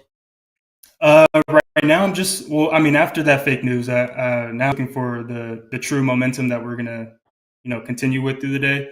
My bias though, it was overnight. My bias was selling. Then we opened. I don't even know how many points down from Friday, and I couldn't catch any sells. So I just stayed out the market that whole overnight, and I saw something this morning that I was willing to take. But my bias was sell overnight. Now that we've reacted to these lower levels, and we saw our push up, and we're still kind of respecting these levels down here. I'd want to see us buy higher, and will that happen though? I don't know, but my bias would be buys for sure. I think we can be bullish here. But But I guess we just got to wait and see where the market's going to take us. And once we kind of break out this zone. Yeah, Riker's trying to figure out what's going on too, man. Yeah, Riker's we're all just look at that. Yeah. Look how clean that is. Just higher It is. lows, lower highs. I mean, the market is just chilling out. Yeah, exactly. Chilling out. 139 the big board. Rising Star, Riker in the house. Up $1,100. One trade, one winner. In out. 60-second trade. We're creeping high here. 17,468. We're not even creeping. We are pushing higher. No one's here. creeping today. No, there's no no creeping Yeah, today, Dre. It's the y-axis on the chart that's got me confused. It's 200 points. I know, right? I gotta, yeah. Oh, no, You 470, have 480 on your 5 minute. Is it 100-point intervals? 200. 5 minute. It's 200. 200-point intervals. That's why. Okay. Yeah, Nice. that's why I'm saying Nice creeping rally higher. here. It's not. It's not. We're rallying. We're rallying right now. 17,490 last trade. Take a look at the ES 5064. Some of these 5 minute candles are 300 point. Joey, what'd you put in the chat? 200 point range on the 5 minutes in the NQ not too long ago, and that was Yeah. It's That different was kind of the times. range I think we just broke out of, actually, or might have been a while ago, but yeah, I think like 222 up to 346. So that one was 130. Then there was it was this one at about 10 o'clock between about 600s and 800s. About two. Yep. It's like 2 5-minute candlesticks. So 5 for 10 very minutes. unusual. 10 minutes with a range. Very unusual. We do a 5,100 lot, or sorry, 1,000 lot up at 50.99. 50.99 offer 1,000 times in the ES. Last trade 50.55. Normally I say, oh, that's really far away. No, that we can get there in the blink of an eye. 1,000 lot. Everything up. is within arm's reach today. It feels like Quite everything. Absolutely incredible. Nice little stair step here to the upside. I just don't know if it's gonna meet some upward resistance. But nice stair step highs on the 1 minute. Nothing on tilt right now. We're You know, it's scanning pretty wires serious right now. if Tuchman comes on and says this is one of the craziest days he's ever seen. He has seen many more days than all of us probably put combined there. Correct. So if he says it's crazy, you should listen. It's crazy as hell. Never seen anything like this before. So we're all in this. Yeah, we're all learning. We're staying locked in on these things on this right now. 50.52. Maybe take a look at the Nasdaq 17,440. We were just trading 80s, and 40s. Now we're trading 30s, in the 20s, and the teens. Now this is damn. Here we go. 80 How points big was like that. sell off? That was a 80 1 minute or candlestick. Would you say 80? 70 points. 70 points. Scratch that. 70 Yeah, points. that's it. Just a casual 70. Longs are kind of interesting. It's the craziest trade, but you know the harder trades to take are typically the more interesting ones. I think you said it, Dolby. You saw how thirsty, if not desperate, the market was for anything resembling a backing off of Any tariffs, news. and you saw we did. It's Or is it top of Dorito? Top of Dorito or and breakdown, or top of Dorito and breakout? Chat, what do you think? Put it in there. Chat, what do you think? Also, we got still 4,000 people checking in with Riker in the house. Click like, follow, subscribe, and notify. Click that bell upper right-hand corner of the YouTube. Click that bell so you know when we're on here. We're expanding programming. What, up to 16 hours? 15, 16 hours? What was it on live? The market coverage? somewhere, Dre, and we got to be on for it. Hell yeah. Hell yeah. We're covering it. Gold beneath $3,000. Oh, wow. Falling back down again? Okay. Yes, we are. So, Rick, are you looking to take any more trades today? Are you happy with your 1K? Is it a lockout situation? You know, it is definitely a lockout situation right now, especially while we're sitting in this range, because it really can. I mean, you can make arguments for either side, whether we're going to sell or buy. Again, I still want to see that market structure get broken cleanly at that, and then a retest of those levels.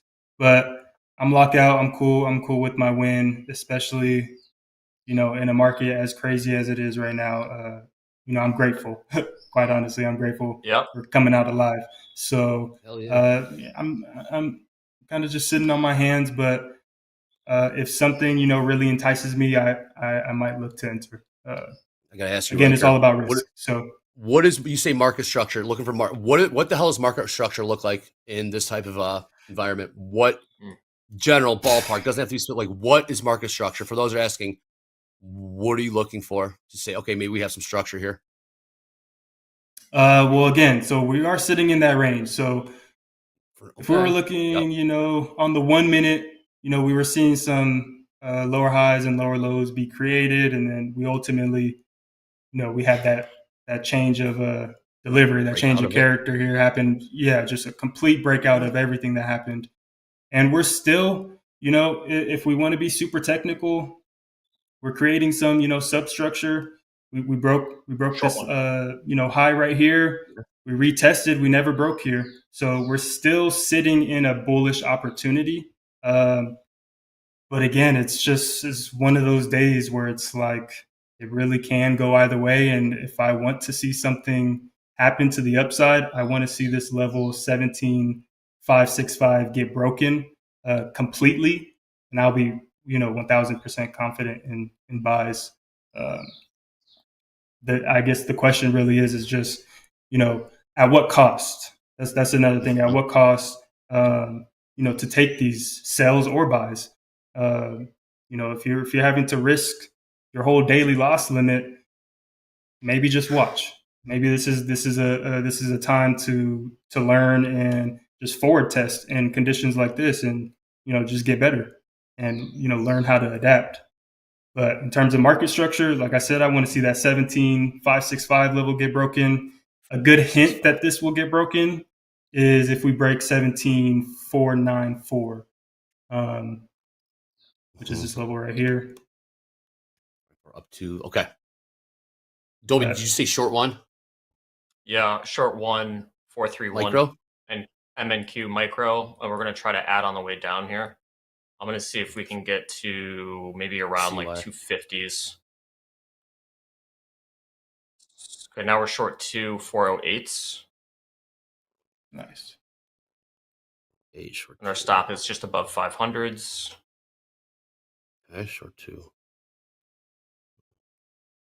Straight 414. We got a downside, Dolby. Looking at 200. I don't know. What do you got? Yeah, I think around maybe like around like 200s, 250s could be interesting. We might have just a little stop run, but we'll see.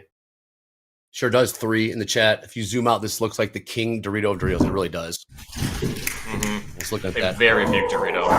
So we're trying to like get short the top of it and see if we can just test the bottom of it. And I'm trying to add on the way down too. Okay. 17,409. Seen a little. Yeah, it is Dorito of all Doritos. Nothing on the tilt. One Dorito Ryker to rule them all. Ryker locked in. Ryker telling his dog to be quiet in there. I saw. This is the Costa Rica problems. I know I left the back door open and a bird flew through, so they kind of got a little. Oh, that is Costa Rica problem. That's real life. That's what I'm dealing with right now. That is real life. I saw it and I had to stay composed, but my dogs definitely did not. All good. All good. A bird flew through. Incredible. Trade from all across the globe right now. Oh, that's why I love it. I love it. All right, let's see if we can push lower here. 17,379. House gone short 2 micro from 408. 408.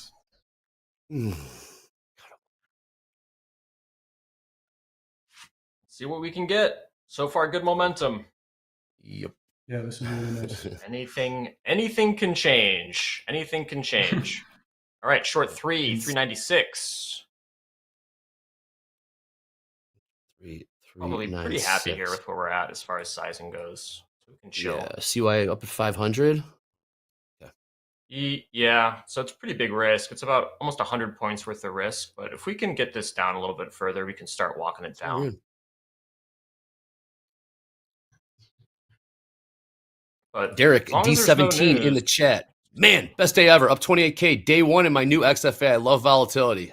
Yep. Nice job. Volatility's fun when you're on the right side of it. Volatility Different game. We can go to break Stay even here. Stay We're locked getting in. good momentum. Going to break even. Nice.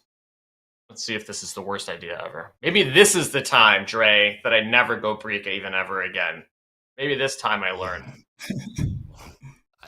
On this day, I mean, we're just one. It's just one. We're just so sensitive to the tweets, the headlines, the fake news, what's real, what's not. It's micros is the play. Wide stops. Definitely the play. Risk management. Absolutely. Way lower stress with the micros. Way lower stress.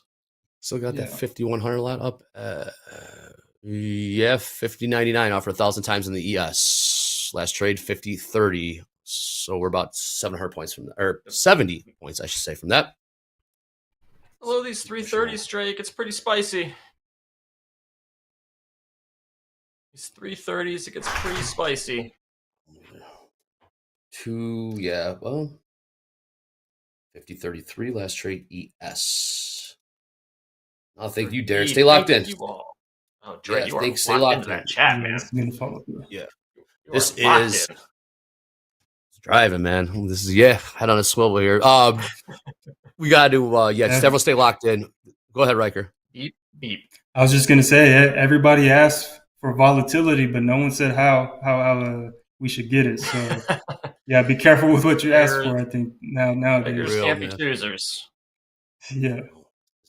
Yeah, we're getting good. Okay, push nice to the push to downside. the downside here. This one's different. Good. We can lock this down a little bit. So we'll lock in no matter what, 164. Manage it from the top. What's unrealized on this, Dolby? Just out of curiosity. 440. You like getting flat, Trey? Just take No. it? I'm Take just the wondering. No. 350? Just so we'll lock in 130 if we get stopped out. I guess my question is, what if you Oh, shave 164. 1 here? If we get stopped yeah, out on all three, correct? 164 if we get stopped out on all three. Yeah. So I guess I was thinking, if you shave one here, take one off, still keep the stop where it's at. Essentially, you don't have to wiggle the stop as much. Just all right. So we covered one. So now we're up $1.73. So okay, so now we locked in. Now, so maybe just move the stop, not all the way to break even. You follow me? You kind of just move the stop. Yeah, I got you. $170. Yeah. Still keeps it open. Still gives us space, and I can stop out while locking in profits along the way. Just a way, maybe perhaps to trade manage something like this. And these crazy. All right, last trade 17,317. Yes, it is. 50-50 tilt. Ryker in the house, 139. Live trade, one winner, up $1,100. That's Beneath the best, 300s. though. One trade, one winner, 1 minute. I mean, can you ask for a better trading session? I don't think so. Right. I don't think so. That's pretty much perfect. That's every trader's dream right there. Okay, Yeah, still I heard pushing it- I heard lower. a couple Well people- done. So house gone short 2, locked in 170 on the way down. Yep. 378 is where we are at right now.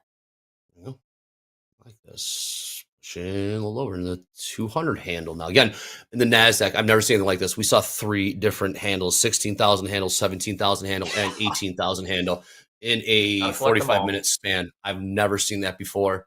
Ever. It's remarkable. This one different. Collecting every one of them. Every one of them. It is historic indeed. 300s. All right, Eddie, speaking of history, we'll manage this trade really quick, but on this day, it is April 7th. Right, we're going to do a little history lesson here. We'll do it quickly. yeah. On April 7th, Michael Pataka was born, but what else happened on this day, Eddie? Come on in. What else happened? You know what? I'm going to hit the magic flea market gong, and we're going to travel back in time. Before we travel back into time, it is officially International Beaver Day today. Just want to let everybody know. So if you know any beavers local, wish them well. What kind? Furry ones that dam rivers and ponds and that kind. Yes, it is. On this day, North American. April 7th, 1945, Japanese battleship Yamato, one of the greatest battleships in the sea at its time, is sunk in Japan's first major counter-offensive in the struggle for Okinawa. All right, enough with the harp. There you go. Weighing 72 tons, outfitted with 9 18-inch guns. The battleship Yamato was Japan's only hope of destroying the Allied fleet off the coast of Okinawa. And my stepfather was Okinawa Iwo Jima. A lot of stories coming out of that. But inefficient air cover and fuel cursed the Endeavor as a suicide mission struck by 19 American aerial torpedoes. It was sunk, and 2,500 of its crew headed to the bottom of the sea. On this day, April 7th, 1945. Back to you, Andre. Thank you, Eddie. See, we can walk and chew gum around here. Marcus, our move. We can do a little history lesson. Bring Ryker. He's got birds flying through the house. Costa Rica, man, up $1,100. Wild, wild times. We're still beneath these 300s into the 17,280s now. Those 205s. Happy Beaver Day. Happy Beaver Day. Happy How about Beaver Day. National National Beaver Day. Yes, correction. Gold still selling off here. Nice. New Still pushing, getting heavy. Yeah, this is good. 260s, 250s. We are starting to approach the higher low of the Dorito on the 15-minute. So we might get a little bit of a bounce here. But will it be short-term bounce or is it long-term bounce? We will see how motivated these buyers are. Buyers come out to play. Careful what you wish for. Well, I'm actually not wishing for it, Riker, because we are still short 2 micros. 374 is our average. Gold new lows, 29.87. Day lows, okay. session lows. Look at the 10-year. 10-year's been 4.14%. Look at the VIX. I mean, some of these Mag 7 stocks were getting VIX still 48. It's 48. Hanging up. Yeah, it's hanging out up here. After this, we do have some Lunchbox Trading. We have some more. This is a jam-packed day on TopstepTV. Lunchbox Trading. Yep. JD, Robert, and Paul all going to be checking in after this. And we got, dorm room traders. Amanda H. going to be joining. Dolby and JD. Ooh. Awesome to see what her perspective is. Yep, on these crazy times. And Power Hour. We got Mohammed in the house at the buzzer. More Coach Paul. More Coach Jay. Saw Coach Jay on Fast Markets. Bell to Bellers, click like, follow, and subscribe. When we click that notify, we only got under 1,000 likes. Is that true? Or do I gotta hit refresh? Yep. Oh, come on. Likes. Oh, come on. You got to have more than that on a day like today. Oh, I didn't do it. I had to hit the like button. There's the love. We'll be getting love. Riker, did you click like? Did you click like, Riker? Thank you. Always. Man. Ooh, on 3 different accounts. Right, yeah. Hey, you too, huh? Testing low of Thanks, man. All right. Pushing lower here. 17,270. Oh, I was kind of short from 396. 240s, 250s, 230s. We start breaking the bottom of the Dorito, the 15-minute mother Dorito, maybe the largest Dorito we've ever seen. Yes, unrealized 440s. I feel like I'm on a reversal challenge. What's your unrealized P&L? 440s. We're looking for at least 200s, 70s. We're in the micros. Yeah, this is adding up. Nice little bid here. Let's see what happens. You moved the stop it all. We're break even. We're protected. We're at break even here. Is break even entry price or break even for the actual P&L? Entry. Break even on our average. If you don't mind me asking, what constitutes you to go break even? Like, what do you need to see in order to finally go break even and be confident? If we're up a bunch. If we're up a bunch, or if it gets tested once on, like, say within like a 5-minute. Say if it goes like up 20 points, then comes back and tests the entry, then goes back up 20 points, then I might be inclined to go to break even. Also, I've said probably for the last 6 months I'll never go to break even ever again, and I'm still here. Lo and behold. Break even, so. Lo and behold. Break even. Some of those habits are hard to break, chat.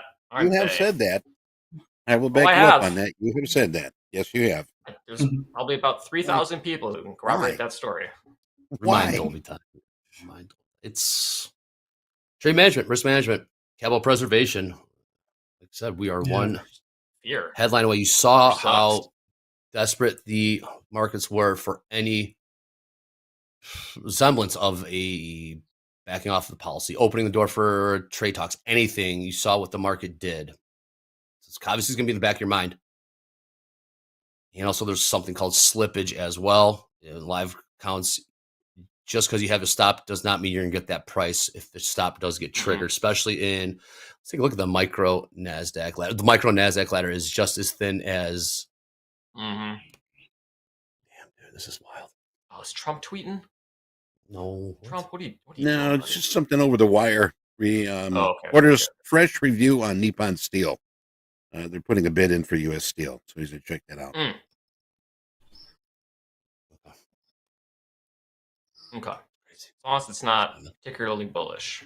Good. I wonder how bad that slippage could be, Dre. What do you think if Trump comes out and is like, I'm getting rid of all tariffs? How badly does my 2 micros slip on that bullish news? What do you think? $100? Hundreds. Yeah. Yeah. Matter Every evaporates offer from just there won't be an offer. There won't be an offer to buy. Dorito's hanging in there. He what? What? Oh. Won't Highly be an doubt offer. I mean, look, it's all, yeah. They'll just hit the algos will hit the off switch and pull every offer. Look, it's 10 tick spread, 1 point spread, flash crash. There was literally, we went limit down because there was no bids. It wasn't selling. It was just no bids. Yeah, so Getting real wiggly. Yeah, it is. Well, you know what?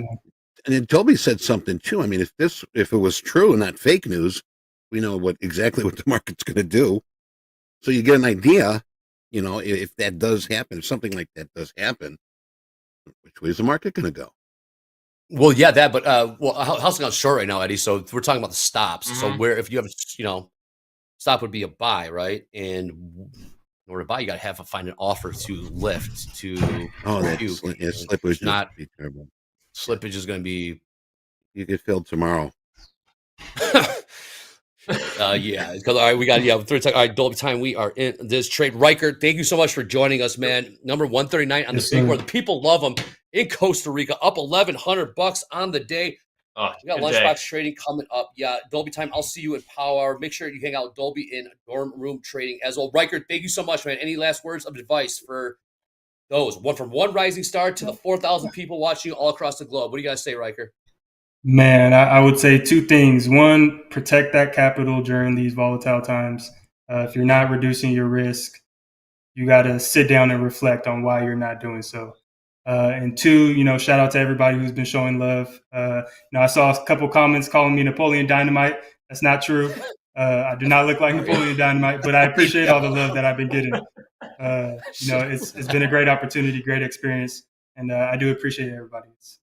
You're the man. Dolby, keep us posted on this trade in the chat. All right, we got Lunchbox Trading coming up next. We got Paul and Robert in the house. Stay tuned. There is so much more coming at you on Topstep TV. It's all the bellers. We're going to be here throughout. Anyways, Topstep TV, let's go. Lunchbox Trading coming up next. Thank you, Ryker.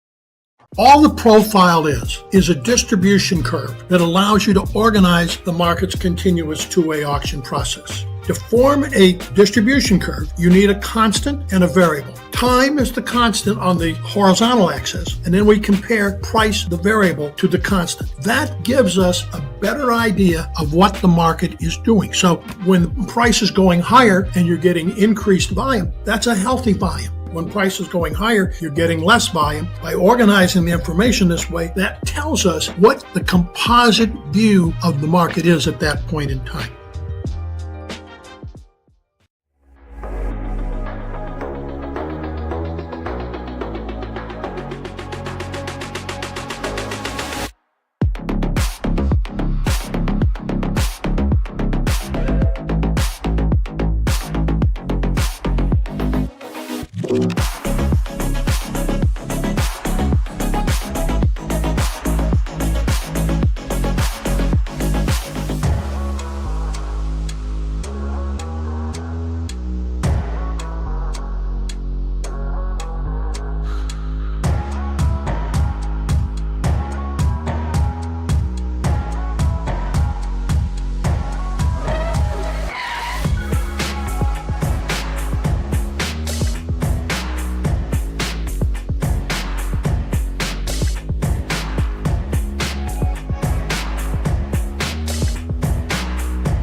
Welcome back, friends and traders. It's time for Lunchbox Trading. Not just a clever name, it's lunchtime here in the markets, but things have not slowed down. Typically, we see a slowdown during this time. Not today, though.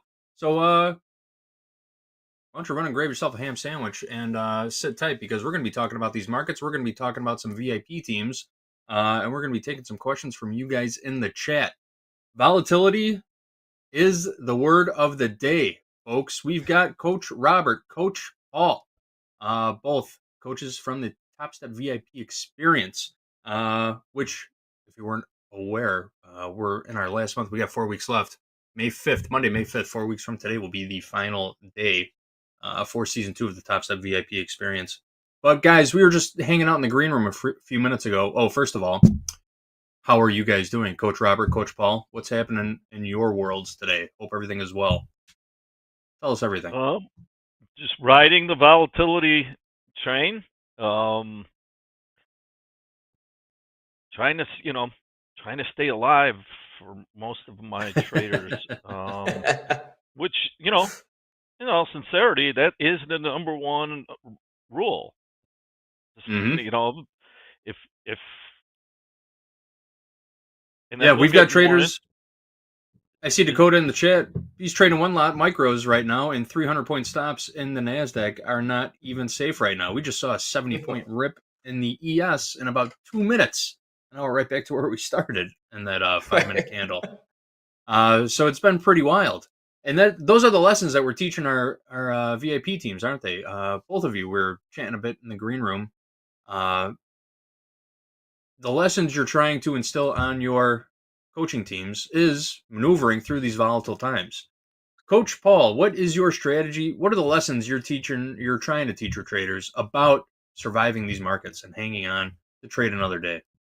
Yeah, so goes back to the basics of the principles of successful traders from Mark Douglas's book, Trading in the Zone. Throw it out again. That should be a book that all traders have.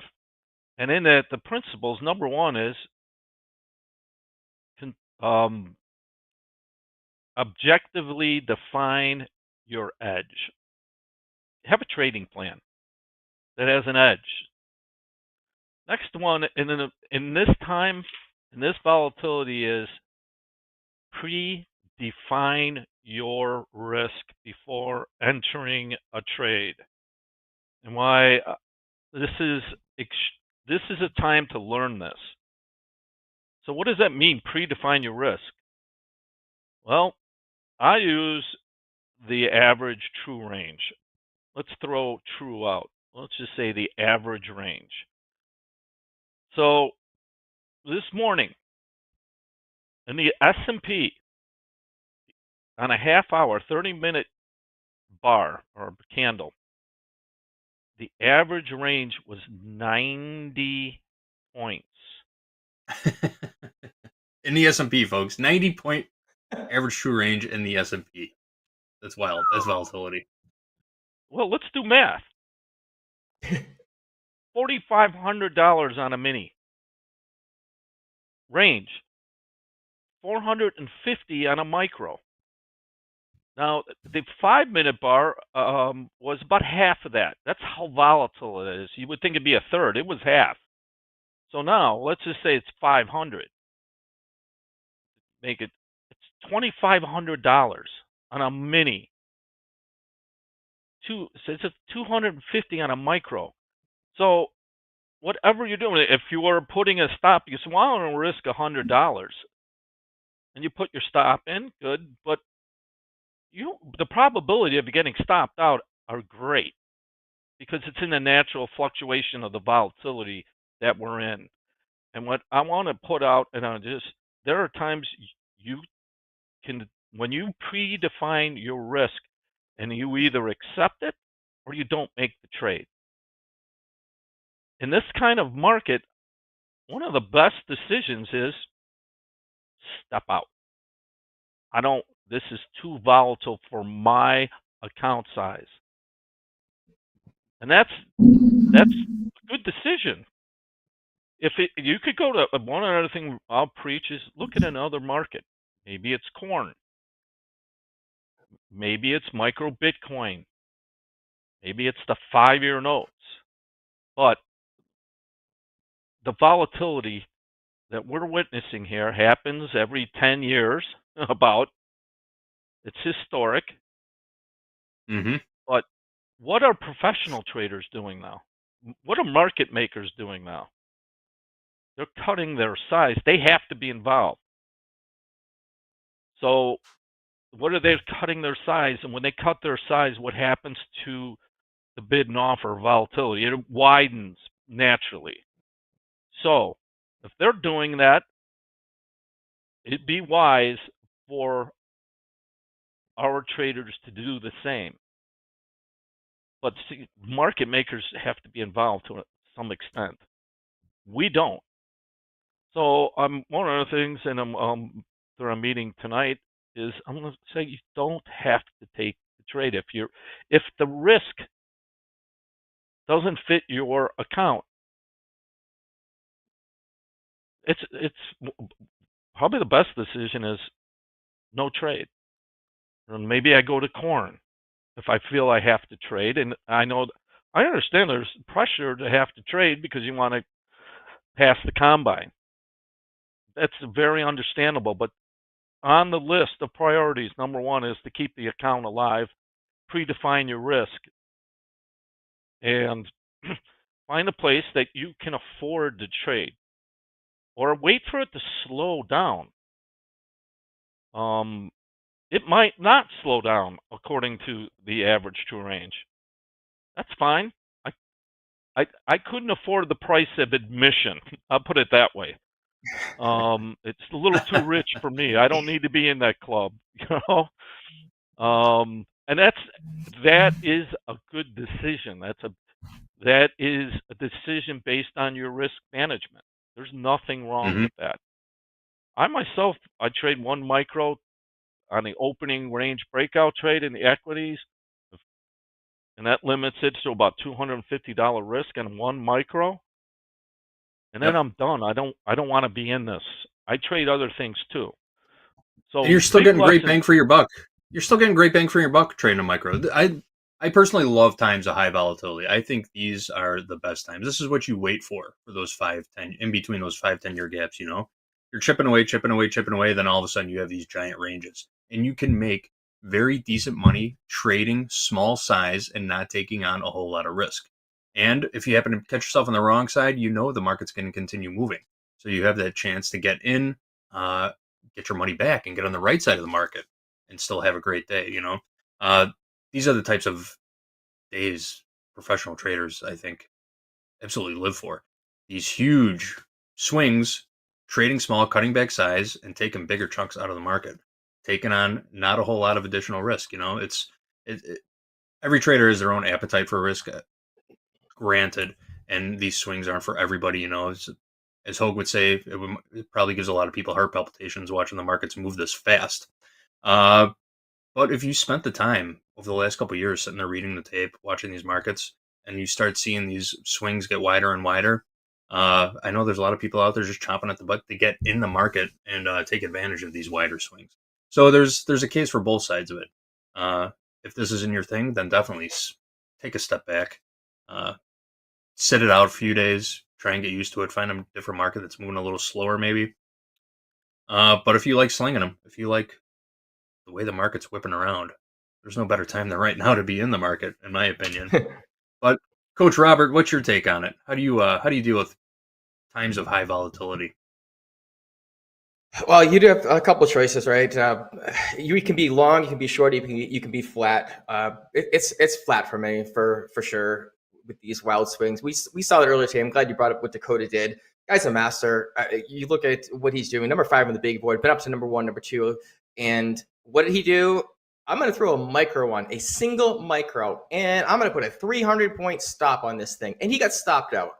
So, and then Coach Jay followed up with, if you're trying to trade an NQ with a 20-point stop that you normally do right now, just don't even bother. Just throw the money out the window because it's just not worth it. You have to adapt to the market. I think that's what we're seeing now is especially the end of last week when things started really kicking in. with all the tariff talk and back and forth. And then, what did the market do this morning with this fake news thing? Flew up and flew down. Is 1,500 points. I mean, come on. So if you're not used to this, it's super hard to get it. 30 points of slippage here and there. You're talking live accounts too. It's just ridiculous. So it's just better off to just hang on a second. Scale down, slice down, zoom out your chart. And if you are really interested in taking pieces, you better take some small pieces, but it's going to come back and bite you. It only takes one wrong movement. There's a lot of volatility, a lot of movement, and you can scale down as slow as you want.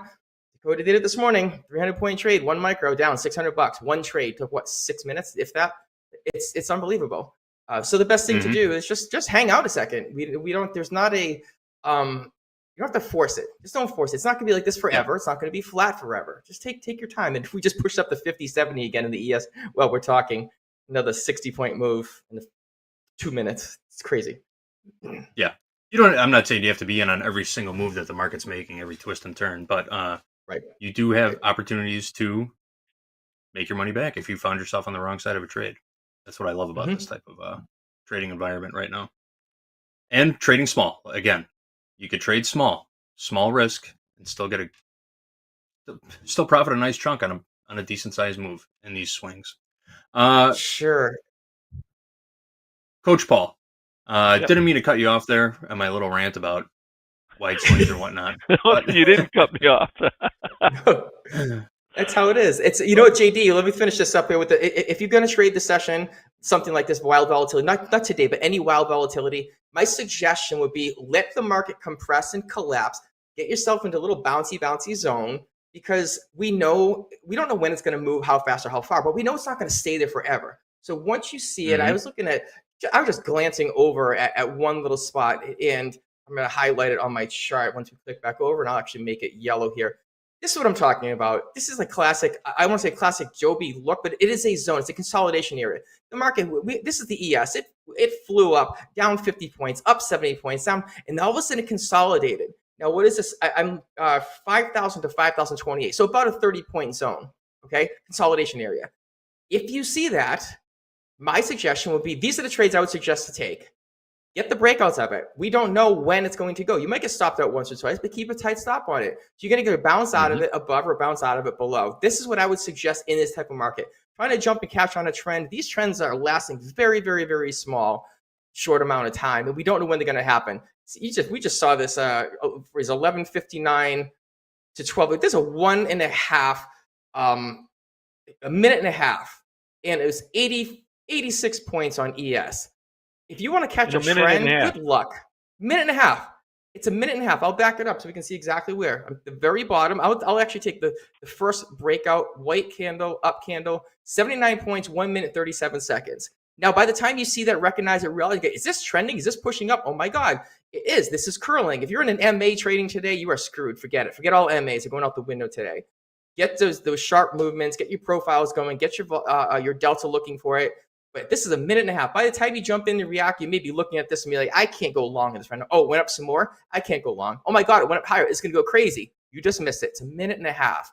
So my suggestion, again, would be look at the smaller consolidation areas. And if it's not going to stay there forever. We don't know when, how fast, or how far. But we do know, especially in a day like today, it is not going to stay there. That would be my suggestion for any type of trading today. Not advice, just a suggestion what I would look at based on what I'm seeing here. Mm-hmm. Coach Robert, I'll add to that. You have a great system for days like today where you're looking for an edge and define, like that one you just showed, which shows that you can define your risk inside that range. 100%. And act accordingly. I like the opening range breakout trade on a 5-minute. Let it open, let it break out, and have a defined risk. Win or lose, you have a defined. And this is similar. You have a defined range with a defined risk. You have an opportunity that you can define how much you can afford. Where I think a lot of problems come in the middle without a defined edge, like chasing it. It's good. It's bad. It's good. And it's so exacerbated. Today's range in the S&P, actual range is 453 points. That's incredible. month- Absolutely incredible. That's a monthly range. The average true Yeah. range, which is huge, is 128. It was 80 a month ago. Mm-hmm. So why defining risk? That's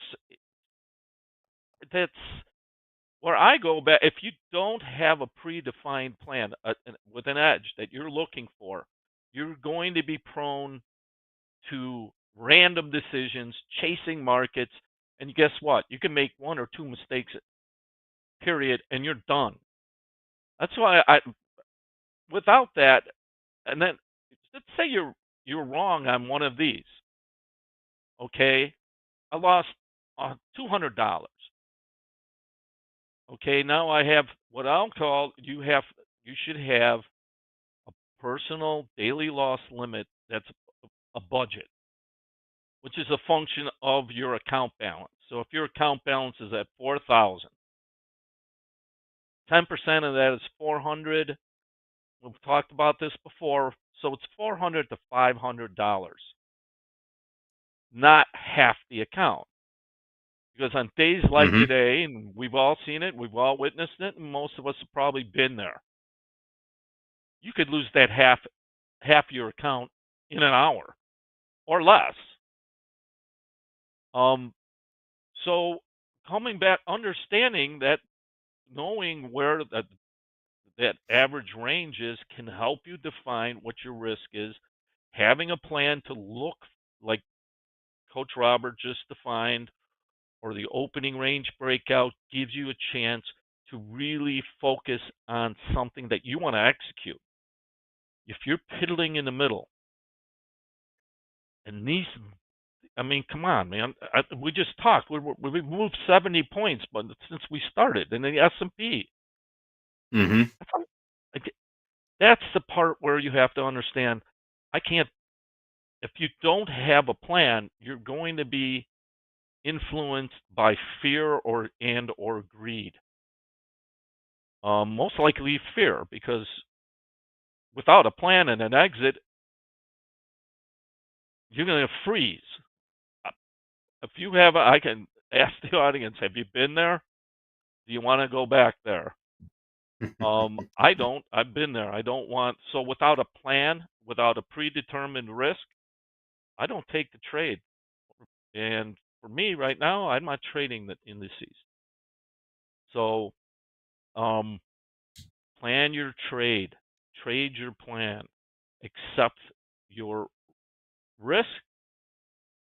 Pay yourself when the market makes it available, whether your objective 2 to 1, 1.5 to 1, 3 to 1.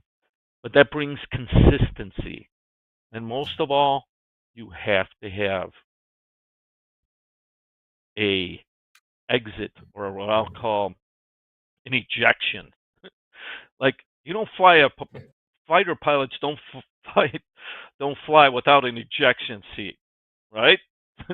Don't do all the Fair plan. enough. They have a plan. They're under duress until a point where they got to abandon. That's where your daily loss limit, and that should be within reason. It shouldn't be 50%. I'd limit it to. I limit mine to 12%. I wouldn't say 15%. Stop. Not seeing you live to trade another day. So, one thing in these kind of markets, you can really learn a lot. And what do I mean by that? Is you can learn if you're blowing out. Why am I blowing out?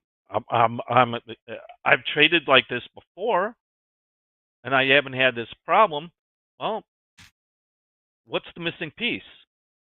That's probably the volatility.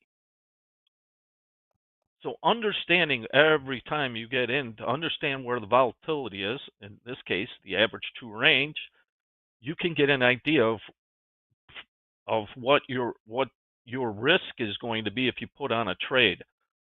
If not, you're in randomville. And these are random movements that aren't cheap. That's trading without a plan, and that is not a failure to plan as a plan for failure, as one of VIPs that I know from was a military officer, and that one really stuck with me. And that's the same thing in trading. You have to marshal your resources. You have to plan for a battle. You can lose a battle and still win the war. When you blow out all your resources on one battle, your chances of winning the war are very small. So learn from that so that you can allocate resources, in this case, your resources being your account balance, and see how much consistently you can risk on every trade. Awesome. Thank you, Coach Paul. Hey, when we're talking about our plan during these times of high volatility, a great topic came up in the previous segment with Andre Dolby and Ryker. They were talking about slippage, getting in and out of trades when liquidity is kind of low and volatility is kind of high. As part of your trading plan, do you have sort of a plan to accommodate for slippage when you're entering and exiting trades? If you're going into the market, if you're entering a trade at the market in the NASDAQ right now, you're not getting the best fills ever, right? So are you kind of waiting for the market to come to you? Are you using limit orders or stop entry? You're going to get slippage on stop orders and market orders. So what's the plan to trade around that? Because slippage can really add up during times of high volatility. I mean, when you're talking about, when the dome's 5-6 points wide, and you put in a market order, you're paying the top of that sort of range, So what's the plan to accommodate for slippage during these times of high volatility? Is there a plan? Are you teaching your guys anything about that? Yeah, step one is just market orders are pretty much out of the question. And if you use a stop order, once that stop level gets reached, if you're gonna use a buy stop, it's above the current market price. Once you reach above that price, let's use an example, 50.90 on ES. If I wanted to do a long over 50.90 and I put a buy stop on 50.90, as soon as it breaks 50.90, it becomes a market order. Welcome back to slippage. Currently, we don't have, in Topstep X anyway, a stop limit order. We can say, hey, 50.90 become a stop order, but then you can put a limit order, say, don't fill me within this limit. So it's not going to, you'll reduce slippage. Sometimes you won't get filled that way though. So market, you're guaranteed, but in these markets, you're guaranteed some serious slippage as well. And this is true for live accounts as well. Absolutely true for live accounts, not just Topstep live accounts. You're finding any brokerage live accounts. There's a whole reason why all the the margin stuff are up there, and they're saying, hey, hold on a second. They need to protect themselves also. And if you enter a trade and it goes against you the wrong way, a really bad fill, really bad slippage, that's going to affect the broker on their side as well. So they really push the margins up, and it's tough. JD, somebody put in the chat that says, hey, the best way to avoid slippage is avoid a trade. And like there's no truer statement that happened. We don't have to force things. And when we get into the cards, we'll have messages for our VIP teams along those same exact lines. I can't wait to get into those. There's definitely a case to be made for using limit orders and waiting for the market to come to you, especially when the swings are so wide right now. You could you don't have to rush into a trade. But Coach Paul, what's your take on it? Limit orders versus market orders during times of high volatility? Okay, if I'm a little different. It goes back to predefining the risk. If I want in, right now in the micro NASDAQ, the bid and offer difference is about two handles. So 2 handles on a micro is what, $4, $5? I'm willing to risk that, take that. If I want in slippage, you mean? Yeah. If I'm not willing to take that, if you're not willing to take that, don't put a market order in. But also that is a function of the volatility, and that is a really good point. There's going to be slippage. The market isn't, when we're trading, we just said, here's the range in the NASDAQ today. 1,907 points. Okay, 19. So what? Now, this is markets are a dynamic system. When I talk about volatility, it feeds upon itself. That market makers that are taking, can you imagine what they're doing right now? They're not there to just to take nothing but risk, right? So they have to widen their bids and offers. It's a function right now. To me, yeah, there's slippage. Now, and for my case is, am I willing to accept that slippage? Yeah. I say yeah. But if you're not, you can say no. That's a really good question. I'm not willing to accept that. And if you're not willing to accept that, don't take the trade. Because who makes the decision? You do. It comes back to that in your plan and understanding that. Where when you have that, my last meeting, we talked about setting up a 4-point list before you enter a trade. Like I liken it to a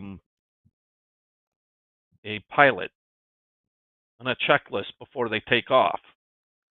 If you're on a plane and the pilot isn't doing a checklist, what's the best decision? Don't get on that plane. I mean, good point. So here, good point. In trading, we're very susceptible to the worst kind of impulse.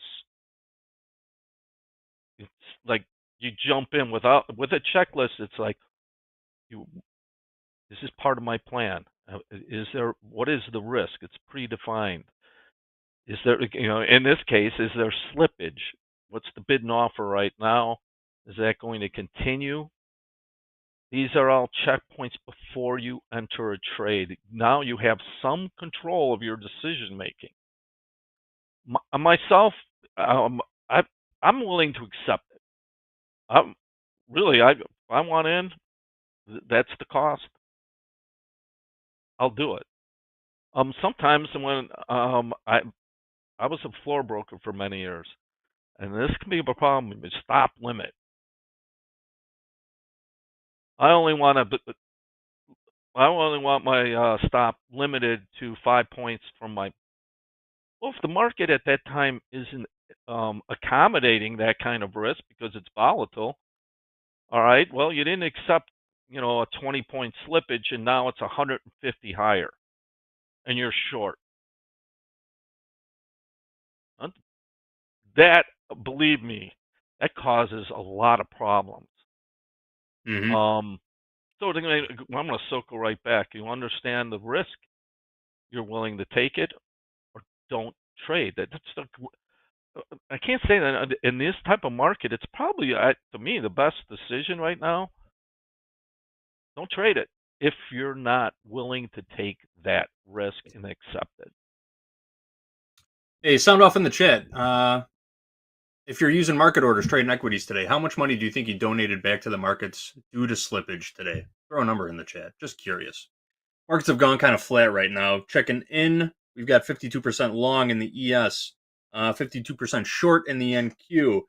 Crude oil, 70% long, and gold, 61% long. Just kind of drifting sideways in the equities right now. But slippage is a real thing. Rude boy, $2,600 in slippage. That's rough. Were you trading it up there for sure? Minis? You might be trading too much size. That CL has been long. That CL tilt has been high almost all day, JD. I don't know if you noticed. We saw 81% this morning. It's 70% a minute ago, 64 now. Everybody's been pushing CL long on the tilt. Just a FYI. Where is crude oil right now? We've kind of settled back into a little bit of balance. 61.27 last trade in crude. After that rip and then dip this morning. House count was we had a nice crude oil short on. I thought we caught the move of the day in crude after the opening range trade. We were short and we were about 70 ticks into it. before it just came storming higher. Good thing we adjusted our stop and we took a little bit of a profit out of it before it ripped $2.50 in our faces and then came right back down. It's the way she goes, though, right? Gold. Let's take a look at our gold chart. Gold sitting on the lows. Gold has officially settled, by the way. 12:30 p.m. Central Time is when gold settles. It'll continue trading till 4 o'clock Central Time, but official settlement price for gold is established at 12:30 p.m. Central Time. You'll kind of start to see volume and volatility die off after that time. See right here on this last 5-minute bar going into the close. Those are all your MOC orders in gold being triggered. Let's head back over to the... Gold got hit pretty... What's that, Paul? How much was gold down on the day? On the day, gold on the day was down. Let me pull that up real quick. About 29.70. Well, within reason. Gold was down 1.64%. Down 1.64% today. 1.67%. Interesting. 3.8 from the high. From the overnight high, 3.8. I'm looking at that crude chart. It kind of looks like the equity chart. So equities are leading the way here. Markets are interrelated. One of the things to understand in this kind of volatility, it affects big funds. And they have to adjust. So it can affect gold, crude, bonds, and there could be liquidation. There could be account portfolio rebalancing into markets that are standing out because of the volatility. So I think I believe we're seeing that. That crude is, if we overlay, if I look at a crude chart, I'm looking at the crude chart, and next to it, I'm looking to the NASDAQ chart. They look like 90% correlated. And for those new traders, that can happen in this kind of environment. Yeah, we've heard Coach Hoop talk about it. We heard Jack talk about it. Our guy JKP talking about it. When equities are moving the way that they're moving, you'll see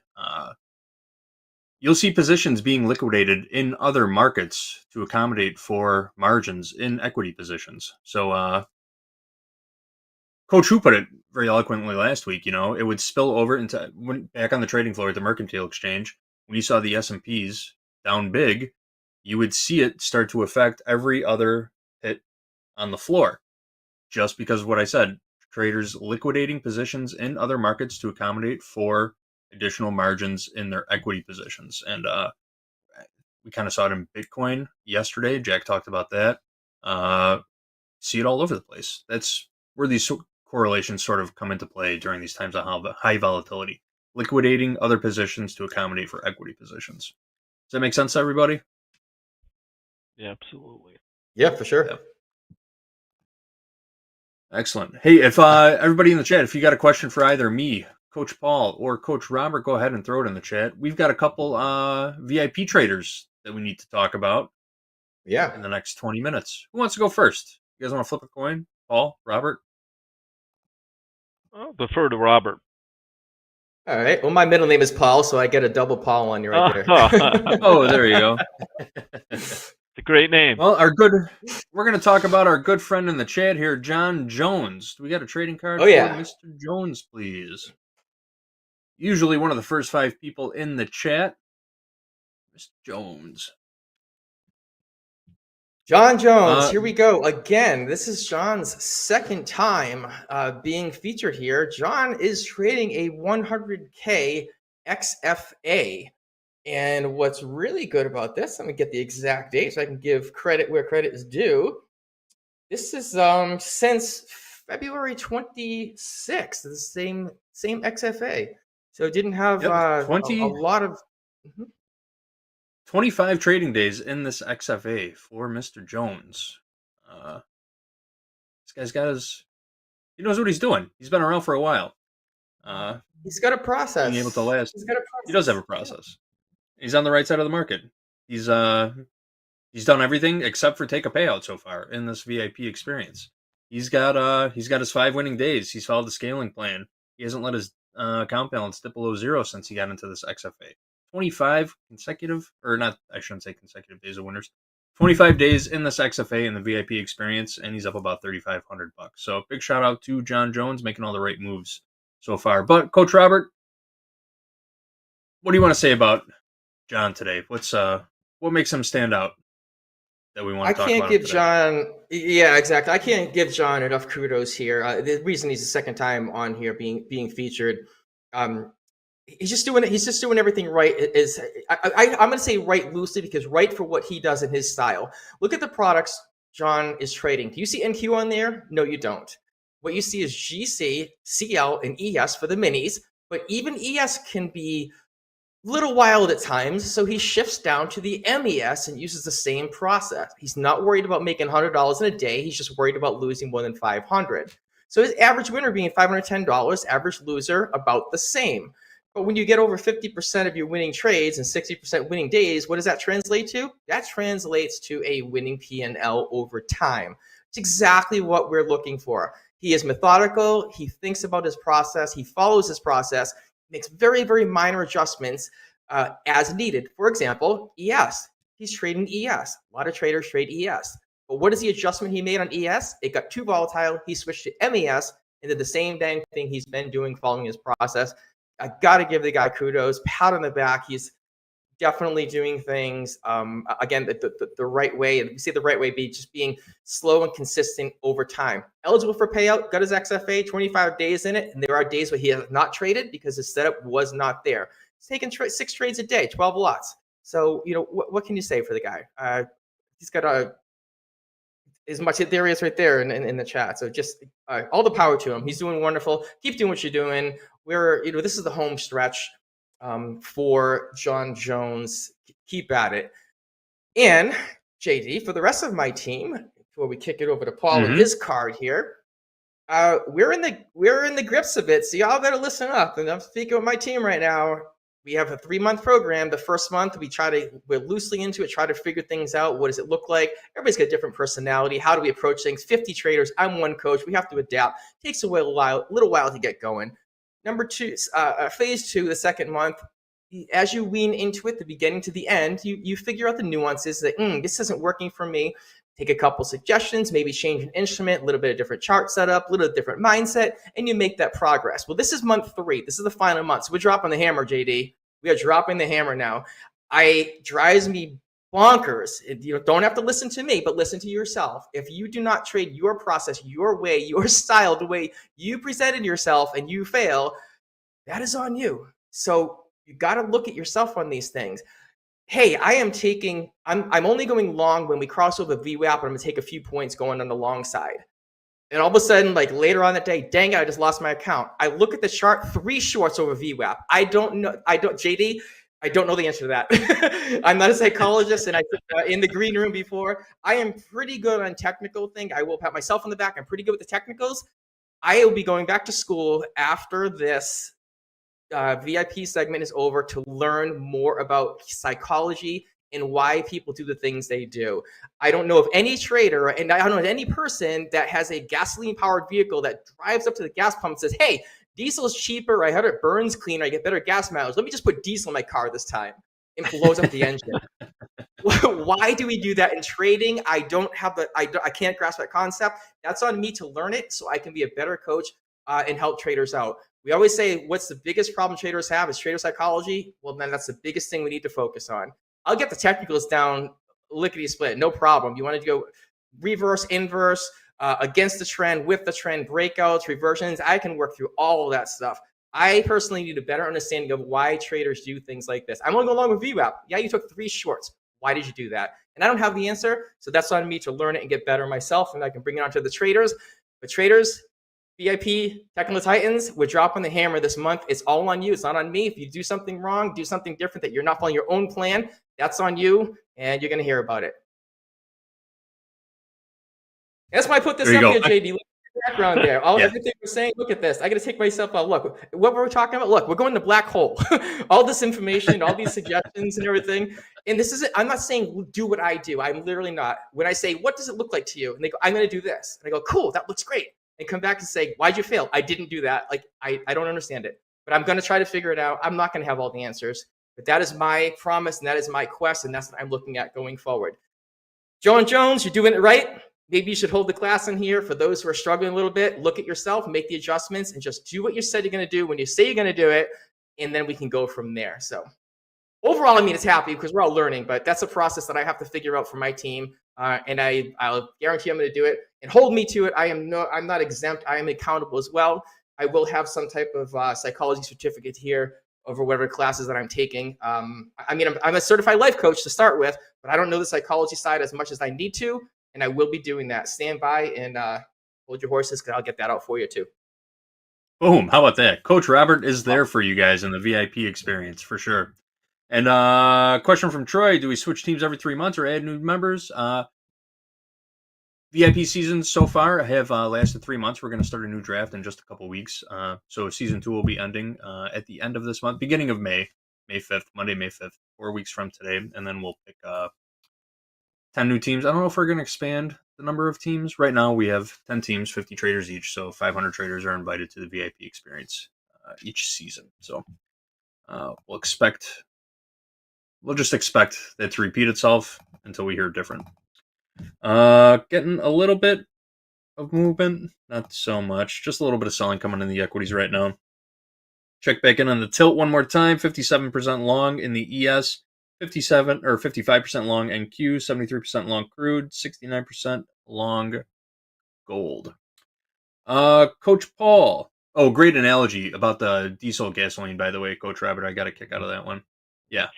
But it's cheaper. What was it? It's cheaper. It burns better. I'm just going to put diesel in my tank and then watch it blow up. Yeah, blow it up. We don't do that in real life. It's really surprising to me about the other thing. Hey, today I'm just going to put my left shoe on my right foot, my right shoe for the hell of it, and then you come up with a broken ankle.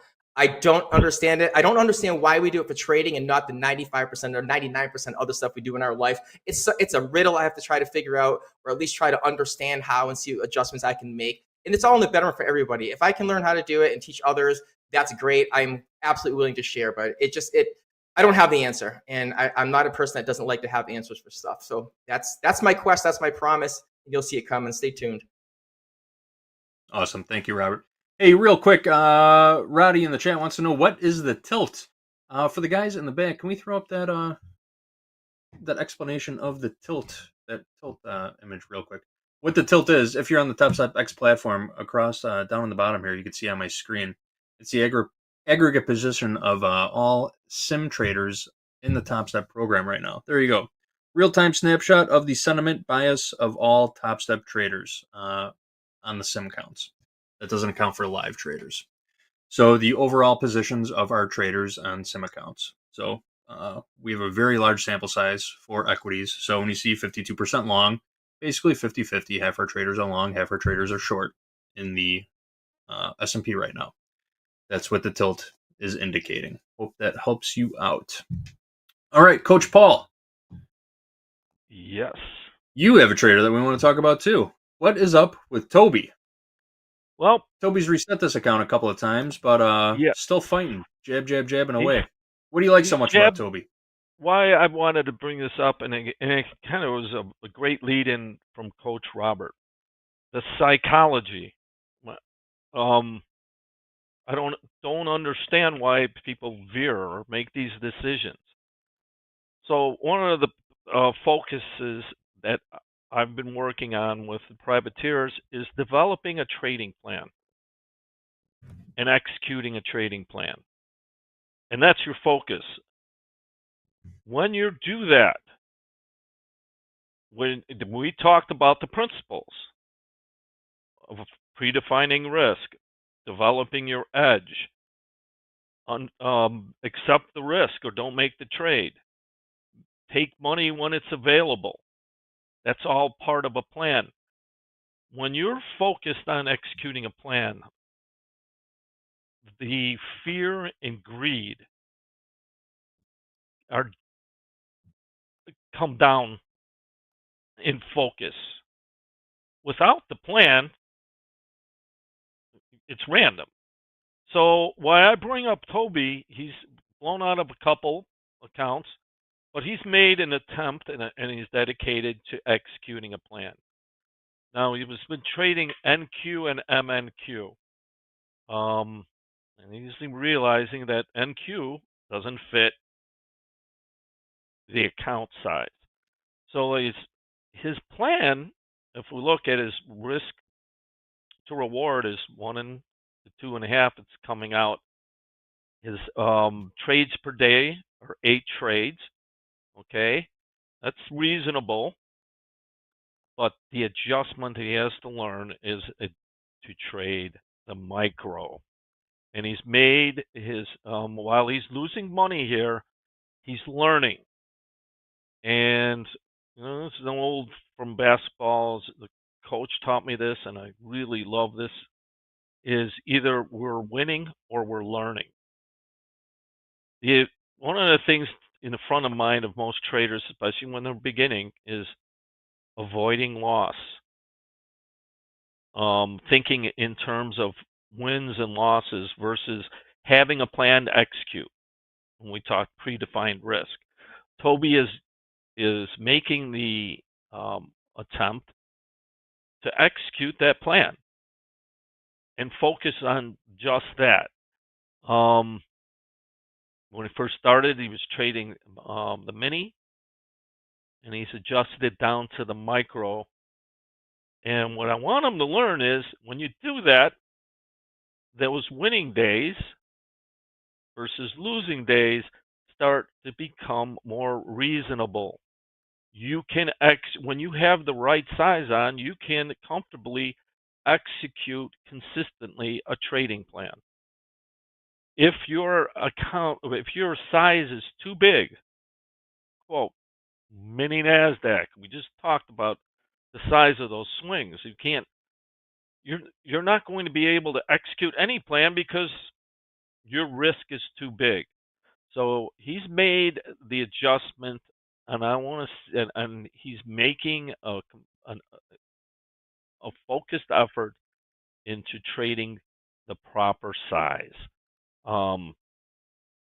And I'm watching him before. He's got a decent trading plan, but part of that plan you have to have position sizing that fits your account.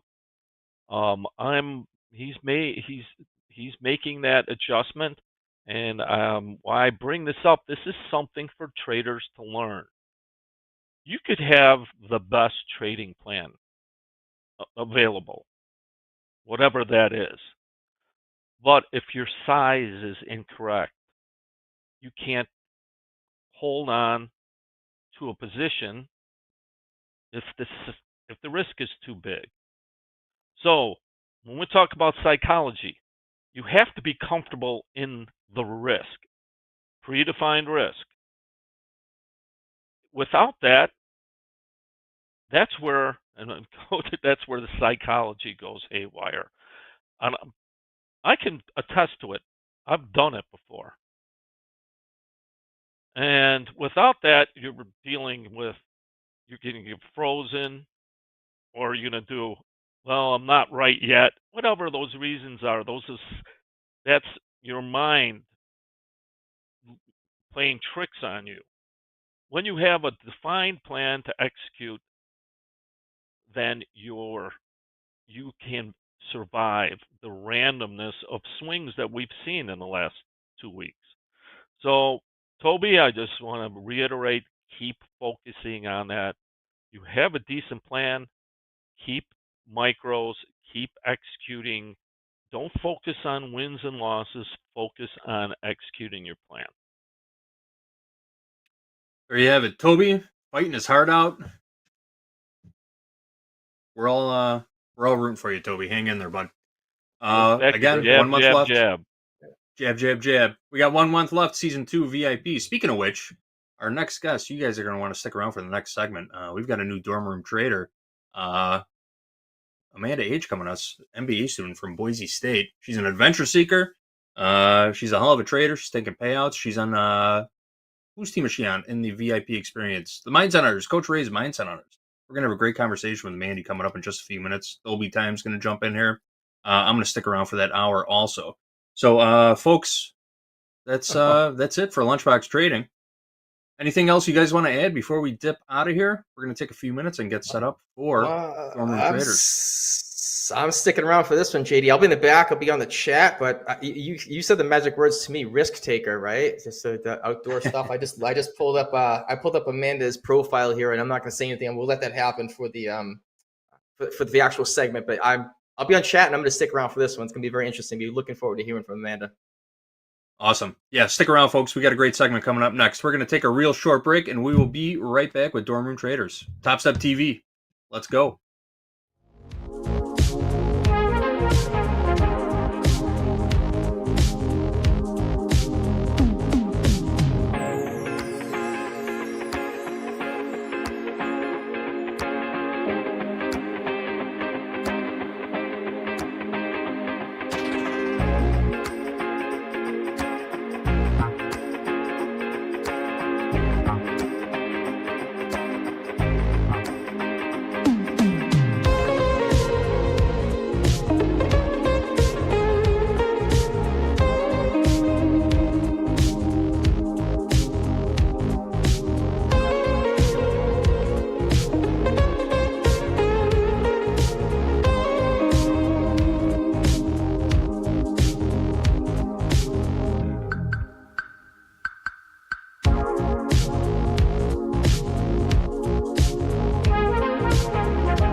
Good afternoon, friends and traders. Thank you for your patience and welcome to Dorm Room Traders. We've got a special guest, Amanda, joining us from Boise State University, where she's an MBA student and a Topstep trader. Been trading with Topstep since July of 2023. We've also got Dolby Time over there. You all know him.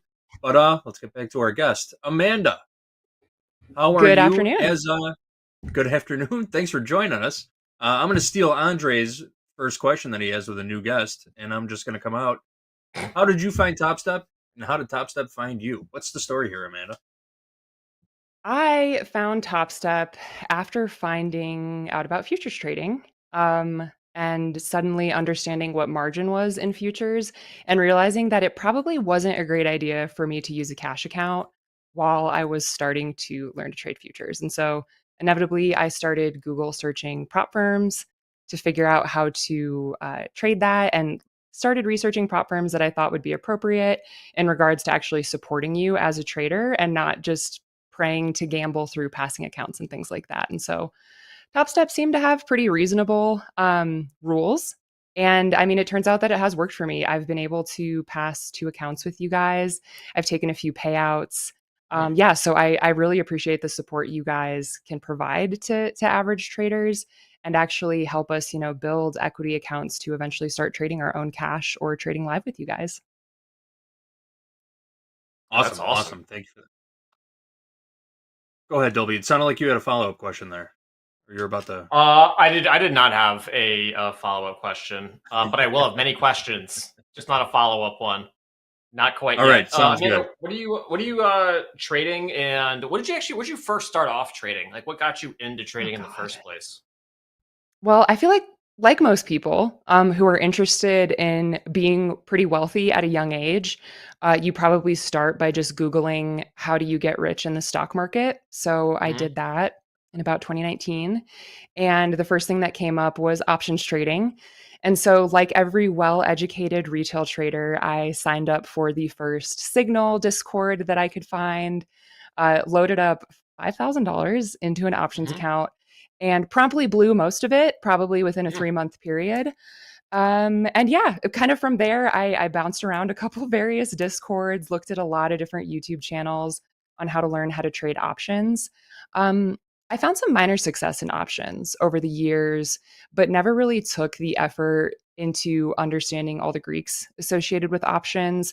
I was really interested in day trading only, didn't really want to go into swinging or like leap options. And so futures kind of seemed like the better option for me. But like I said, right, there were margin requirements associated with futures, and I didn't really know prop firms were a thing. So I was able to kind of research that and see that you could get into trading futures with pretty low capital requirements. And so that's what kind of pushed me into futures. I started trading NQ because QQQ was my most prevalent instrument when I traded in options. And QQQ is kind of wild. I think it's like, the sexy boyfriend that everybody kind of wants to have, but then ES is the husband that you settle with who's financially stable and actually a good man. So ES is kind of like my baby at this point. And to be fair, 2025 ES trades a little bit like NQ at this point. But yeah, focusing mostly on ES, trying to focus on getting away from scalping and trying to find some larger bounce and reversion setups to just be more relaxed in my day trading. I want it to be boring. I want it to be a very soft girl activity. And I think that there's a lot of ways that you can do that. It's awesome. Finally, some analogies for the women out there. Yeah, Chat picked it up. They got it. Good job. Good job. Thank you. I appreciate that. They're loving it. They're vibing right now. This is good. This is good. Sonia says it sounds like my dating life right now. So Yeah, doing girl, it's great. okay. Keep trading NQ. You'll have some major hits, but I think you're gonna end up dead in a ditch by the end of the weekend. So find yourself a good ES man. There you have it. Let's Oh, get man. into trading this volatility. You've been in the markets for a little while. You were in the markets Yes. today. We spoke about it in the green room very briefly. You want to take us through what Yes. happened today? Take us through some of the trades you Absolutely. picked out. Absolutely. I lost money today. And it was great. I hit my personal loss limits and I stuck to my plan and did not overtrade, which is a huge win for me. I feel like I am traditionally very liable to overtrade. I love trying to claw back losses. These two funded accounts I have right now are very precious to me, though, and I don't think I could forgive myself if I lost them. So I've been really holding true to my risk management, which I'm really proud of. And I do want to give a shout out to Anne Marie because I've been watching her for years. I think almost ever since I started, and her constant war cry around consistency in life, kind of leading to consistency in the markets, has been something that I've been really focused on, especially during these past few weeks. And so, Anne Marie, if you are listening, thank you to all of that. It's wonderful to be represented in the markets. You're so smart, you're so well spoken, and you're a huge role model for myself and probably many other people in this space. But with that being said, I did take a loss today, which is fine. I chose to trade pretty close to our extended trading hours open. And I am a pretty heavy volatility trader. I love looking at volatility metrics and understanding where our average ranges are, where our max ranges are, and our potential max trend days are. And so one of the big things that I was looking for was a reversion back to our max trend day level. And ideally, I wanted to take a short in that space. For the past couple weeks, because our volatility has been so great, I haven't necessarily been focusing on the amount of contracts that I'm trading, but the amount of cash that I'm actually willing to risk. And so my traditional stop loss is about $250, which in what I would consider normal volatility, $250 on one ES is a pretty decent sized stop loss if you have a A+ setup. I've been trading one micro ES, and $250 I think can hit pretty quickly. And so I was trading one or two ES on some of my setups that honestly, looking back, weren't A+ setups. They were probably A, but after looking at my depth of market and, buyer positioning and seller positioning, they weren't great setups in hindsight. So I think I was rushing and I was really excited to see those large moves. I did try to find a couple reversion plays and got chopped up during ETH open. And so when RTH approached, I came in pretty quietly, was still going to look at one MES. My levels actually did play in hindsight, looking at my charts, but I just didn't really have confidence to play them because I did take a loss the night before. And I feel like I was feeling a little nervous and a little unconfident on some of the entries I was taking. And I wasn't going to be able to hold my trades to a take profit that I was going to feel good about. So I ended up calling it early today, taking my personal full loss, which I'm pretty happy with. Is there anything that you see in the market right here, right now, that you like as far as levels go, or points of interest? And I Yeah, can absolutely. put them on my chart since your charts aren't being shared right now. Yeah, so right now at about 5136.50 to 5142, if we were to hold above that 5136.50, I do like the idea for a continuation of longs. This is an area I have marked that's around our max range for the day on ES.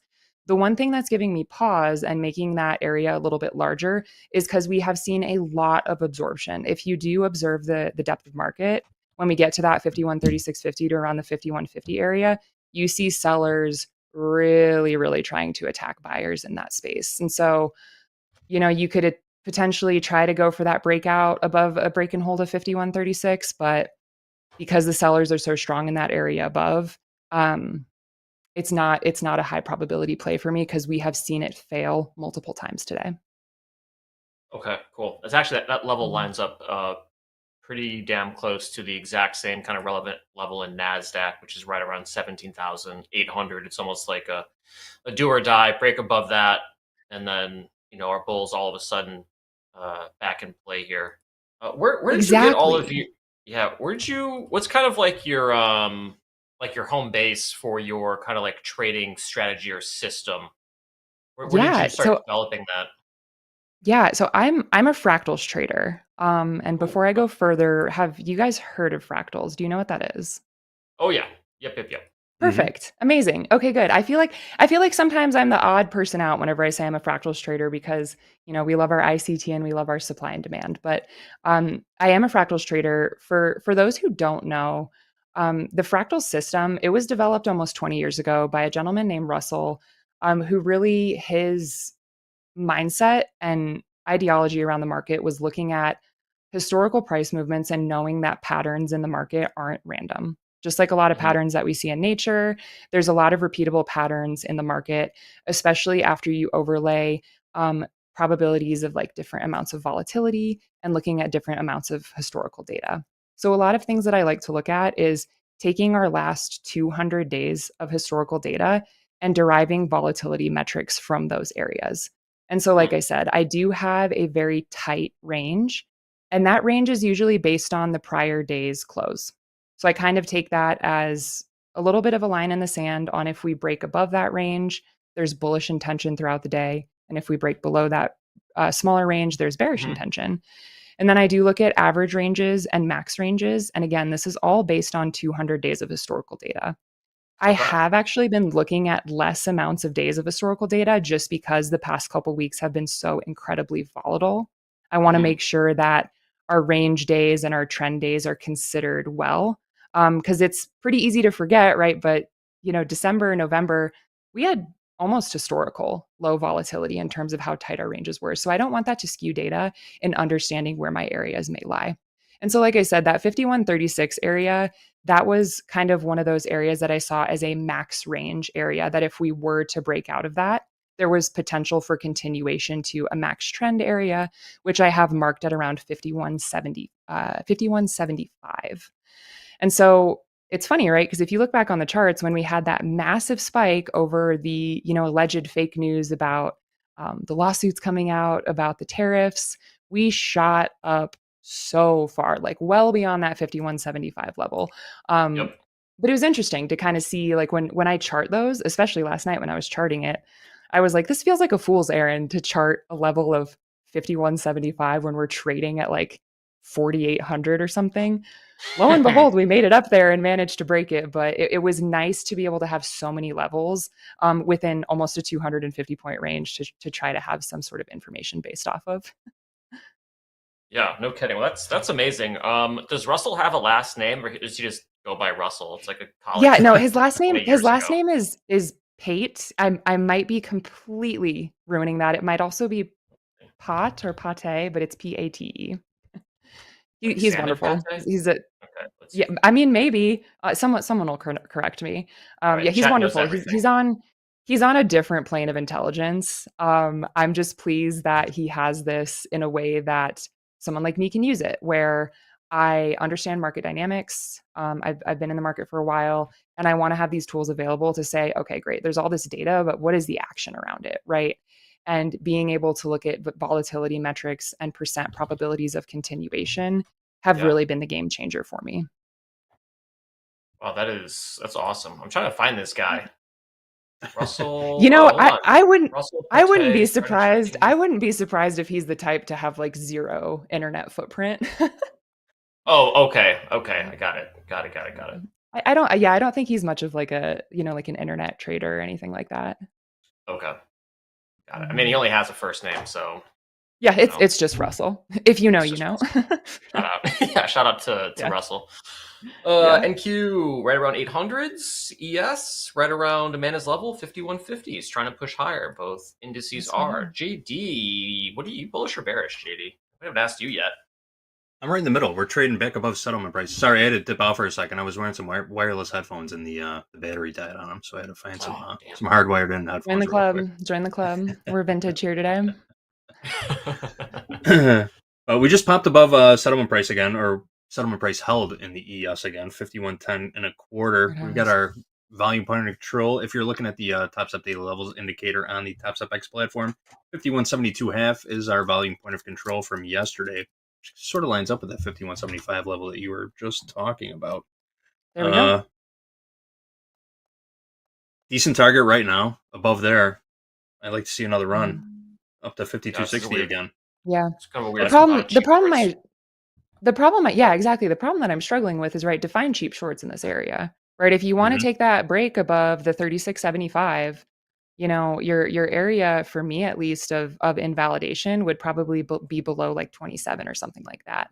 And so if you're trading an ES, that's a pretty decent amount of risk for a day that's this volatile. So that's one of the things I'm Mhm. struggling with, and we're still seeing a lot of very active sellers right above that area. So that is why I don't see that as an A+ setup. What kind of hold times are you typically when you're putting a trade on using an A+ I love setup? this What kind of hold time are question. you looking at? I love this question.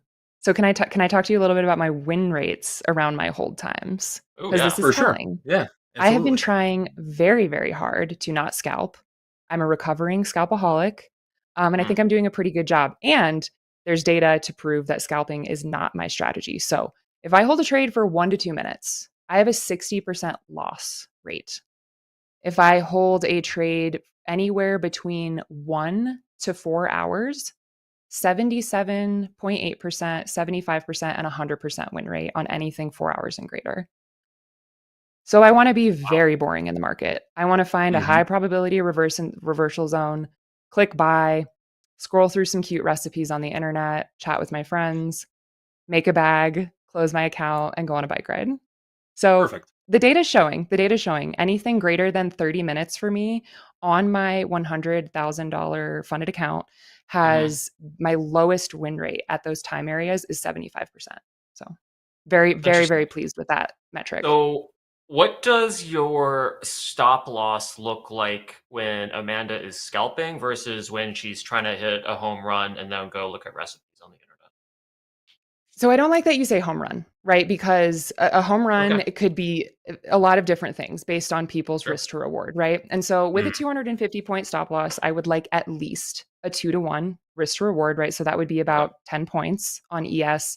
3-to-1 would be an ideal situation. Once I hit 7 points on ES, I do like to move my stop loss to break even. And when I say break even, I mean put the stop loss at 0, right? So if it does come down, it's a 0 trade. Ideally, 3-to-1 would be the perfect situation on that $250 initial stop loss requirement. And I'm not a fan of home runs. I don't want to do it because if you don't get them and you actually come back down to 0, psychologically, that is way worse for me than actually just taking a full size loss.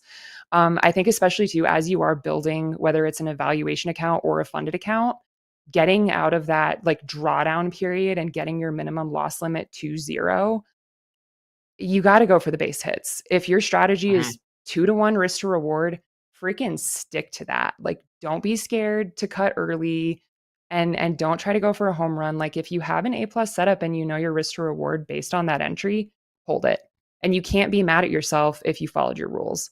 So I like to do, 10 points in this market. A lot of my micro ESs have been closer to 20 to 30 points. But again, it's because the ladder's thin. My risk to reward is Mhm. still 2-to-1, based on that size. But yeah, I don't want to go for home runs. I would like to think that as I build this account further, and I would say maybe get to like a $6,000 balance or a $10,000 balance, I would start putting on larger size. Frankly, I don't really have the confidence to have 2 ESs quite yet. As funny as this sounds, maybe some people could relate. I get kind of stressed when I make too much money.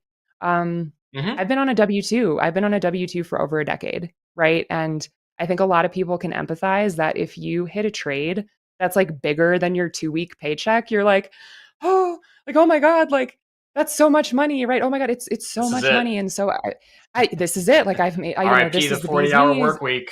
Yep. Exactly. And that's been a mentality that I've been very, very focused on breaking. If I make $2,000, $3,000, $4,000, it's not that much money, right? And that's like my kind of delusional mantra of, if you make $400 a day, that's not that much money. If I made 400, why can't I make 4,000? And of course, that's going to come with time and with appropriate risk management. But I've been really at this stage trying to focus on mental consistency and understanding what scaling feels like. If my heart rate starts going up when I'm in the trade, I'm sized way too big. And like that's a huge red flag for me. Like I said, like this should be the most boring sleepiest activity you could ever be doing. We had a trader on just last week. Was it Friday, Dolby? I won't mention any names. But he basically came on and told us that he's quitting his day job to become a full-time trader. Yeah, I believe Baron. you were running that segment. I'll say his name because he said it. It's Baron. Yes, I love Baron. Baron I he need to quit have a his job chat on with Friday. him. Yeah. I love that. I love that. Honestly, that's so cool. He was balling out though. He's been trading super, super well. So if He's he has doing a plan, well. he's also very He had an analytical, excellent day on Friday, mathematical. too. Yeah. Oh, he Yes. did? Yeah, he is doing very well. To be totally transparent, my plan with trading is to keep my day job until I'm completely debt free. I have a beautiful home that's has a mortgage associated with it. I would like to get that mortgage completely paid off. Have a couple passive investment accounts that are giving me cash flow that could make me go completely hands off if I so pleased. So I'm using this still as supplemental income, and that's my plan for the future.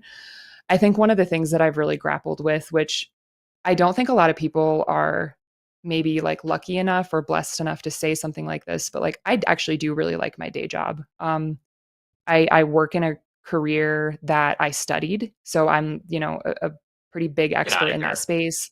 Get I outta have here. great What are the odds of that? colleagues. Yeah, I know. Like, I feel like it's quite lucky. I make pretty good money, and so I always tell myself, it would take a little bit for me to probably want to quit that day job, which sounds insane, but I think that also takes a lot of the pressure off trading for me. I was always looking at 100%. trading as a way to be like, when I do this, when I quit my job, if I do this, I can quit my job. If I do this, I can get my G-Wagon. And it's like, whoa, like that's a very goal-based way to approach this. And I'm probably going to be day trading with Topstep till I'm like 87 in a retirement home. And so like I have, 50 years ahead of me to continue to day trade every day. So I don't want to kind of take it as a rushing, get rich quick scheme. And I think unfortunately, go ahead. What's your background? Is it like a math background, engineering, anything like that? Like analytical Yeah, type stuff? it's supply chain and industrial engineering. Yep. Okay. So I I think Barry's an do engineer a too, lot so- of honestly, I probably did some pretty similar stuff that oh my goodness, who's the gentleman who does slow markets? I love him. Dakota. Yeah, Dakota. I feel like Dakota and I probably had similar jobs, honestly, before he quit his job. You guys could probably Yeah, have some pretty epic conversations about supply chains if you wanted to. I'm a consultant in that space, and I do a lot of what we call sub-tier supply mapping, which has been very in demand with the way the global market is going, regarding where are your raw materials coming from, what are Oh, there's ways that you can Dakota. optimize how you're getting raw materials and things like that, and trying to build more resilient supply chains for companies. So it's fun. I like it. It's kind of like problem solving every day. So I get to problem solve in the markets and problem solve at work. Yeah. There's a fun little fact here. If you say supply chain 3 times, Dakota shows up, and oh my God, there he There we is. go. There he is. There he is. Right now. That's I was right. gonna say, like, there's a couple supply chain nerds out there for sure. And I think as much as Dakota might think he's maybe not anymore, I'm sure he still is. Oh, he is. He loves a good I don't supply think- chain. I don't think he quit his day job, did he? He still has a I day don't think he job. did. No. Really? Actually, I don't. Oh, good lord. Yeah. I think Okay, he well, works hey, like pop 25 off. hours a day. Actually, Pop I don't know off, how he does Dakota. He doesn't sleep very much, yeah. No. Yeah, pop off. That's amazing. Yeah, he's doing great. You also are a competitive mountain biker. Yes. So risk on in and Intense. outside of the market. Risk on, baby. Yes, absolutely. But to be fair, if you have the skill set, around mountain biking, there are obviously variables that you can't control. But the things that are in your control, I feel like if you have enough training, fitness, reflexes, and strength around it, you can be pretty safe, even in really dangerous situations. So I live in New Mexico. We Cool. have great mountain biking in New Mexico, huge mountains here, and a really, really great community that's actually pretty dense when it comes to professional downhill racers. So I have a community of successful, aggressive, and supportive riders that I ride with. And that's an environment that just kind of breeds success and breeds confidence in that space. And so, moving here has been a really good decision for us in that regard to kind of build that mountain biking career and make sure I can be the best I can in that space as well. Oh, that's awesome. Well, congratulations. Yeah. What about you? Do you guys do any crazy sports? To be fair, also, I spend a lot of money on helmets. Anytime I take a crash, I replace my helmet because my brain is my most important asset. So I am really serious about head health because I've definitely taken a couple knocks. So I try to be serious about that. Are you ever Very like good. Wise. Very wise. trading Yeah. trading subscription or helmet? Do you have to like weigh those two ever, like on a Oh, given absolutely week? no. Absolutely Okay, so not. you No, always I pack will a helmet. go I'll go live in my car before I give up a trading subscription or a helmet. Nice. That's awesome. I play drums in a death metal band. That's pretty exciting. Got a show Oh, tomorrow, that's by the sick. way. Whatever, Jeez. self promo. That's right. You're in the sweet. Chicagoland area tomorrow. Yeah. Catch Nice. Dobie Oh, at yeah. Reggie's Rock Club. That's right. Nice. Oh, 6 see, to that's 6. sweet. It is. It's a fun time. Actually, there's a picture of our last show. I was gonna We say, I was opened. like, are you just casually in a club right now? Yeah, streaming live. Like, at, everybody be quiet, I'm on TopstepTV. That's right. I've seen Dolby's band play too. If you're looking to jack up your heart rate pretty intensely, Yeah. go see It moves Dolby's like the band. Nasdaq. Sure. It moves like the Nasdaq. I'm not gonna lie. That is sweet though. Like, Pretty I love fast. that, right? Isn't that cool? I feel like most traders that you meet, they're very aggressively driven in many aspects of their life, right? Yes. Like being a metal drummer, like I don't know how your legs and your arms can manage those beats. Like that's insane. That takes a huge amount of skill and practice. And like I just love this community as a whole because I feel like everybody has some sort of like unique fun side quest that they have going on that's like equally as cool, if not cooler than trading. This has been such a great way for me to find a digital community that I've like felt so connected to. Awesome. How do you like the That is- VIP experience, by the way? Oh my gosh. You are on the market. You're on Coach Ray's team, right? Yeah, Mindset Hunters. it's insane. When I got the email, I was like, yeah, this isn't real. And I had to look at it like 6 times because I think I got the email on like a Friday and I was like, what is going on? And I remember calling a bunch of my trading friends and I was like, guys, like, holy crap, I'm on the VIP program. Like, this is such a huge opportunity. Like, I was so excited. And I got my free $100,000 account, which also did not feel real. And it was funny. I actually did so well on my first eval, and I think I was like $400 away from passing it, and I blew the damn thing. And so I was like, we had Zero Day "Oh, J on talk about that. I was like, all right, we can't hide from that one. That was crazy. I think, and someone can audit me, but I think it was my second eval that I was able to like fully pass and get to a performance account.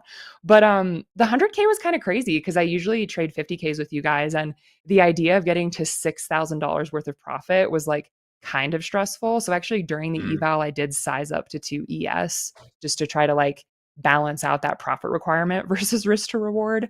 Like I said, once I passed it, I definitely went back down to my standard risk. But the VIP program's been insane. And honestly, like I still don't believe that you guys are just offering this to people for free because I'm in all of these exclusive like Discord chats.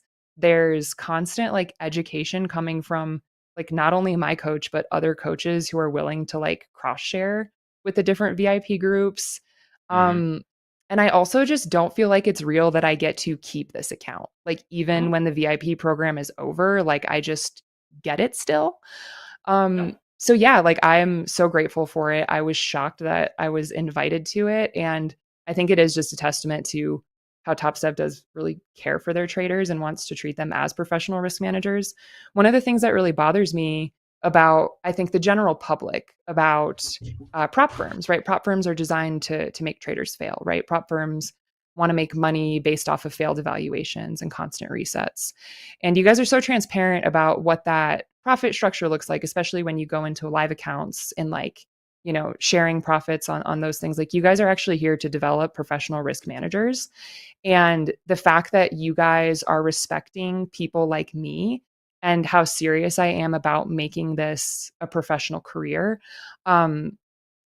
is really nice, you know, and to know that like I can have faces and people that I can email and call and watch every day to kind of like be aligned with all these things is incredible. So yeah, the VIP program has been nothing but amazing. It's taken a huge amount of stress off of my trading experience because I think having a free account is insane. Like I think a Mhm. great analogy is like, imagine if you wanted nothing more than just to like go on a diet and lose weight, but you didn't have resources, and you had like the world's best nutritionist and personal trainer come to you and say like, hey, come on, let's go do this for free. Like, I'll give you all the resources. All you have to do is just like literally do it. It's crazy. It's yeah, it feels too good to be true, but obviously it's true. I actually just pulled up your trade report for your Nice. VIP XFA. Fact check. Yeah. Doing pretty good. 22 days in I'm this doing XFA, 77% winning days. That's Yeah, I'm doing pretty you're doing good. solid. Yeah, I had a great week last week. I do want to brag about that one. I've been getting back into scalping because of this volatility, which I'm not a huge fan of. I took 14 executions today, which I'm not really happy about. That was Mm-hmm. kind of another reason I wanted to stop trading. Ideally, I would keep my executions under 10. And that's considering too, if you trade 3 MES, that would technically be 4 executions if you took profit at different levels. So I would really like to get my execution count down, but I am pleased at the days I've been in the XFA and the profit. And like I said, my time in trade and my win percent based on time in trade, I'm very proud of. Awesome. So we've had the topic of today has been we've had a couple conversations around slippage, getting into the market and out of the market during these times of Yeah. high volatility. Have you noticed any change? Are you typically using limit orders to get in? Do you like market orders? What kind of orders are you I using to like get in and out? Yeah, the past week I've been using market orders. Especially because I especially when it's moving this quickly, market generated information comes out really quick. And Mhm. I want to understand if we're seeing changes in the DOM and things like that before I enter in some of these zones, because I don't want to call it slippage, but there's definitely overshooting of levels that is much Mhm. greater than what we've maybe seen a month ago. And so market orders on entry, and then I definitely have limits for my take profits and stop loss. Now, in a time where we don't have a 250 point range on ES, maybe we have closer to a 60 point range, I will set passive market orders at really like high probability areas that I have, especially if I am trading ETH and the volume is a little bit lower. But RTH, I like to do market orders because I'm much more active, and ETH, I will have limit orders at my A plus setup areas. So you will sleep with the trade on. You will have a trade on Yeah. overnight. Okay. Yes. Yeah, and I've actually gotten pretty good at sleeping during trades, which like I Oh, feel like good. everybody who has played with like an overnight position, like I'm sure many people are just constantly looking at their phone and then they're like, "Oh, it's 6:30 in the morning and I haven't slept." I'm getting pretty good at sleeping, which I guess is a good sign that I'm in an appropriate size, but yeah, Yeah, of course. I do kind of like the ETH session. I think it plays really well. I kind of like how slow it is. It's a little bit more relaxing, and a lot of times in the evening, I'm not busy. My mind isn't in other places, and I'm kind of in an appropriate mental state to trade well. So, You're kind of trading all the time then? Are you just always thinking about the markets? yeah, man, come on. Aren't you? I mean, yeah, like actually though, this past week I have tried to keep my peace a little bit because I think everybody opens up TikTok and Instagram and it's just doom and gloom, right? The market's crashing, everything's crazy. Like Or it's I think it's five-figure easy to get P&Ls? yeah, it's like someone's It's making just just as 100K, someone's aggravating. losing 100K, and it's like, holy crap. Like, I think it's easy to get lost in the sauce, especially like during Mhm. times like this. And so, yeah, I'm constantly thinking about the charts, but I'd like to think I'm thinking a little bit more about technicals and not so much the sentiment and the fanfare around it. So I've actually tried to like stay off of TikTok, stay off of Instagram, because everybody's got an opinion, right? And Mhm. I'm going to continue to dollar cost average my long term portfolios and day Mhm. trade my tiny little moves that ideally don't have any sort of sentiment around the tariffs and everything that's going on. So Nice. Good move. yeah. Yeah, I do find that stuff to be a bit short sighted myself. So thinking long term Yeah. during times like this is it's the play I'm looking for also. Exactly. Well, and also I mean like you have to think about social media, right? Like why are people posting on social media? To get views, So you're going to probably post some crazy, wild statement or something that might get people freaked out or excited or sad. And so, like, understanding the psychology around people and why they use social media, I think is really important in these times, right? People Mhm. coming on and being like, sell your 401k, save your capital. Like they're doing that to freak you out, right? Like, so taking a step back, especially during times that are this crazy, and just keeping a level head has been really, really important for me, because last week I was pretty stressed, and I kind of put my phone down and just stuck to technicals, and that has paid off for my mental well-being for sure. Must be very easy to get away from the hustle and bustle being in New Mexico. Oh my gosh, yes. This whole state is a small town. Everybody knows Yeah. everybody. We're surrounded by desert on all sides of the state. Yeah, it's actually pretty nice. What was Sounds the peaceful. That's actually yeah. that's true. I was gonna ask you about like Chicago. Like, I mean, it's got to be just crazy, right? Like, I feel like you're constantly getting battered with information being in a space like that. It's pretty fun. Yeah. Yeah. Yeah. Yeah. I mean, JD and I live actually pretty close to each other. Really? Yeah, we're about a mile and a half from each other, but it could be. Oh wow. I mean, a mile and a half here is basically another state. Yeah, Oh gosh. I feel like Yeah. that sometimes. There's two. Yeah, There's and I'm two the other person. neighborhoods in between us. Yeah. I'm the person who will drive like 130 miles to a trailhead to go to go ride my bike, and I'll be like, "Oh, it's just down the road." Like, That's like northern Wisconsin. yes, exactly. Are you from the Southwest, or did you move there? No, I'm not. I'm actually from Kansas City, Missouri. Get out of here! What the hell? Ye- Where's George? Yes. Yeah. Where is What? George? What? Another one? V-Up George. He's in the chat. Yeah. There's 3 of you. I'm imagining that just all of the rich, smart, and beautiful people come out of Kansas City. That's my only thought on the matter. But with that being said, New Mexico was a place that my husband and we always visited. We've always loved. So we did make a really conscious decision to come out here to just, like I said, get away from the hustle and bustle. I live in Albuquerque, but Albuquerque is such a small town. And I live in the mountains. And so to your point, right? You can look at the internet and be like, wow, the world is burning. And then just go outside your front door and like take a walk Beautiful. in the forest. And everything just feels nice and well. So Well, apparently traders only come from like 4 cities at Topstep. yeah, there's Chicago, a lot. I Miami, know. Kansas City, All- Toronto. Nothing else. All y'all from Chicago is crazy. One of you guys is from Minnesota too, right? Gabe, I think, or just maybe live there. Where's Gabe? Gabe, you back there? Gabriel. Yeah, I'm back here. Yeah. You What from up? Minnesota Oh, yeah. or no? Yeah, born and raised. There we go. Oh There's your man, big- I'm so there's your sorry. Minnesota guy. I'm so sorry. I married a Oh, me too. Minnesotan. I married a too. Minnesotan, and we have the obligatory go back to the Twin Cities every other Christmas. And the gray, the cold, and the Minnesota nice is just wild. Minnesota nice. It's I not for also me. married. My wife's a Minnesotan. Also, I spent quite a bit of time there, but Yeah. on the far western like- end of the state, very, very rural. We're like There we 20 go. miles from Well, see, the and South Dakota border, like, so. I'm a huge fan of spicy food, and I put too much black pepper on my husband's food, and he's like, "Oh, it's spicy," and I was like, "This Minnesota blood has to get out." Black pepper's not even spicy. What? Don't wrap a me up in that joke. crowd. Get outta It's not here. that It's a spicy. joke. Come on. Gabe, You we need just brought pepper. you on so Amanda could roast you. Yeah, exactly. That's okay. Nobody can see me. I'm back here crying. No one Just can see slowly me. skulk into the shadows. Quick check-in on the markets, folks. Not much happening right now. We're sort of megaphoning in the ES. I'm looking at a 3-minute chart. I guess we could. No, very range bound. It's still a 200-point range, but it's range bound. I mean, I'm looking at it too. There's between 600s and 800s in the Nasdaq has been pretty tight as 200-point range can be, which is totally Yeah. insane. Pretty quiet. Looking at the tilt, 57% short ES, 58% short NQ, and 66% long gold, 57% short crude oil. But not a whole lot of action. Yeah. Amanda, you said you like cooking a lot. Has the Southwestern flavor started to leach into your Midwestern cooking? Yes, absolutely. I mean, we have green chili, red chili all over the house. Type of salsa for every day.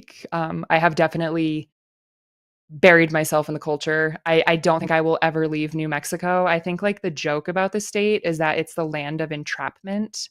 And I've come to realize that that is a endearing term. I was like, yes, I am absolutely entrapped and I plan on never leaving. I think the FBI You know had what's- that as a slogan too. Yeah, go ahead. Yes, seriously. Well, I was going to say, like, looking back at what we chatted about on that 5136 level, it's kind of funny. Like looking on the 5-minute, it's super, super messy, right? The wicks are huge. Like you would be taking 20-point drawdown. But it is funny because we did have a shoot up to 51.58, which in normal conditions would have been like an insane trade on a breakout. But like you look at the downside risk associated with all these and all of that selling pressure just above those like highs at around, what was that, like earlier this morning, it just wasn't worth it for a trade, especially if we're still actively looking at the markets for a trade. I mean, if we've been here since market open, like our brains are fried, we're tired. I'm not here trying to scalp a breakout at 36. What is your mental capital management like, actually?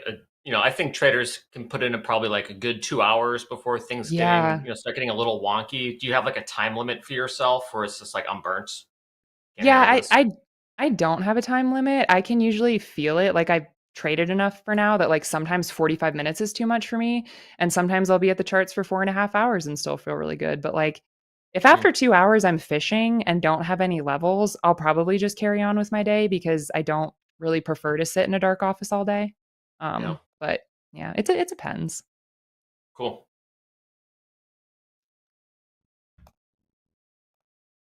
You got jabs. Want to do those? We do. I was just looking at that. Sorry about that. I went silent. We got Eddie in the background. We got a couple jabs to go through real quick if we want to burn through those. Eddie, you ready? Certainly. Boy, I tell you, Amanda, I am just stuck to this segment here. Love what you're talking about and love how you're coming out, being very transparent and sharing your experience with everybody. Great stuff. And that's a good, I'm giving you a jab today. So put a star on your forehead and let's get busy. Good Thank job. you. Good job. Yes, jab. Let's see these top step traders who are making those jabs count. Cottrell, Graham, I passed my first combine last night during slow markets. Way to go, Cottrell. Matthew, $16 away from passing the combine, was trading that wild action last night. Well, Matthew, keep us posted. I didn't see anything else. Definitely let us know how you did today if you did trade. JF just passed a 50K account. Allie, Kara, 2 accounts passed. Mr. Krabsy, I locked myself out. Plus $550. The opportunity to make a lot of money is crazy high, but these are horrible conditions for accounts with low risk. There you go, Mr. Krabs. No scope trades, made 400 and locked myself out. Use that lockout, okay? If you're content and you're happy with the money you've made, lock that account out so you don't get itchy. Go back in and lose it. Handheld ATM